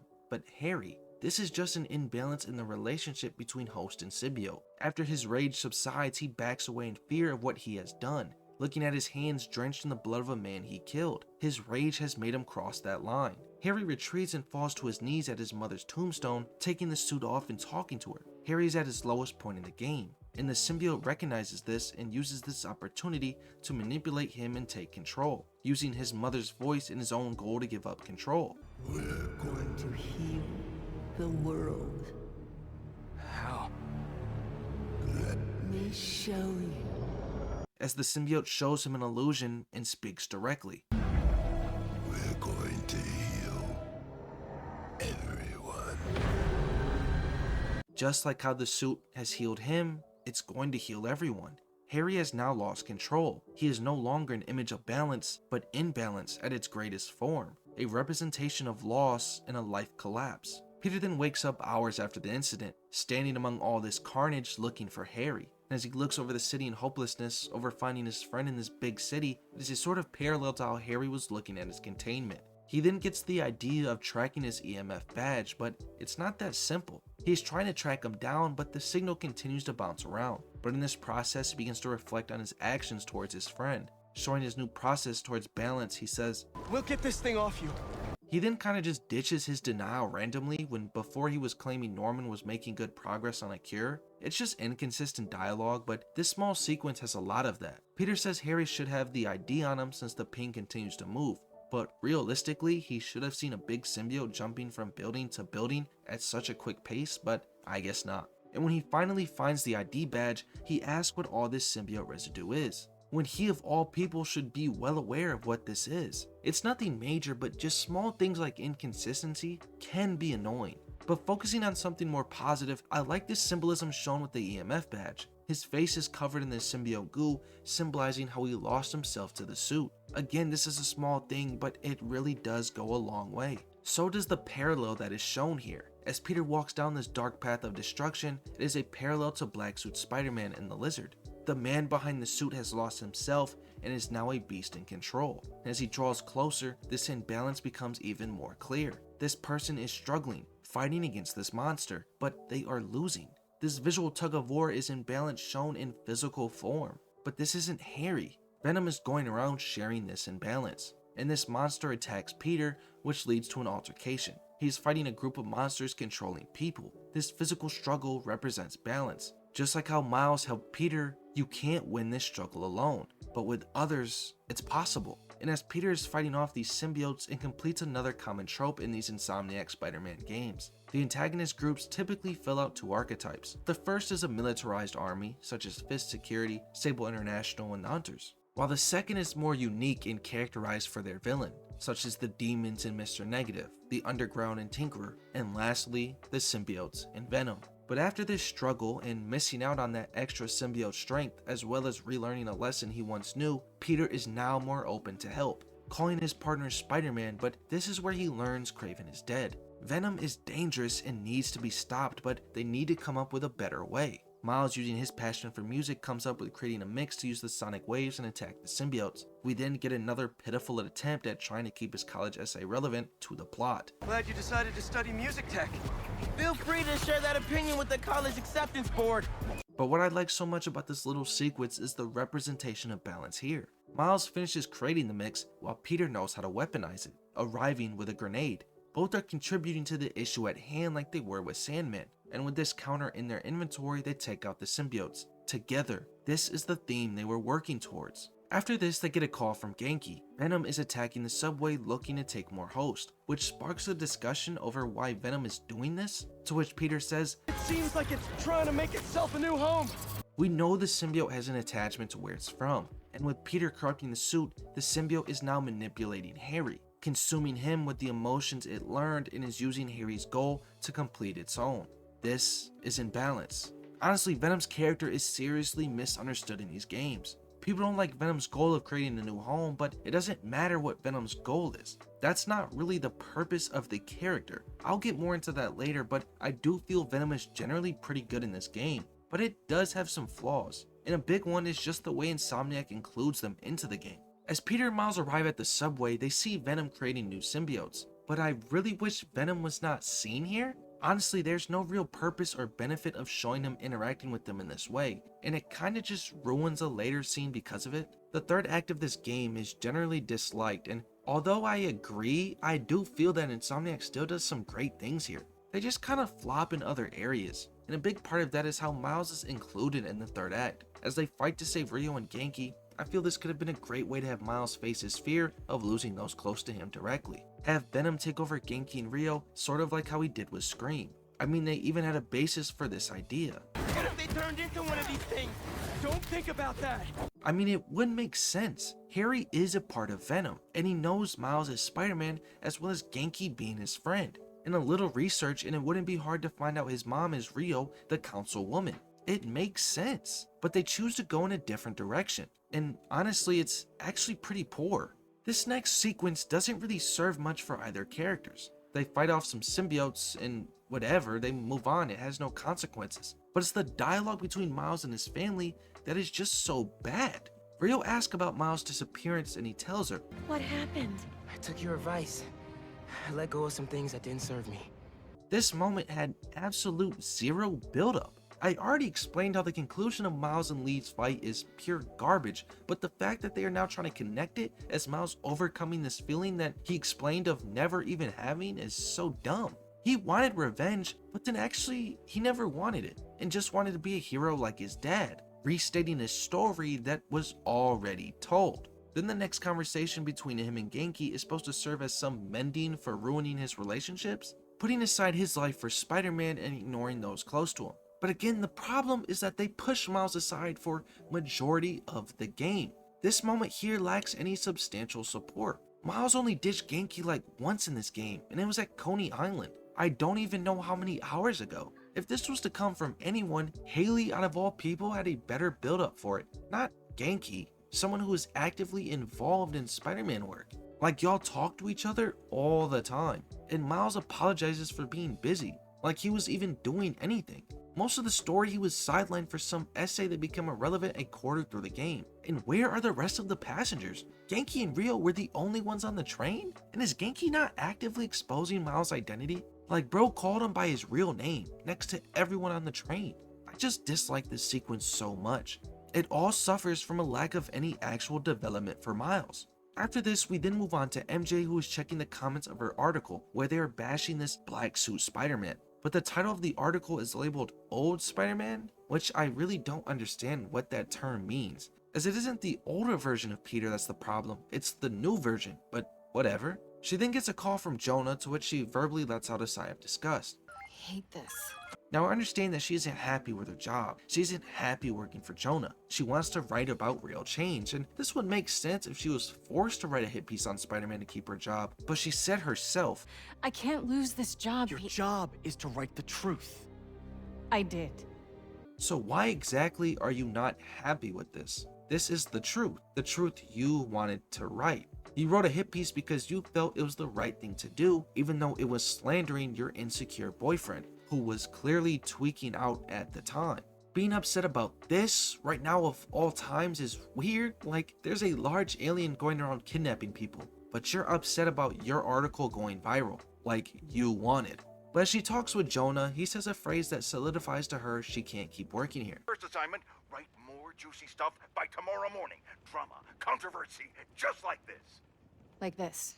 Get writing! If this is what Jonah wants as a writer, then she can't create change here. All Jonah wants is viral stories slandering Spider-Man, the heroes fighting to save the city. This upsets her, so she calls Peter, telling him of her possible promotion. But he picks up on this. Hey, that's what you wanted, right? Yeah, I thought it was.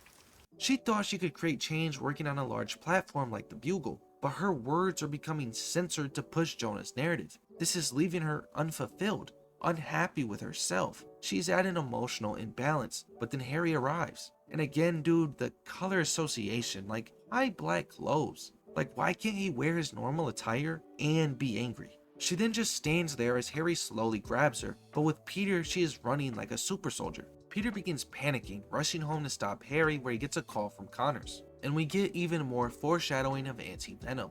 May still be inside you. Eventually, Peter arrives at the house, but this causes a problem. Now, why did Peter not call Miles? In the beginning of the game, I understand why he failed to balance his relationship with him, pushing him aside because Harry was around. And then when he got the suit, he regressed thinking he can handle it all alone. But he was forced to relearn a previous lesson. Peter, like everyone else, needs help. And when Miles, who is also Spider-Man, tells you, "You know, if you need me, I'm just a call away," and you still refuse to call him even though Venom is at your house, putting your girlfriend in danger, it is either incompetent or ruining the character arc of Peter in this game. But I can look past this for this scene because truly this is one of the best scenes, if not the best in the game. Harry and MJ were waiting for Peter at the table. MJ's hands are sitting flat down on the surface. Harry's making sure her taser isn't in hand, possibly a warning from the symbiote as it is aware of the damage it can do. There are just so many small intricate details in the scene that I really like. The lighting tells a visual story. MJ sitting in the light, someone Harry used to be like, but he is now consumed with darkness, sitting in the shadows. Harry goes on to pour coffee, not with his hand, but instead the suit, highlighting their new bond. MJ is terrified as it's a clear hostage situation, but Peter tells his friend, "We need to talk." From here it becomes clear this isn't Harry. This is the suit manipulating every word and action from Peter's best friend. He shakes his head after Peter's words. He is aware of what he's going to say, and he doesn't like it. More specifically, the symbiote doesn't like it. And as he speaks to Peter, he goes and grabs a photo of May. Like Harry said, "You must get tired making the world a better place every single day." Like May's words used to be. Well, May's always told me if you help someone, you help everyone. But I can help. All you have to do is let me. Let this symbiote take control so it can heal the world, so it can help everyone. MJ tries to tell Harry, "This isn't you." Wrong. This is the real me. The symbiote is manipulating its host. With the anger and loss it learned from Peter, it has managed to get a hold of Harry's dream and twist it to fit its own. But Harry doesn't realize this. He believes he is in control because the symbiote is letting him believe so. As he states, I finally have the power to realize our vision. But the symbiote gives Harry a question Peter once asked in Spider-Man 1. When is it okay to give up on a friend? Are you giving up on me? The symbiote has grabbed this emotional question that visually hurts Peter from its old host mind. Peter once asked if it was okay to give up on Otto. Is it okay to give up on a friend? That emotional turmoil the suit is aware of, and it is trying to use that trauma to manipulate Peter. The symbiote is in full control of the situation. This is a clear imbalance, but Peter responds with the antithesis to that idea. "Harry, we need to get that thing off you." Together, they need to get rid of that alien. As a team, they can achieve balance. But the symbiote in turn responds with its own imbalance, snapping at this statement, highlighting its control over Harry. Harry got frustrated, but he never snapped. But when it's the one in control who is disrespected, it now becomes a problem. This anger, not from Harry, but this monster begins to consume him, letting go of this false facade of control that Harry had, as he says. Do not call us a thing. When it was just I for Harry, but now the currents are off. Peter comes face to face with the one in control, and it isn't his friend. Harry.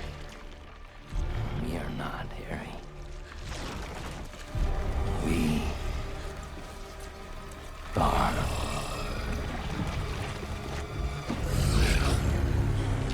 Like I said before, the character of Venom is misunderstood. Venom is the symbiote's control over Harry, a control it never had before, as they bonded before, but they were benefiting one another, while still holding their own identities. This was a true mutualistic relationship. This was balance.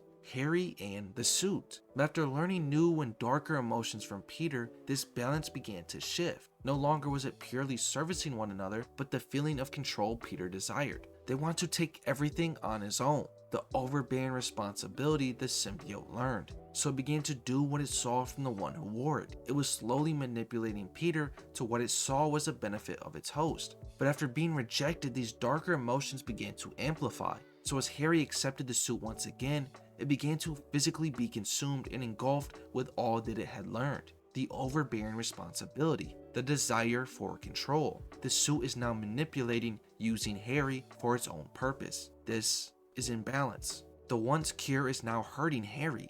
This dynamic is toxic, it's poisonous. The suit's control is venomous. No longer is it Harry in the suit, but now Venom. This transformation is amazing and it fully highlights the downfall of Harry and the true character of Venom. But I just wish this was where we saw Venom for the first time, as it would have made this moment even better. Yes, I like Harry's outrage, but that wasn't Venom. That was Harry in control. He was just losing the tug of war. It would have been more clear if, like I said earlier, the spider logo wasn't used then. If Insomniac committed to using visual storytelling, that monster there should not have had the white spider. Instead, Harry should have held the appearance of Sony's Venom, a hulking symbiotic monster.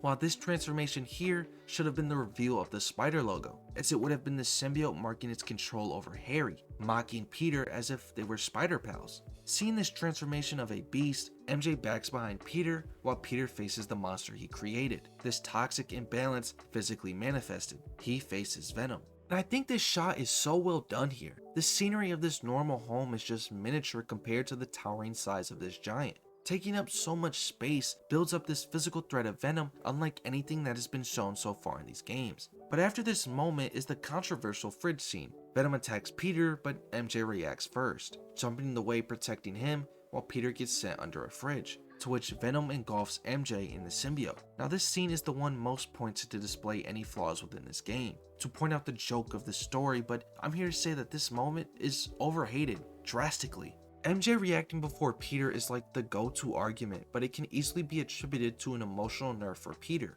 Peter is not on edge while facing this transformation. He is worried and upset over Harry, while MJ is visibly disturbed by Harry's presence. She is clearly more alert. Look at how she tightens up just because he touches her chair. Just looking at their faces and posture highlights it better than anything else. Peter is hurt when looking at the downfall of his friend, while MJ sees the threat in front of them. When facing Venom, they both raise their hands, but the purpose of their postures are vastly different. Peter is reaching for Harry to grab the man behind the suit, looking to save his best friend, while MJ is raising her hand as a shield. She understands Harry is lost and trying to protect herself and Peter. And the fridge meme is so dumb because he didn't even struggle with the weight of it, easily tossing it aside and locking in when seeing MJ in danger. Him being stunned just highlights the overwhelming advantage and strength Venom has over Peter. The fact that so many are trying to clown in the scene because the strongest villain in the series hit Spider-Man so hard he's stunned. Like, did we ignore that the symbiote threw Peter so hard he took an 8-hour nap?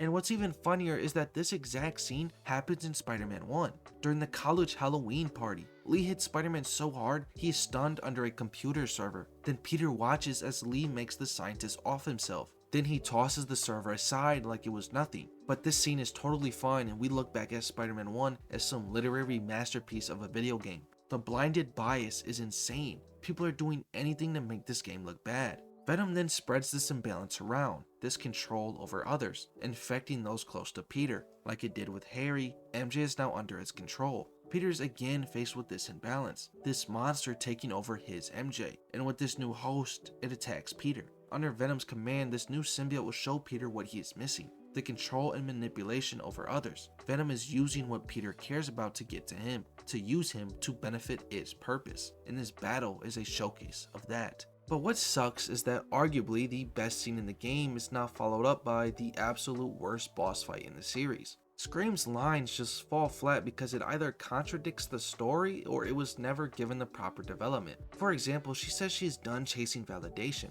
Done begging for validation. This is such a weird line because there's not much supporting this. All she has is her failure with the books and her Hunter article losing to a Spider-Man one. But then you wrote a massively successful article that blew up, even giving you a promotion. You got your validation, so what are you talking about? This line implies she never got anything like that. And then the jealousy over Peter being in the limelight comes out of nowhere. Done begging for validation from you, from anyone. Validation? If this is about your job, It's about me. Hey! Not my job or this stupid house. And for once, not about you. All there was for this idea is her losing to a Spider-Man slander article. But you then wrote one about Peter. But the problem is that you considered that to be your truth. This is something you wanted to write, ignoring all the problems it will cause. Like literally, you know how your boyfriend is insecure with how he is seen. But hey, let's dog him in the media, right? This MJ jealous of Peter's subplot has no real build-up at all. The lack of real build-up is honestly the biggest problem in this fight. Scream then begins to insult Peter and his lack of balance in his life, more specifically being unable to keep a job. Always about you. You can't keep a job. You can't pay the mortgage. Now this would work if given the proper build-up, but Insomniac failed there really early on. Remember the conversation MJ and Peter had after he got fired? That conversation is the core piece of this fight, yet this conflict was never really a conflict before. Instead, they just both moved on like it was no issue. If you're going to use this as a source of conflict, actually portray it as a conflict, not just a small problem you guys deal with and move on. And it's weird because Peter has EMF. She knows this, a high-paying salary job, but Scream then insults Peter putting Spider-Man first? I have a job with Harry. We'll be okay. And for how long? There's only one job you care about. Spider-Man. Which is weird because she is aware that Peter was going to retire and work at EMF full time. So what exactly is she talking about? None of these lines work because they are contradicted earlier in the story. But Peter's response is even dumber because he then gets defensive over the city needing it. That's not fair! People need me! You know that! Instead of just telling her he was going to take a break from Spider-Man, which again is an already established subplot which was discussed by then. Peter is not safe from this garbage writing either. Again, Peter was forced to relearn a lesson he already knew. He can't handle this work alone. He needs help. But for some reason, he continues to go on about how he always fixes the problem. What would the city do without Spider-Man? Look how it's doing with you! I can still fix this! I always do! Which is so weird considering how he had to be saved like a day ago. And what's even worse is that he and MJ are already established to be partners, not just in their relationship, but against crime as well. But yes, continue to take everything all on your own again for the third time. Then Scream just responds with the most forced line of conflict ever. I always come second! It's so weird and inconsistent because it's an unsupported plot point. MJ has never struggled with being in Peter's shadow, but she calls this, I live in your shadow where my dreams turn to dust! That is the truth! right, so I guess you actively choosing to slander your insecure boyfriend wasn't your truth then. Like, this doesn't make any sense. You chose to talk about Peter and claimed it was what you wanted, but now you can't escape his shadow like that was ever established in any game. Peter then tries to tell her work matters, but the game just moves on from this point, pretending it never happened. What are you saying? You do make a difference! What you do matters! This is trash dialogue. This entire conflict is so forced, and it's due to Insomniac failing to establish any conflict between the two prior to the symbiote becoming involved. But there are also lines that just don't even work together. It's like they messed up in matching the dialogue. MJ, it's me! You can't stop us! What really sucks though is the fact that they then go on to contradict and ruin this image of imbalance and control Venom has. Peter speaks to Scream about the books MJ sold, then she just fights back against the suit. That's not true! If I helped one person, it was worth it! And what's worse is this line is MJ contradicting her own emotions, as earlier she was upset at her lack of impact, but now it doesn't matter. What growth ever occurred for this change in mindset? Scream then insults Peter for always helping him. All I do is help you! Which is weird because that's what a balanced relationship is. Two partners helping one another. What about all the times Peter helped MJ? He literally dropped everything to go to Symkaria with her. He saved her multiple times. It's what balanced partners do. They help each other. You can try and argue the symbiote is making these words up, but it doesn't create its own emotions or thoughts. It only uses pre-established ones. And Peter just doesn't say anything to this, basically conceding the point like it is the truth. It's so dumb and contradicts the overall theme of the game. Scream then says, My life is constantly interrupted by you! No, it's not. In fact, your work thrives when you are working with Spider-Man, as you get the inside scoop on things shown in this exact game. It's how you came up with the Hunter story. It's how you came up with a slander piece on Spider-Man. She then continues with Peter not having a job. Looking for answers, leads, because you lost a job or can't pay a bill! Like, do you remember what your response was when he lied to you? What is the point of all this if they were never going to have this established before? She then just hates the article that she wrote. Right words I don't believe in for a man I despise, so you can be happy! This line is so trash because she literally called that article the truth, and it's such a weird contradiction to Peter's feelings. So he can be happy? You wrote a slander piece on your insecure boyfriend and you knew it would make him mad. What are we actually talking about right now? Honestly, I don't even know how to structure this script because of how all over the place this boss fight is. Peter then tells MJ she can quit and he will figure something out. MJ, you can quit! I can figure something out! Not only again does this reverse Peter's lesson, but why is he acting like EMF isn't his plan? He's going to retire as Spider-Man to focus on a big salary scientist job. This has been established already. I really do not like this back and forth between the two. And I hate how the solution to this problem is MJ trusting herself. You don't have to trust me, but please, trust yourself! This is quite literally imbalance, overbearing responsibility, not being able to rely on anyone but yourself. This sounds like something Black Suit Spider-Man would say, as it contradicts the theme of balance. Then he goes on to take all the blame on himself, continuing this imbalance. You're right! I've been selfish! I was so wrapped up in my own life, I never thought about yours! Which is so cap. He did try and stop her from paying the mortgage. He was excited about her possible success at the Bugle. Peter was the first one to even question if she needs Jonah to do what she wants. He established the plot point that MJ grows to realize. But no, Peter is wrong and MJ is right. In fact, the way to beat this symbiote is doing it MJ's way. But let's handle this MJ's way!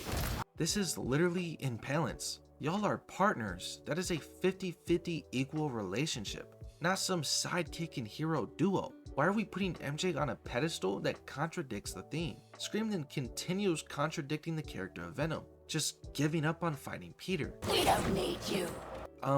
Venom wants Peter under his control. You're under Venom's control. He literally made you. Why are you resisting that? And how is MJ just fighting off the symbiote? Pete, I need you too.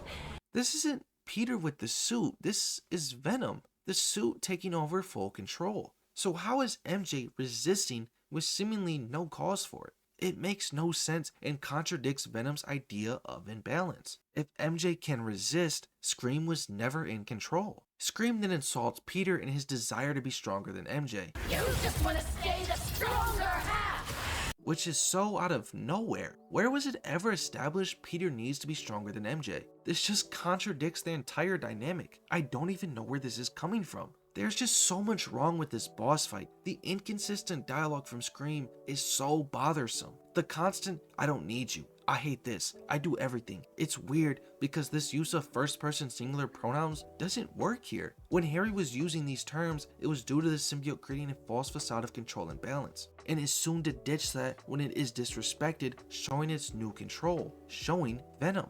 It is quite clear MJ is not at a balance in this symbiote. Scream is a product of Venom's control, so why does it continue to use these first-person singular pronouns? What front are they trying to portray? Peter knows this isn't MJ, so what's the point? Then what's even worse is the fact that they try to incorporate the iconic plural pronouns. It's inconsistent and just doesn't work. You can't play both sides here. It would just ruin the quality of the dialogue. Also, Scream's design is terrible. There is no black in this symbiote, which just leads to the question of how do these colors even work? Every symbiote we have seen is black, and the symbiotes created by Venom hold a major black color scheme. But Scream, which was again created by Venom, just does its own thing. Again, they completely flopped on the spider logo. The spider logo could have been a mark of control over those close to Peter, a physical symbol of imbalance, almost mocking Peter as if they are spider pals. MJ is a part of the spider team. It would have worked just as well here,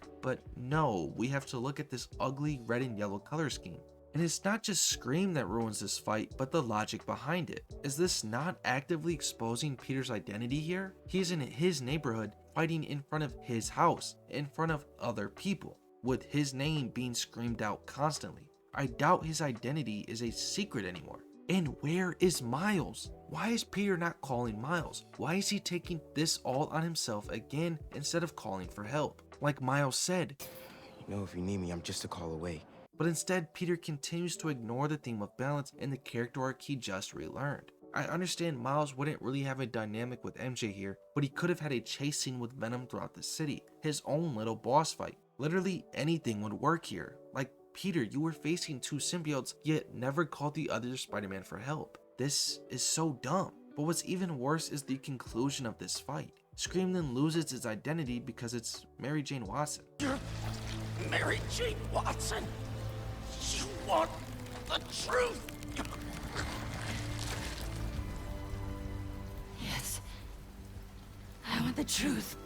How does this actually break through to her? Like, if it was this easy, why didn't they stop Venom like this? Oh, because it's the fact that Venom actually is the control over the host, just like Scream was supposed to be. But instead it's a terrible representation of imbalance. Then Scream just throws Peter into steel beams. Are you dumb? Like, actually, why would you do that? Then you just run to police sirens, then she smacks a drill into another steel pipe. So either the symbiote is extremely dumb or Scream never had control at all. A horrible conclusion to a horrible boss fight. But the entire purpose of this is for MJ to realize what she wants. So she calls Jonah to what we see as an absolute failure of an attempt to make Jonah look bad. Watson, where are you with my apple fritters? And start. What are you even talking about? Jonah literally just told MJ to get to writing her next article, not be some butler of his. This is a poor and inconsistent attempt to get us to empathize with MJ and her working for Jonah. She then tells him, Jonah, kiss my ass.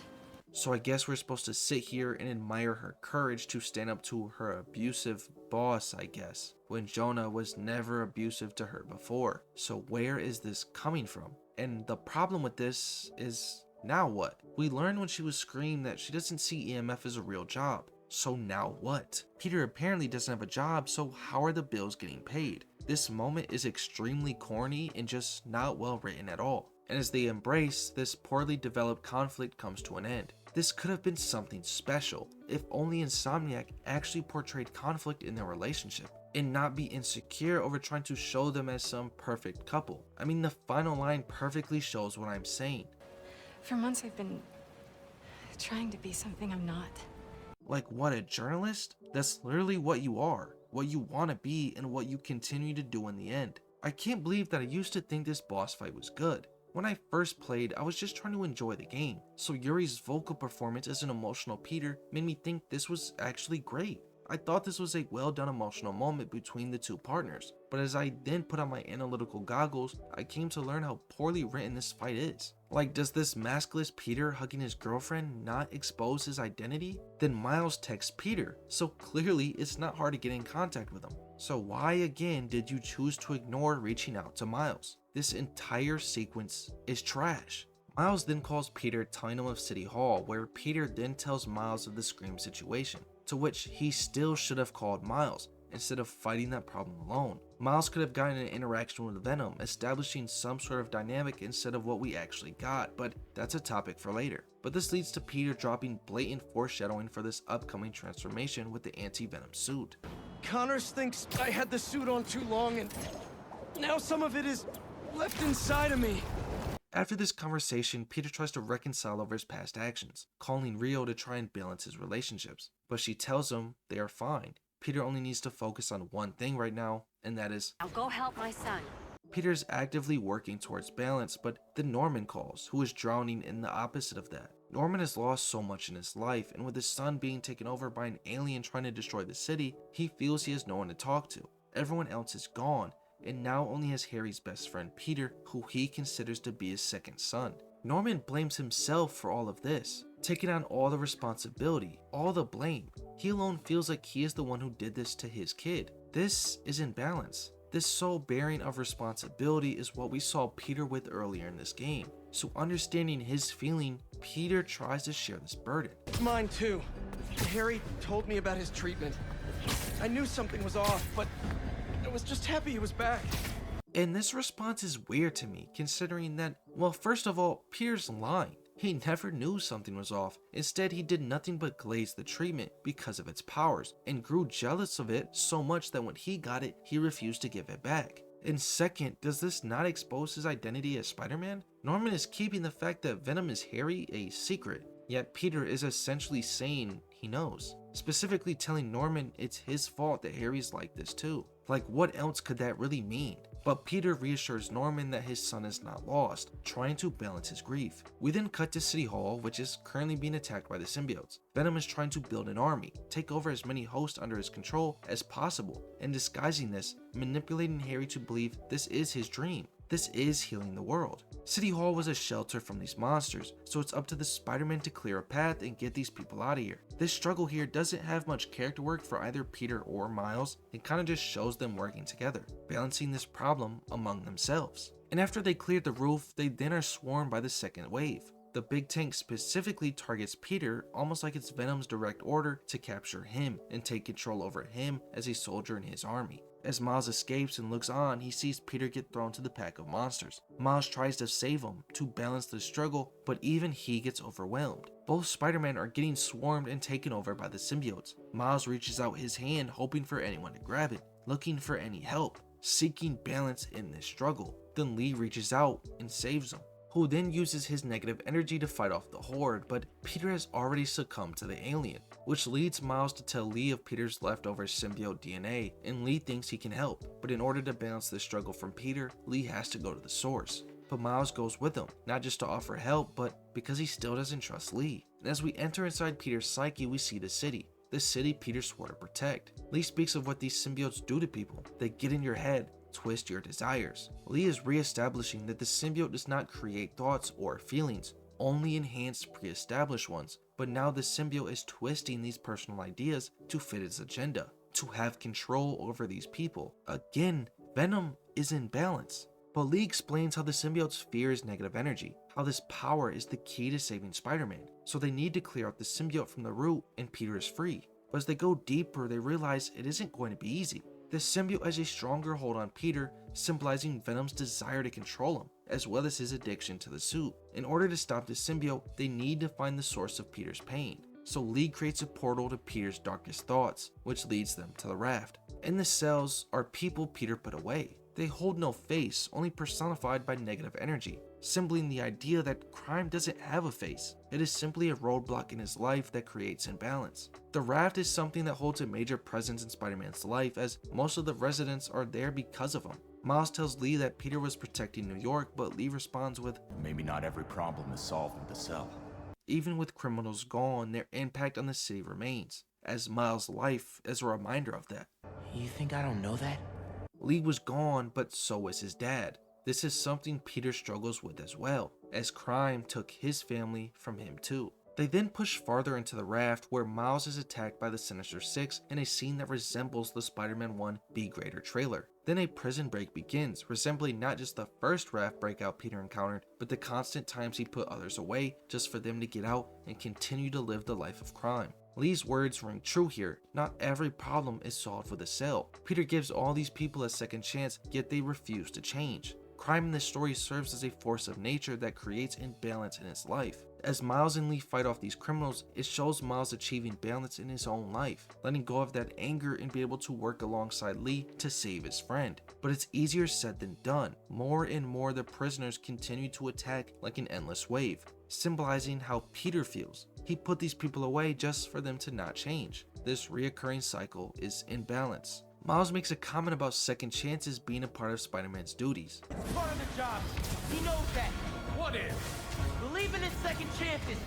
Which Peter does indeed know, but he still feels the anger when they use this second chance for crime. It's why he snapped and fell so far off the deep end when wearing the suit. This anger has been building up and it felt good to have a release, but eventually that anger began to consume him to the point he almost took away someone's second chance. It's why he used so much force on the hunters. What good is a second chance if they refuse to change? Miles begins to be overwhelmed with all this crime. Then the symbiote stops it. This strength stops it all. Peter felt the suit could do everything. It could stop crime, help him be a better Spider-Man, make time for Peter Parker. It could cure his imbalance. But this symbiote killed them all, highlighting Peter's anger. The symbiote went too far and literally ended the crime. But with them gone, the problem is solved. Maybe not every problem is solved with the cell.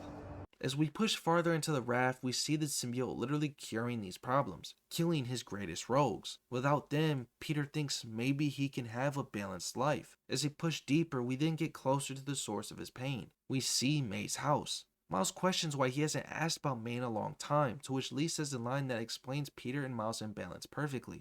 When you get caught up in one part of your life, it's easy for the rest to fall away. Miles struggled to separate himself from the mask, which in turn causes imbalance in his relationships. Peter's life is always put on hold for Spider-Man, hurting the structure in his life. If you weren't aware of the idea of balance being the theme of the story, May then reaffirms it as they enter the house. Not a destination. But it's not just Peter and Miles who are chasing balance, but also Lee. Throughout this mission, we have seen Lee's regret over his actions. Miles would dig at him for his past. They get in your head, twist your desires. Mad they stole your routine? Lee, when looking at himself, he said he would spend his life seeking redemption. Caused a lot of pain, man. Debt I will spend the rest of my life repaying. But this here might be his lowest point. Standing in May's house, hearing her voice again, it hurts him. Lee respected and admires May's dedication to helping others. Like he said, 5 years ago, you walked in here and told me you were inspired by my mission to help others. Now it's you who inspires me. Feast was the best part of himself, and May was the representation of Lee's Mr. Positive side. And with her gone, he feels like he lost a part of himself. Miles lets Lee know that May's dead because of him. Because of his revenge, it hurt others. Lee never intended for May to be hurt, but he decided his problems were more important than everyone else's. So it caused a lot of pain, even to those he didn't expect. But this is his chance at making it up to May, saving her nephew and balancing his debts. But if I'm being honest here, I don't think it's fair to put this all on to Lee. I understand Miles is angry at Lee, but this all comes from this moral high ground he holds over him, because Insomniac refuses to punish or really call Miles out for his own path of revenge. So he just puts this all on this former villain, including the death of May, but I don't think that's fair at all. Yes, Lee did bad things. Yes, he did put Devil's Breath into play, but he wasn't the one who set it off. Otto did. Otto's quest for revenge on Norman caused him to set off this weapon and hurt so many people. He even refused to give up the cure. Otto killed May, not Lee. Lee definitely played a part, but to fully put this blame on him alone is not fair, and it's just a consequence of Miles' self-righteous attitude. But I like the visual storytelling here. This symbiote is spread throughout the house. Peter felt that the suit could protect her home, that it could have saved her. This is shown by Miles, an intruder into this home, getting attacked by the symbiote, who tries to free himself but can't until Lee helps. Now, if I'm being honest, this entire mission holds a very strong symbolic and visual storytelling in this game. It's very well done, but Miles and Lee's dialogue kinda waters it down. It is too on the nose and just filled with absolute poor exposition. For example, upon arriving in Peter's mind, Miles asks where they are, which is dumb because he should be aware of how Lee's powers work. He experienced it himself. He should know he's in Peter's mind. I mean, Lee basically told him prior. When fighting off the raft inmates, Miles blatantly comments on this endless crime Peter fights. It's just bad dialogue. We don't need this to be deliberately pointed out. Let the player come to that conclusion. Lee suffers from this himself, just outright stating what Peter feels. It just highlights why show don't tell is so important. This was a scene of great visual storytelling, but then Lee just ruins it, and Miles does the same as well, telling the player what Peter feels. It's so weird considering there's so much context clues that anyone can come to this conclusion. It's small details, but they really do go a long way. But that then leads me to this next moment, and it's this really weird exchange between Miles and Lee. The camera angle is so odd and places Lee at this higher position over Miles, like we're supposed to think he's really him. It doesn't help with this slow frame of Miles saying, "Your power," when looking at him. And the line itself is so dumb. He tells Lee that his power holds the same effect in here, then Lee just says, I guess it does. Wasn't that the plan? To use your negative energy to cure Peter? He's acting like he questioned if it would work. But then Lee helps Miles, trying to help others again, while Miles accepts this help, slowly letting go of his anger towards Lee. This is balance. Miles then walks into Peter's room and tears down the wall that Peter punched, the wall May drew on, and it leads to Feast. Lee then steps into something that he built his life around, but Peter's mind will be the closest he ever gets to it because of what he has done. So Miles, who has been slowly letting go of his anger, asks why Lee did it, the start of him building that bridge, understanding one another. Lee wanted revenge. Norman killed his parents, so he dedicated his life to make his horrible. But instead, Miles lost Jeff, Peter lost May, and Lee lost Feast. Lee was too stubborn to see that he became what he hated the most. This is what Miles has experienced from all sides, as a victim from Lee, a bystander with Finn and Peter, and as one himself. On the quest of revenge, you lose who you are. You create an imbalance. And as Lee apologizes, Miles doesn't respond, but we hear the change in his breathing pattern. I'm sorry, Miles. Of course, this moment would have been a lot better if Insomniac actually chose to fully dive into Miles' revenge instead of pushing this weird moral superiority subplot, but whatever. The symbiote is found all throughout Feast, almost like a barricade warning off intruders. Peter felt the suit could protect Feast as well. Eventually they find the source, which is May's office, where his greatest pain is, his failure to save May. Lee attempts to clear the symbiote's hold on Peter, but it's too much. So Miles jumps in, helping his arch nemesis save his friend, but the hold is too strong. Faced with no other option, Lee decides to transfer all of his negative energy into the symbiote and free Peter. At the risk of his own life, he steps forward to save Peter, to save Spider-Man, and to try and pay back his debts from the pain he caused. Miles then gets up to give Lee some final words, taking off his mask, not speaking as Spider-Man, but Miles Morales. The subtitles build upon this as well. Miles tells him he can't forgive him, which causes Lee to look away in shame. But then Miles says, "But I can't carry this hate for you anymore, man." Miles extends his hand and Lee meets him eye to eye. As they shake hands, they finally achieve balance, literally building the bridge between the two. Miles finds an inner imbalance, letting go of his anger, while Lee gets his redemption. Now, although I like the idea of this moment, the execution is quite poor. I still think the foundation of this should have been built upon Miles speaking with Finn during the fight with Lee, where he begins to self-reflect and see he is just like them. He lost himself to revenge. And Miles is just extremely corny in this scene. Your final words to someone who is regretful over their actions and literally about to sacrifice himself to save your friend is, "I don't forgive you." It's just so weird. I'm a Christian. Jesus Christ is my Lord and Savior, and he preaches about forgiveness. Because God forgives us, we can forgive others. So I just disagree with what Miles says because I don't think it's right. Like, you're supposed to be a hero. Be heroic. Give Lee a second chance like Spider-Man is supposed to do. But even if you don't agree with what I'm saying, Miles contradicts himself in the same scene.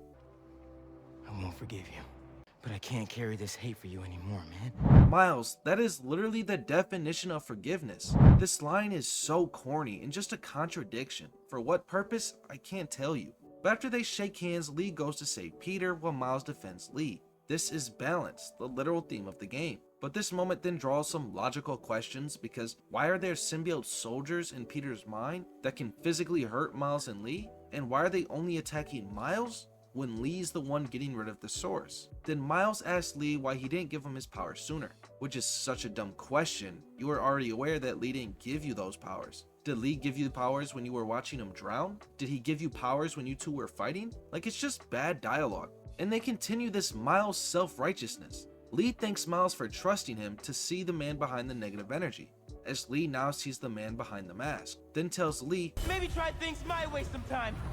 I don't like this line of dialogue. Why not encourage Lee to try something like Feast again, instead of continuing to push a moral superiority for Miles? It's bad because Miles was just like Lee at one point in this game, but when you use these choice of words instead of portraying two people who felt a revenge, you're putting Miles on some pedestal over Lee when that was never their dynamic. Then Lee comments on how he would never make a convincing hero. Like, what are we talking about? You're literally giving up your powers. How could you be a superhero? Are we forgetting everything Martin Li did for the community? Mr. Positive? The founder of Feast? But then Lee asks Miles for help on this final push, and together they destroy the source, saving Peter in a representation of balance. But then they see Peter's greatest pain. Inside that office is Peter alone crying at the deathbed of his aunt. This is all my fault. Not only does he take the responsibility of being a hero all on himself, but also the responsibility of failing. His imbalance is taking everything all on himself. As Miles reaches out to him, letting him know he isn't alone, does it all end. Miles helping Peter achieves balance. The symbiote is no longer taking a hold on Peter, but he still isn't awake. As Miles and Lee get surrounded, he calls for his mentor help, to which we then get a look at the anti-venom suit. Insomniac tends to use reoccurring story beats in their Spider-Man games, and one of them is Peter getting a new suit to counteract the final villain. Anti-Ock was made to counter Doc Ock, a suit made of the materials from his arms to beat him, while Anti-Venom is a symbiote powered by negative energy to counter Venom. These are Insomniac original suits, which are never found in the comics. Anti-Venom is from the comics, but was never something worn by Peter. As Miles and Lee flee, Peter holds off the symbiotes, working together, where Miles then tells Peter of how the suit came to be, how he and Lee worked together to save Peter. This entire mission just circles around the theme of balance, and Anti-Venom is the physical representation of that. While the original black suit was a balanced mutualistic relationship between the suit and the host, the Surge created a shift in that dynamic, while Lee restored the original balance in that relationship. Anti-Venom is the balance the suit was supposed to be, as its design and function perfectly highlights this. The Anti-Venom counters the victims of Venom's control while having a reversed color palette. Eventually, Peter fights off the Horde as Miles and Lee return. Miles daps up Peter while Lee stands back in shame, but instead of persecuting him, he thanks him. This is balance. Lee then speaks to Peter about how he lost himself in this revenge he desired, but credits the Spider-Man for reminding him that he isn't Mr. Negative, but instead Martin Lee, where he then quotes his inspiration. When you help someone, you help everyone. Lee then walks off, turning himself in, trying things out Miles' way, which then leads to one of the dumbest lines in the game. Wow. Reforming your greatest enemy. Can't say I've ever done that. Are we just ignoring the multiple reformed villains by Peter? Tombstone, Mysterio, Black Cat are all villains shown in this game alone to no longer live a life of crime. In Spider-Man 1, Shocker was a reformed villain too, but was only forced by Lee to pick back up the mantle. And same with Kraven, who forced him to fight for his life. Sable literally rethought her life choices when seeing Peter fight for Norman, someone he despises. This idea is so dumb, especially when Lee was Peter's villain first, and Lee was already chasing redemption before ever working with Miles. Lee even credits not just Miles, but Peter as well for reminding him who he is. This subplot makes absolutely no sense. You can try and argue that it works because it's based on Peter's words of greatest enemy, but does that even matter when he reformed so many others? This was all just used to build up the passing of the torch from Peter to Miles, but it's executed so horribly. Maybe MJ was right.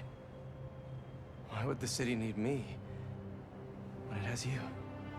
When did MJ ever say that? Like, this is not something she once ever said, and why is this being treated as some realization when Peter already decided to retire as Spider-Man and work at EMF? This is absolutely poor execution of passing of the torch. Why are we discrediting one character to build up another, then just completely ignore the literal plot itself to make Miles look good? That isn't necessary, just have confidence in the character you wrote. After this, Connors then calls Peter, telling him Venom is raiding his lab. So Peter calls Miles and tells him to meet at Connor's lab, which raises a couple of questions. One, how does Miles know where Connor's lab is if he'd never been there before? Second, why do you call Miles now for help, but when Venom was at your house, you chose not to say a word? I just don't like how Peter's character is handled in this final act of the game. Considering his overbearing responsibility was a character regression, but even now he continues to take everything all on his own. We then see that Norman is currently attacking Venom, to which Peter questions him for some reason. Norman, what are you doing? He's trying to save his son, Peter. You still for some reason sound like you did with the black suit when you were talking about everyone being in the way. But hearing the fighting, Peter rushes in, to which we see the lab destroyed, security beaten, and Venom standing in the mix, where Norman faces the monster his son became, the toxic imbalance and poisonous control the symbiote has over Harry, where he pleads for his son back, but please, just give me back my son. son. This is Venom, but this hurts Norman not being able to look at the monster anymore. This feeling of hopelessness completely consumed him when hearing these words from this beast, but this then angers Venom, demanding Norman to look at him, as he did start this all. Norman put the symbiote on Harry to cure him, make him healthy, to make him strong. This intended purpose is now being manipulated to suit Venom's cause. This is what you wanted, isn't it? Peter then arrives trying to reach out to Harry, but Venom instead responds by throwing Norman, another man who rejected the symbiote. With Peter distracted, Venom then grabs the meteorite. The rocket it has desired for so long is now in their possession, so they head out, one step closer to their goal. As Peter tries to chase after him, Connor stops him, letting him know of this moral dilemma. Harry is gone. The host and symbiote are perfectly fused. The symbiote has full control over Harry, a false facade of balance. Peter can't save Harry, but he can still stop this monster by killing the man within, his best friend, and Norman's son. Please. Save my boy. The camera angle here is great. 2 sides, 2 options, 2 requests. Both can't be done, at least not alone. I think this is a great moment, but I can't help but ask, why is Connor's not asking Peter about this new symbiote suit of his? This is what you have been warning him about, yet makes no comment here at all. But we then cut to the outside, where we see Venom's design over New York, spreading his power and control throughout the city, using Harry's desires, manipulating them to push his own agenda. With this meteorite, Venom can now heal the world. But this wasn't the dream Peter and Harry had. Instead, it's the symbiote's vision. This control over the city is the physical representation of imbalance. And as we swing through the city, we can see what Venom has done.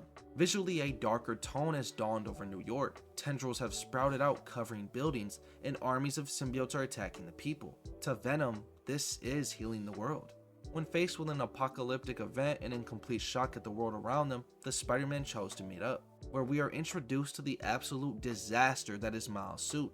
This is commonly known as being just a horrible design, but narratively, this is a horrible inclusion in the story. Like, when exactly did Miles make this suit? Was it during this symbiote takeover? Or when Peter called you to come help with Venom invading Connor's lab? Why exactly is this something you felt the need to make right now? Like, the timing of it is just horrible. And you're gonna sit here and ask Peter, what happened, man? Like you would know if you weren't playing dress up, while an alien is running around the city. And the design is just so ugly. I don't want to go too in depth because it already has been dragged through the mud by a lot of people, but seriously, this might be the worst Spidey suit I've ever seen. And this was all made because of an Adidas collab? But my biggest question is, why is Miles' hair out? Like, bro, we see the hair. We are well aware of your new hairstyle that has been done across multiple different games, but the point of the mask is to hide your identity. Leaving out your hair is revealing a part of who you are. Like, Miles, you are the only person in this game that I have seen to have this style of hair. Is this not counteracting the point of the mask? But the absolute worst part of this entire new suit is what Miles says next. It's time for a Miles Morales original, you know? One of one. Bro, what? Your first suit was a Miles Morales original. You made it because your game was about you establishing yourself as Spider-Man. The Genki conversation prior to even making the suit, the Spider-Man promise, the entire Finn fight, it was all building up to Miles making his mark as Spider-Man. The literal tagline of the game is be yourself. Your suit was a symbolization of that fact that you are Spider-Man. This new suit just completely tears apart your character arc. In fact, this whole game has done nothing but tear down who Miles is. And the fact that people enjoy Miles' story in this game is actually crazy. Like, I enjoyed it in the beginning when it established an insane potential for growth, but Insomniac butchered his character badly. And this suit is a visual representation of Miles' mistreatment. This was a poor advertisement for a clothing company to keep up with Peter's multiple different suits. Insomniac is massively insecure of the character they wrote. But we move on to their dialogue, where Peter speaks of how Venom did all this. More importantly, the dilemma in front of him. Connor says Harry's too far gone to save. This is hurting Peter, not being able to look at Miles and even stuttering when he speaks. I can't lose him, Miles. I can't do this again. Peter doesn't want to lose another person in his life. A reoccurring theme in the Insomniac Spider-Man games is that the main villain is someone close to Spider-Man. In Spider-Man 1, Otto was Peter's mentor. In Miles Morales, Finn was Miles' best friend. In Spider-Man 2, Harry is Peter's best friend. Peter isn't just afraid of losing Harry like he lost May, but how he also lost Otto. He doesn't want to lose another person. But as Peter is struggling with this internal imbalance, Miles reaches out. It's not your fault, Pete. She wanted to save you. To save all of us. Where Peter then begins to reminisce on how May helped everyone. She never thought about herself.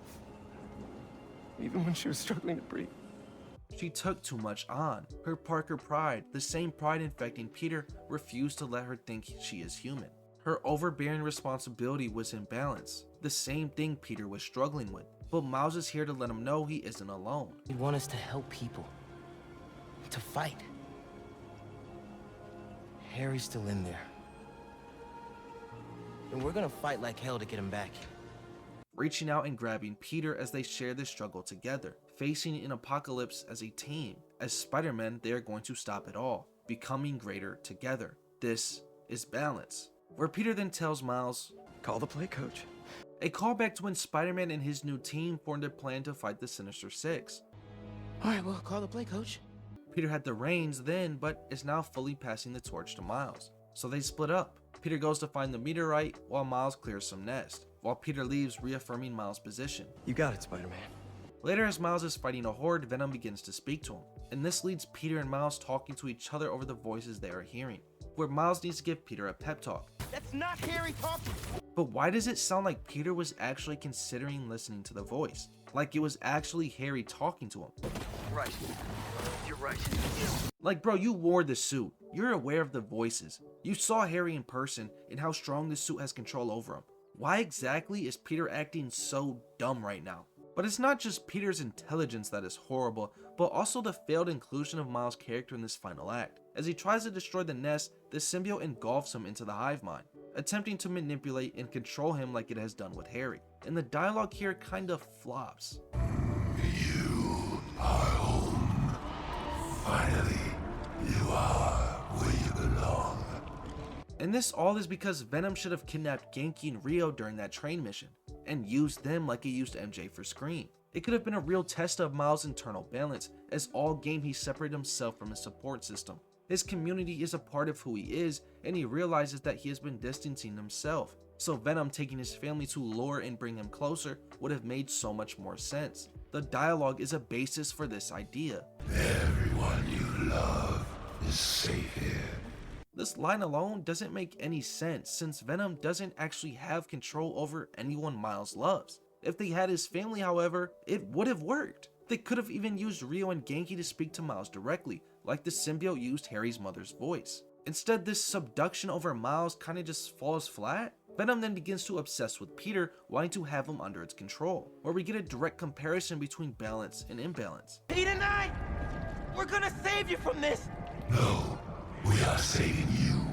Peter and Miles are working together to stop this threat and save Harry. This is balance. While Venom is a fusion of control between the symbiote and Harry and is looking to spread this control over others. This is imbalance. And honestly, it is a great and massively overlooked dynamic, but it is overshadowed by the poor inclusion of Miles. As he is escaping, instead of showing a vision of his family under its control, which could have been a use for manipulation over Miles, we see Haley getting attacked by an army, where we then also see the location of the meteorite. This might seem dumb, like Venom is just giving up the location of the rock, but that isn't the case. First of all, the meteorite wasn't at the subway. That was a lie. It was Venom manipulating Miles to tell Peter, which they know he will come charging in. They also use Haley to keep Miles away, which would give them a one-on-one encounter that would be a perfect opportunity to get control over Peter. Even Miles begins to suspect this, telling him the location of the rock, but begs him to wait. But I've got a bad feeling. But Peter isn't interested in waiting, and Venom knows this. You think Harry's there? But Miles demands Peter to wait as he is the target of Venom, and the only way to overcome this threat is together, the literal theme of the story. But Peter instead doesn't care. Sorry, Miles, but I can't waste any time. This is so dumb and a complete butchery of Peter's character in this story. This imbalance, this overbearing responsibility to take everything on alone was something he was forced to overcome in Spider-Man 1. To rely on others for their help was something he already learned and was forced to learn again in the same game. You can't do this alone. This is verbatim what he was told. That's the literal point of the story. I wanted a new feather in my cap. But when I tried to add honor roll student on top, I fell apart. Yet Peter continues to regress and tries to take it all on his own, an absolute flop of character development. And the dialogue following this is horrible. Peter should be well aware Venom isn't Harry, but yet he continues to fall for this manipulation. Yes, I'm here, buddy! I know! Just hang on! I'm coming! It just doesn't make any sense. He then even considers leaving the civilians behind just to get to Harry? I don't have time for this! Maybe... No. Come on, Spider-Man. Almost done!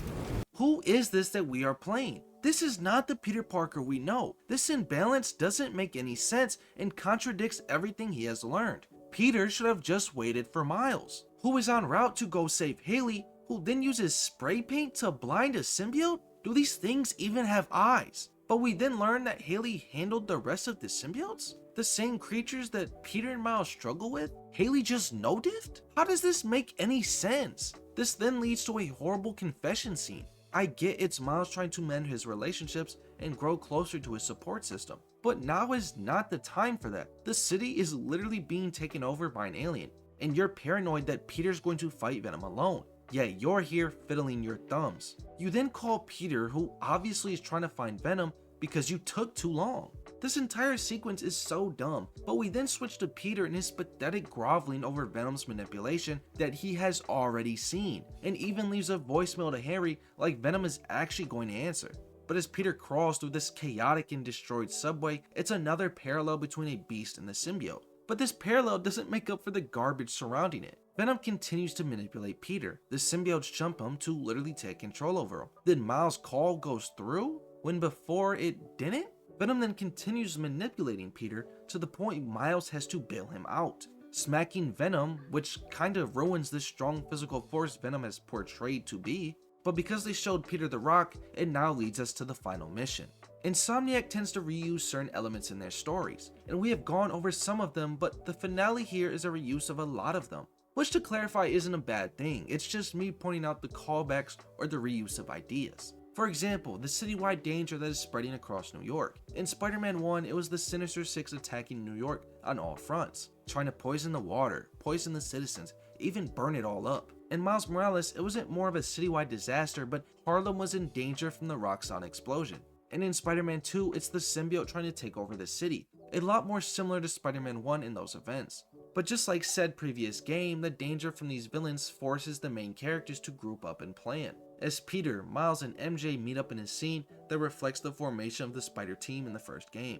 And although I am a fan of the parallel to the previous game, and how this scene perfectly highlights the theme of balance, working as a team to overcome this threat, being greater together, I'm just not a fan of the plan itself, or honestly the execution of this scene at all. Obviously, the first question when faced with a threat like this is, where are the Avengers? I mean, an alien is taking over New York and even spreading tendrils across the Avengers Tower, yet no mention of any Avenger activity at all. It's literally stated Doctor Strange is in town yet does nothing when all this is going on. This is a small complaint, honestly, it's nothing major, it's just a consequence of trying to create a universe within their game. Same thing with how people criticize Arkham Knight for not involving the Justice League when Gotham was covered in gas. Or how the MCU movies are criticized for major heroes not being present when such large things are going on. I'm able to look past it if given a good enough reason, such as solid writing, but the finale kinda lacks a lot of that. Another thing is, it's no way that Spider-Man's identities are a secret at this point. Multiple times Spider-Man has been seen just at the front door of May's house, or just being involved in their neighborhood at all, which again wouldn't have been a major issue, but the fact that Spider-Man's identity becomes a point of conflict in the end credits, it kinda just feels odd that a smart scientist doesn't know who Spider-Man is. And the dialogue here is really weird, like the information they give kinda just contradicts what is actually shown in the game. MJ goes on to say the meteorite is the source of all these symbiotes and tendrils, so if you destroy it, it should all be undone, right? The meteorite is the source of all the power, right? Creating goo, creating symbiotes. Right, so what if we crank the power up? Like way past 11. Might destroy it and free everyone connected to the hive mind. The problem with this is, if this is true, why are there still symbiotes found post-story and even hives found across the city? I get Insomniac needs side content, but this makes no logical sense and is an issue found across every one of their Spider-Man games. Their side content is really poor, but that is a video of its own. And the way they characterize Venom here is so odd, like the idea that Venom wants Peter more than they want The Rock, which just isn't true. And you know Harry's not gonna let that rock out of his sight. Unless he sees something he wants more. Me.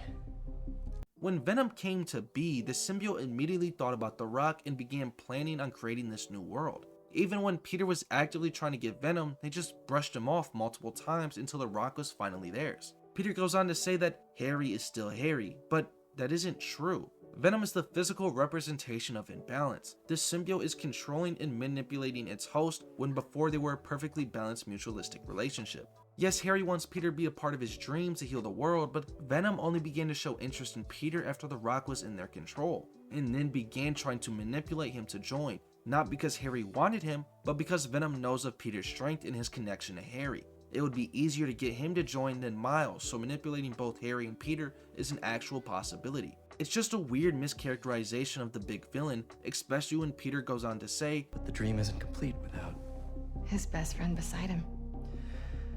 This is basically an admission to not being more important than the rock or the dream itself, merely just a part of it. And they continue with this killing Harry subplot. If you can't save him, are you We'll ready? come to that. See, like, if Harry's still Harry, then theoretically this shouldn't even be a conflict. There wouldn't even be a need to separate him from the symbiote. He only needs a talk no jutsu. But in actuality, that wouldn't work because Harry is not Harry. This is Venom. And then Peter's dialogue is just inconsistent with what has been shown. He fully relies on MJ and Miles to destroy the rock, fully trusting this team and not his own strength. This is balance, but it just makes the weird imbalance earlier so much more out of place. That character regression was so weird and did not need to happen. And the fact that this plan is banking on this Chekhov's gun is kinda wild. Like, I get the narrative purpose of the particle accelerator, but EMF was destroyed. The fact that this accelerator even works is wild, and there's no real problem to work around with it stuttering or not even working. It just works because it does, and that's pretty poor. I actually like the idea of this scene and what it represents. The callback of their formation of the Spider Team, but also the dynamic with this in Venom. Together, Peter, Miles, and MJ will heal the world. The same idea, but opposing actions from Venom. Two halves of the same dream. This Spider Team working together is fighting against Venom's direct control. This is literally balance versus imbalance, and is an amazing way to conclude the theme of the story. But the plan itself I do not like at all, more specifically, the contributions from these characters. Peter should be the one and only character to fight Venom alone. Yes, Miles can jump in at some point, but not as a 1v1, but with Peter helping. This is his villain, but I'll get into why this should have happened later. Miles should be the one to grab the rock while fighting all of the symbiotes, including a boss fight with Genki and Rio, where he ends up freeing them. And MJ should have been working on evacuating civilians, not directly raiding this symbiote base. I mean, it would make more sense with MJ fighting these symbiotes to help people than Haley using spray paint to fight them off. She could have even gotten an interaction with Jonah and even Danica, as this would have made the podcast after this event make so much more sense, where Danica talks about how the civilians did it. Welcome back, Dana Club. We did it. We survived the impossible. Drove back a friggin' alien invasion. And we did it together as heroes. It is just weird to have MJ grab the rock out of anybody, especially considering how MJ only gets her taser buffed by Peter when standing right outside their base. So she was totally fine grabbing the rock with no way to defend herself. But eventually Peter begins the plan, luring Venom away from the rock, which doesn't really make any sense unless Venom was confident in his army to defend the base, as it wouldn't make any sense for Venom to fall for such obvious bait that they did as well to Peter and Miles. And I just still can't get behind the idea that MJ is able to walk in here and solo the symbiotes. It just does not sound right. Like, the symbiotes are on guard, obviously protecting the base from any intruders, and ignore Peter, while only reacting to MJ and Miles, so Venom must have known this was bait, right? But there aren't any strong guards, like how Scream was above any symbiote Venom made. Rio and Genki should have been the ones to fill that void. Instead, these sorry foot soldiers are getting one-tapped by MJ and her sonic taser. Then the entrance to the base gets closed off by a tendril, instead of just doing that when Venom left? Like, they literally just had intruders from Oscorp, the Chopper, and Flames all indicate a fight between the two factions, but we are supposed to believe MJ alone can just grab this rock, while trained Oscorp security is getting dogged in front of us. And the defense around the rock is so pitiful. Like, what even is this? Then MJ has just completely free time to wrestle with the rock, struggle to free it, then slowly put it in her bag and run away before ever seeing a symbiote. And she barely sees any at all, like the rock was just snatched, and yet I don't feel like she is really in any immediate danger. Then she just tanks being slammed across the room by at least 10 feet in the air. Like, I'm sorry, is MJ secretly Supergirl? How did she just tank that fall with no consequence of damage? You cannot tell me that Silver Sable's training did not come with a Captain America Super Soldier Serum, because what in the world is this? They then escape to EMF while we switch to Peter, the only one with actual plot value in this final fight. Peter's leading Venom away from the base, but he eventually loses sight of the monster and gets caught because of it, falling in the middle of their high school gym. The same place their dream was realized together, the same place they became best friends, is the same place of their fight. As we have gone over a couple times in this video, Insomniac tends to use recurring elements in their games. The first one to mention is how corporations have a hand in creating these villains. In Spider-Man 1, Oscorp essentially created Doc Ock. In Miles Morales, Roxxon created the Tinkerer. And in Spider-Man 2, Oscorp yet again created Venom. But it's not just their hand in the beginning of these antagonists, but also the influence they have in the battlefield location. Spider-Man 1 was on top of Oscorp Tower, Miles Morales was in Roxxon Plaza, and Spider-Man 2 was in Midtown, in the middle of an Oscorp exhibit. These locations as well serve a major significance to the characters. Oscorp was a symbol of Otto's revenge, same with Finn in Roxxon Plaza. But here Midtown is different, the birth of their dream, the beginning of their friendship. But now it's a place where they can become connected again. And now it's where we become brothers. Just like how the symbiote has full control over Harry, it consumes and lifts the school in the air. The very school that holds a great significance to its host, symbolizing this imbalance, this full control over every aspect of Harry's life. And Venom is looking to spread this to Peter, to become brothers, two hosts under its own manipulation. And as the fight begins, we can see the background of the city, covered in black. It's such a nice detail to emphasize the reach of the symbiote's control. It's not just looking for one host, it's looking to control everything. The dynamic between these two basically carries this entire final sequence, as it holds the most emotional weight and is the most clear battle of themes, and their dialogue highlights this. Peter reaches out to his best friend, bringing up their previous memories, where we get a look of imbalance versus balance. We is a term that emphasizes partnership and togetherness, but when coming from Venom, it only shows control, as the symbiote wasn't even around back then, but because Harry is held so tightly, he is a part of everything the symbiote is. But we had each other! As a team, they got through their problems together. While Venom is referring to the symbiote and Harry, Peter is speaking of his best friend and himself. These two lines use the same idea of togetherness, but manipulate its meaning. Venom speaks of manipulation and control, while Peter speaks of unity and harmony. And Venom's entire presence in this fight emphasizes this idea of imbalance, infecting the area around him, spreading this control to every possible inch of Harry's life. But Peter is the antithesis to this idea. The symbiote controls every aspect of his host. The black of the symbiote symbolizes the absence of light in Harry's life, while Peter wears the opposition, not just visually, but physically and symbolically. Peter isn't controlled by this symbiote, but instead this was achieved through teamwork, the physical representation of balance. Anti-Venom's existence is literally the opposite of Venom's ideals, the yin to Venom's yang. As Peter fights to save his best friend, it highlights how he is the light in Harry's darkness. As they stand fighting on the football field, Peter recalls this is where Harry lost his mother, and how he was there, he wasn't alone. I was there! Always have been!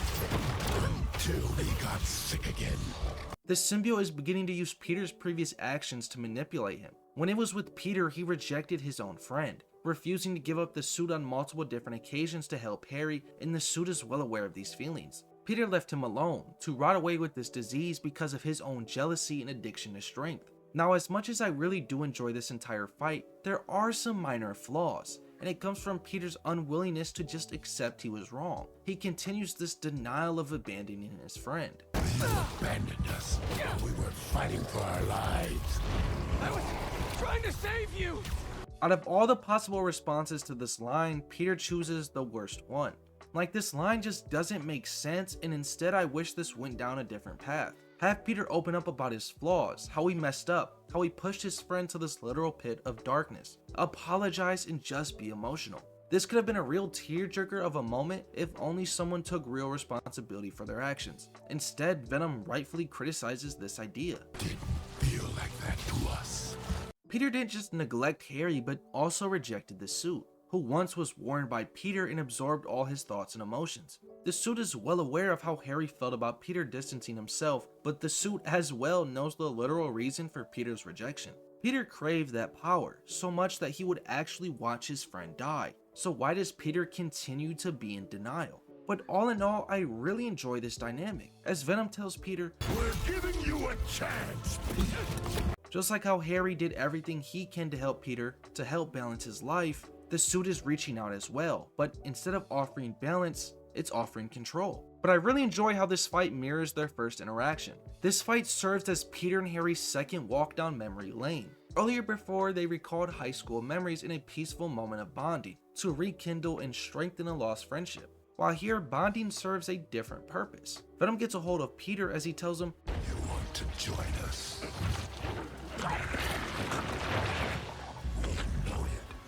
Harry knew Peter wanted to work with them. The symbiote knew Peter wanted it for strength. So Venom is trying to fuse with Peter, to bond with Spider-Man to expand their control, to expand their army. But with Anti-Venom, the antithesis to that idea, Peter fights back. Now earlier I criticized how I wish Peter was more emotional and open about how he failed as a friend, and we do get some of that here in this fight. "We know what's best for you, for everyone." Obviously referring to the suit's manipulation of Harry's dream to heal the world, but they go on. "We gave you everything you ever wanted, and you threw us away." Not only did Harry offer Peter a stable job, offer his friendship, and help with Spider-Man, and Peter still went on to reject him because of this addiction to strength. But even more than that, Peter rejected the suit. The suit gave Peter what he wanted, more strength, more power, to be a better Spider-Man, and he still went on to reject the symbiote, separating himself from not only Harry, but the suit. But Peter begins to apologize, acknowledging his failure as a friend. "I should have been better. I'm so sorry." I just wish we got a little bit more of this instead of the earlier denial from Peter. But we then get dialogue that I feel is excellent, but others don't enjoy. Venom calls out Peter for replacing them with Miles. "You replaced us with Miles. We poisoned you against us even more." People get angry at this adaptation of Venom and say these lines aren't even coming from Harry, but the symbiote. And that's the point. Again, Venom is the physical representation of imbalance. What was once a balanced, mutualistic relationship between symbiote and host has turned into something darker, something more manipulative and controlling. Venom is the symbiote's control over Harry, the literal theme of the game. Yes, this isn't Harry speaking, it's the symbiote manipulating and controlling the host, speaking directly to Peter, telling him how it was replaced. Peter and the suit were once together, fighting crime as a team, as one unit. But then Miles poisoned the idea of this suit to Peter, literally helping separate the two. Peter once pushed Miles away because he had the suit, but with that gone, he went back to his old friend, his old partner, literally replacing the symbiote for a real teammate. Obviously, the symbiote is upset at this rejection. Remember how the symbiote attacked Peter and Oscorp and went to a host who wanted it? Venom then goes on to say the line that many hate, the generic jealous trope. "We've never been good enough for you or Dad." This is not coming from Harry, but the symbiote. Norman wanted Harry to be healthy, to be strong, and that's what Venom is. But it's a darker and twisted version of what Norman intended. And when he was faced with the monster his son became, he rejected it, begging for his child back. And this irritated the symbiote. That's what the interaction was in Connor's lab. The suit doesn't do well with rejection. It wants attention, and when rejected by people who once needed it, it upsets the alien. This isn't jealousy, but desertion. It's abandonment and refusing the partner that once helped them. That's why Venom gets so angry when called a thing, as we see not even a couple seconds later. "Why don't you trust us?" "I trust you, Harry. Not that thing you're wearing." "I'm not a thing." As this term implies non-acceptance, not seeing the suit as a partner, but something else. Something that once helped every desire of their host is now rejected, as it's seen as something lesser, seen as a thing. The symbiote is just extremely mischaracterized by so many people. Venom itself is a character that isn't understood, so this then reflects onto the dynamic between Peter and Venom as well as the theme as a whole. So many people see Venom as just some crazy alien looking for world domination. And sure, yeah, that's true if you boil the character down to its basic foundation, but it's a lot more than that. The symbiote holds emotions it learned, especially from Peter, a person who is insecure and doesn't like being rejected. Where do you think this suit learned it from? We get a better look at this during their next exchange. Venom tries to consume Peter, to which he tries to fight back but isn't strong enough. So he tells Venom, Doesn't matter what you do to me. I'm never gonna heal the world with you. because the suit is continuing to be rejected, not because Peter is some chosen one or because the suit values Peter more than its own goal. It's because the suit is trying to control everyone, and someone who once formed an addiction to the strength it provided is now rejecting it. So obviously a creature who desires attention and learned this anger of rejection from Peter is going to feel these emotions. But because of this distraction and failure to really build an army and successfully incorporate Miles and MJ into the final fight, the rock gets stolen. Because of Peter's distraction, this symbiote lost what it truly wanted. You took it from us. So they then grow wings, a really cool shot and chase after Miles and MJ. We then switch to Miles and MJ, who are rushing to EMF, running away from the army of symbiotes chasing them, where they eventually get to the building and MJ just casually tanks jumping off a speeding bike. Again, a super soldier over here. But they try to transport the rock to the accelerator and Venom arrives. While Peter unconscious in his hand and enraged, he faces the other Spider members alone. A team versus one. Venom then slowly walks towards Miles for some reason while he is clearly trying to block your path, and they allow it, I guess. But Venom breaks free and this leads to a poor exchange between Miles and Venom. Now I feel it relevant to bring up the reoccurring elements in the Insomniac games. The final villains tend to have a personal connection to the man behind the mask. Venom is Peter's best friend in the suit he wore, while Miles doesn't have any connection of any sort to Venom. And it's because of this lack of dynamic, it punishes the dialogue and is a deep fall off a cliff compared to what we just got with Peter. And the same goes for the location of their fight. EMF is Peter and Harry's dream. Venom fighting Miles in the center of it just has no emotional impact. And as a result, this fight just feels super forced. Insomniac has failed to really include Miles into the plot, and this is all due to literally pushing him aside for the majority of the game. He holds no connection to Venom, and even when they had potential to create some dynamic, they just threw it away. This forced inclusion of Miles is just to remind us he is the second MC, and that he is Spider-Man. But again, he was neglected all game, so this fight holds no emotional weight or build-up. And because of that, this dialogue is shallow and is the worst in the entirety of the series for a final boss fight, and can even be inconsistent at times with what the characters actually have done in the game. As Venom tells Miles, Our future doesn't belong to you. Like, weren't you just trying to recruit Miles into your army? Like, I want to be more specific and give examples to what I'm talking about, but there really isn't much compared to what there was with Peter. Even Venom goes on to tell Miles that he doesn't know them. You don't care about us. You don't know us. And the one real interaction Miles and Harry had in the game is brought up, but not much comes from it, and it just ends there. We are just shown that Venom continues to manipulate Harry, but we are aware of that by seeing them. I know you talk to your mom, just like I talked to my dad. Remember? What's she saying right now? We are so close.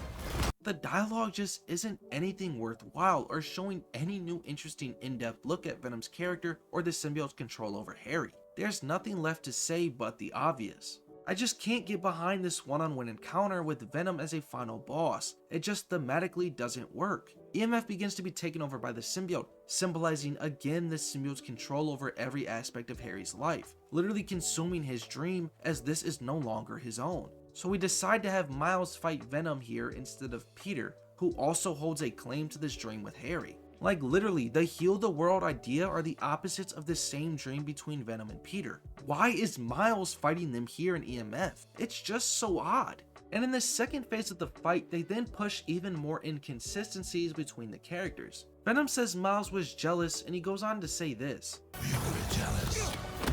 That's why you pushed us apart. Maybe I was, but Pete wasn't Pete. What? Where in the world is this coming from? Like, you're telling me Miles was jealous of the relationship between the symbiote and Peter? Bro, what? Many complain over the misunderstood dynamic between Harry and Peter and see it as jealousy, but I don't see many actually talk about this garbage line. Why would Miles be jealous of how close this thing is to Peter? Like, you literally say this wasn't Pete, so why would you be jealous and not concerned? You can interpret this line as Miles being jealous of Peter's power, but Miles debunked this in their fight. I need this suit. It makes me a better Spider-Man. You just want it for yourself. All I want is to save you. And honestly, this doesn't hold any real build-up. And the last way to see this is Miles being jealous over his friendship with Harry, which I can actually see, but this doesn't work as Miles is well aware that this isn't Harry talking, but the symbiote. Harry! Man, that's the symbiote talking, not you! In fact, this is my problem with the second phase of this fight, and how it just feels like a regurgitation of something we have already seen. You think you're better than us, don't you? This ain't about who's better! I just prefer you without the psycho alien on! You're not better than me! I'm not saying that! You're stronger than some soup, Pete! Don't listen to it! I understand that the symbiote was worn by Peter, so it's going to carry the emotions and thoughts and learn from him, and this was something he learned. But when Miles responds with a line that's almost bar for bar the same exact thing he said to Peter, this fight just becomes something we already seen. I get Venom repeating Peter's words as the symbiote is a reflection of Peter's thoughts and feelings, but that doesn't work for Miles, and in turn twists this fight into the Peter vs. Miles encounter, a fight with a lot more going for it than this. It's just wild how Venom vs. Miles lacks any dynamic, any emotional weight, or even thematic purpose, so they instead choose to copy and paste previous dialogue. Even when they try to establish anything between these two characters, it just doesn't work.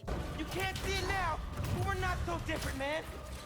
Miles, you had one conversation with the guy, and prior when Venom called you out for not knowing Harry, you just let it go, because you don't know the guy.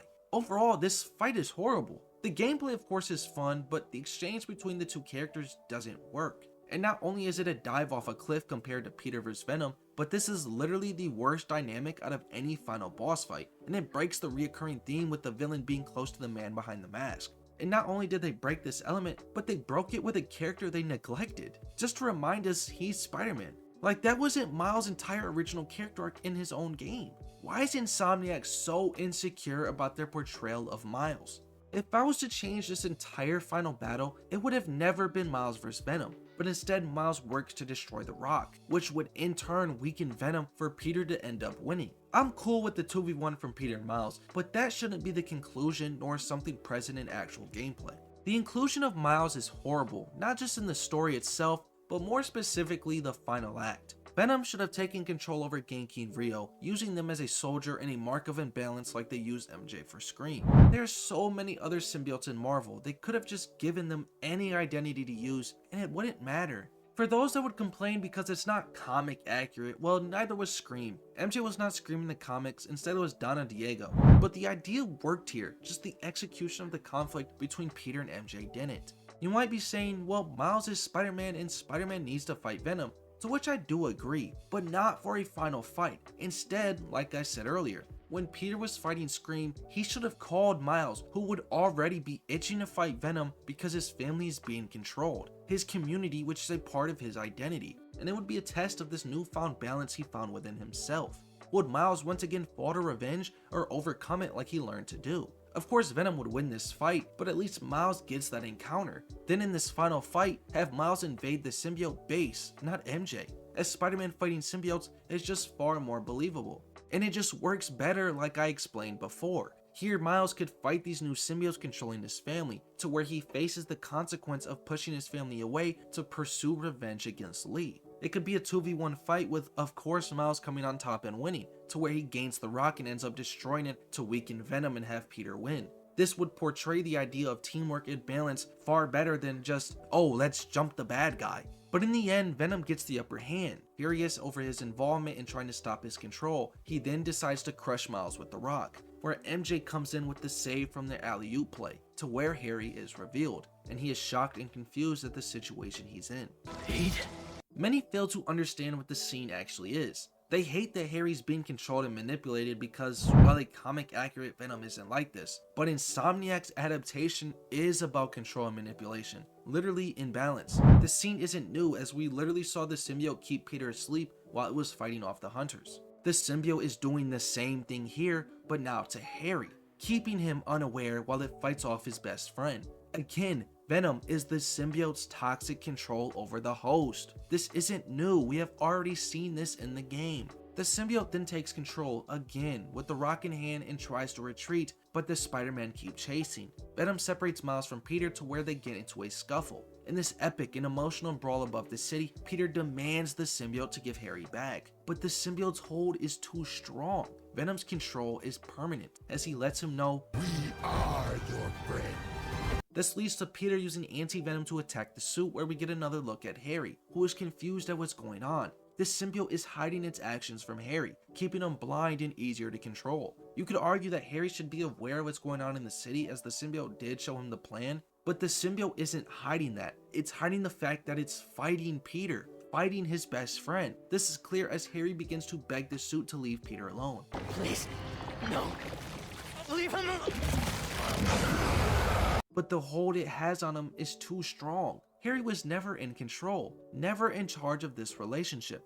Harry is just a tool for the symbiote to enact its plan, fighting back against Peter despite the host's wishes. While Miles arrives back in action, jumps in to help Peter, where we get a direct look at balance versus imbalance. Miles is fighting for the rock while Peter is fighting Venom to free Harry. Two different people fighting for two different targets, but both working together to achieve the same goal. While Venom, the embodiment of imbalance, is alone, literally fighting for control over both on this symbolic scale. But with his attention split, he loses control over both and is forced to put one on the pedestal over another. But this comes to bite him as Peter boosts Miles away while fighting to slow down Venom. The consequence of imbalance. Like May said, every year, I wanted a new feather in my cap. But when I tried to add honor roll student on top, I fell apart. you can't have everything. In fact, this entire final sequence is a reflection between the symbiote and Harry. Harry's story began with stableness. He was happy, healthy, and thankful for another chance at life.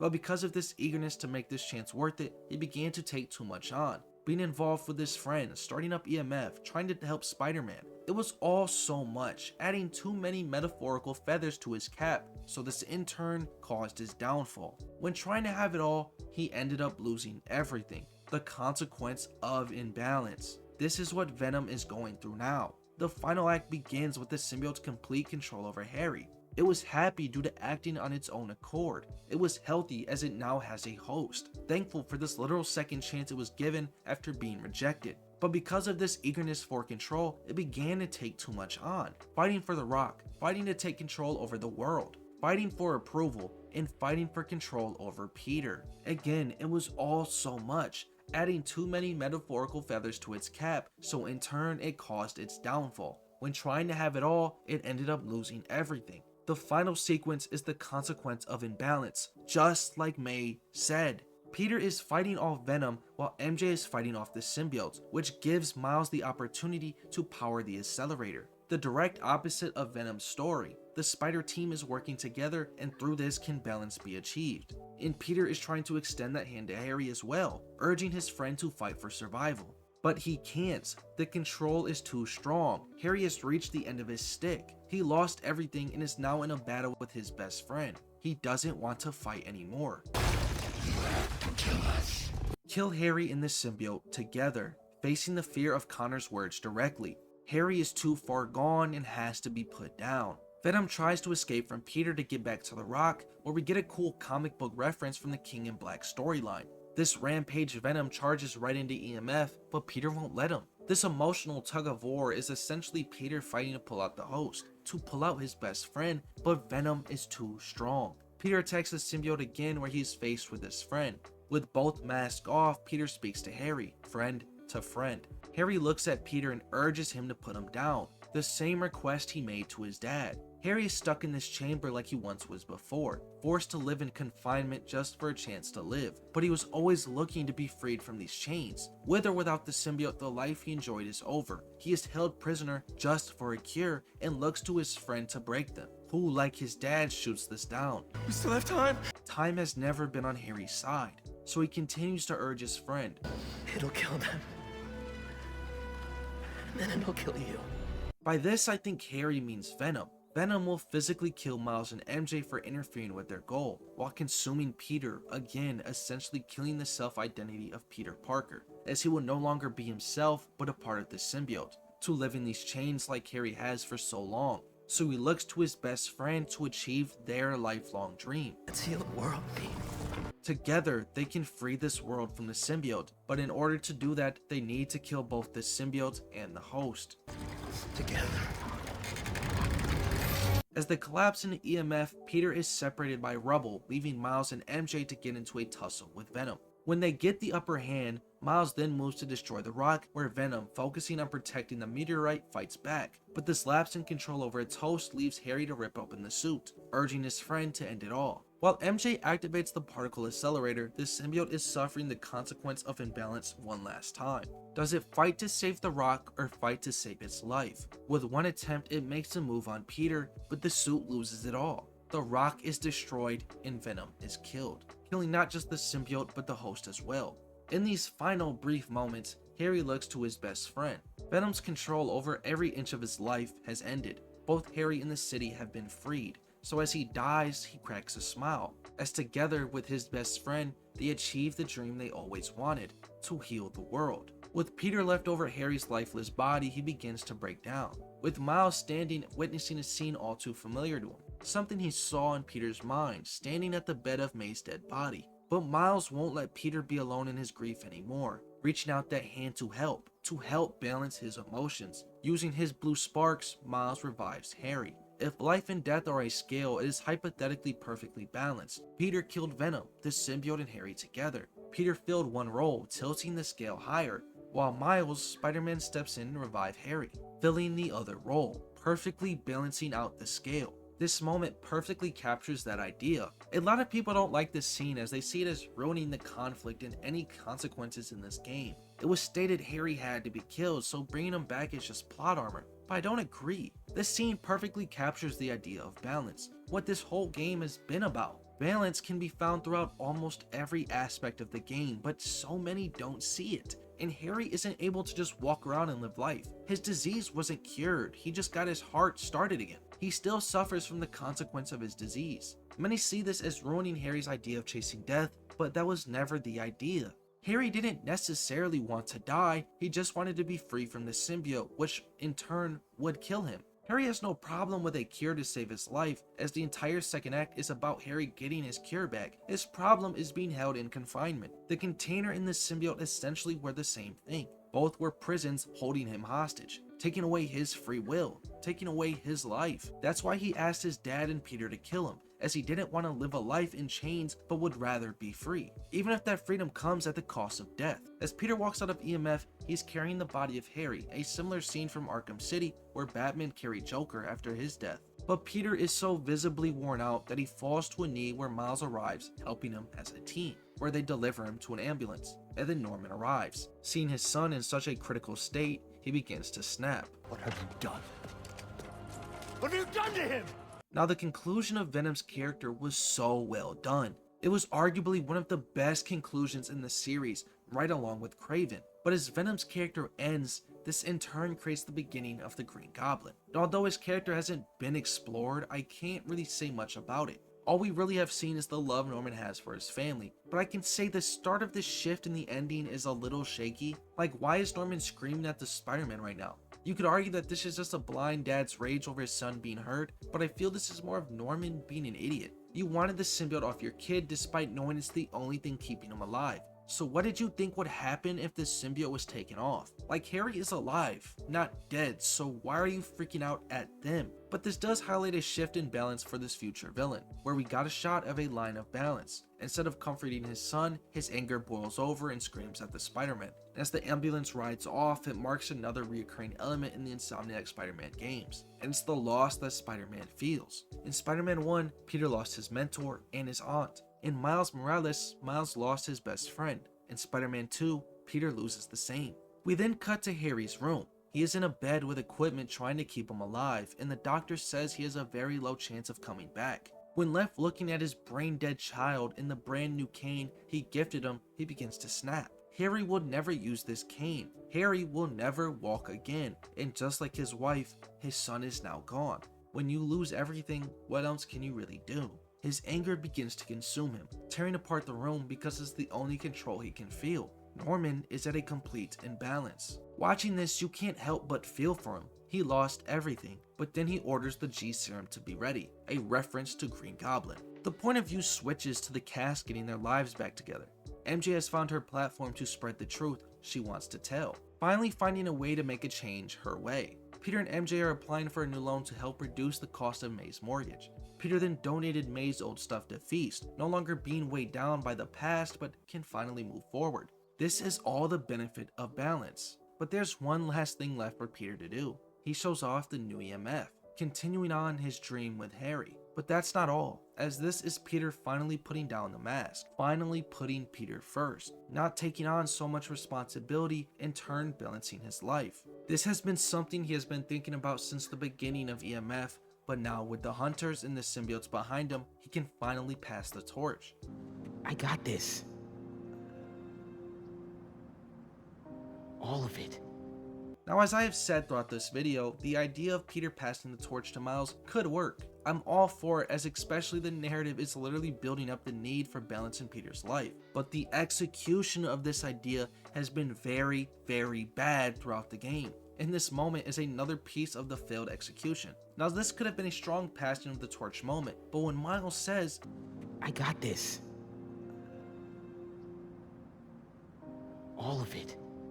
This is literally continuing this overbearing responsibility that caused imbalance in Peter's life. We have seen the struggle he suffered through because he took everything on alone. The point of the first game was to show Peter needed help, and was something he had to relearn from Miles himself. This is why he's stepping down as Spider-Man, because he needs to get his life on track. Repeating this idea is just restarting the entire issue. I'm all for Peter actually being Peter for a while, but even when Peter asks if Miles would need any help, he says, I can handle it.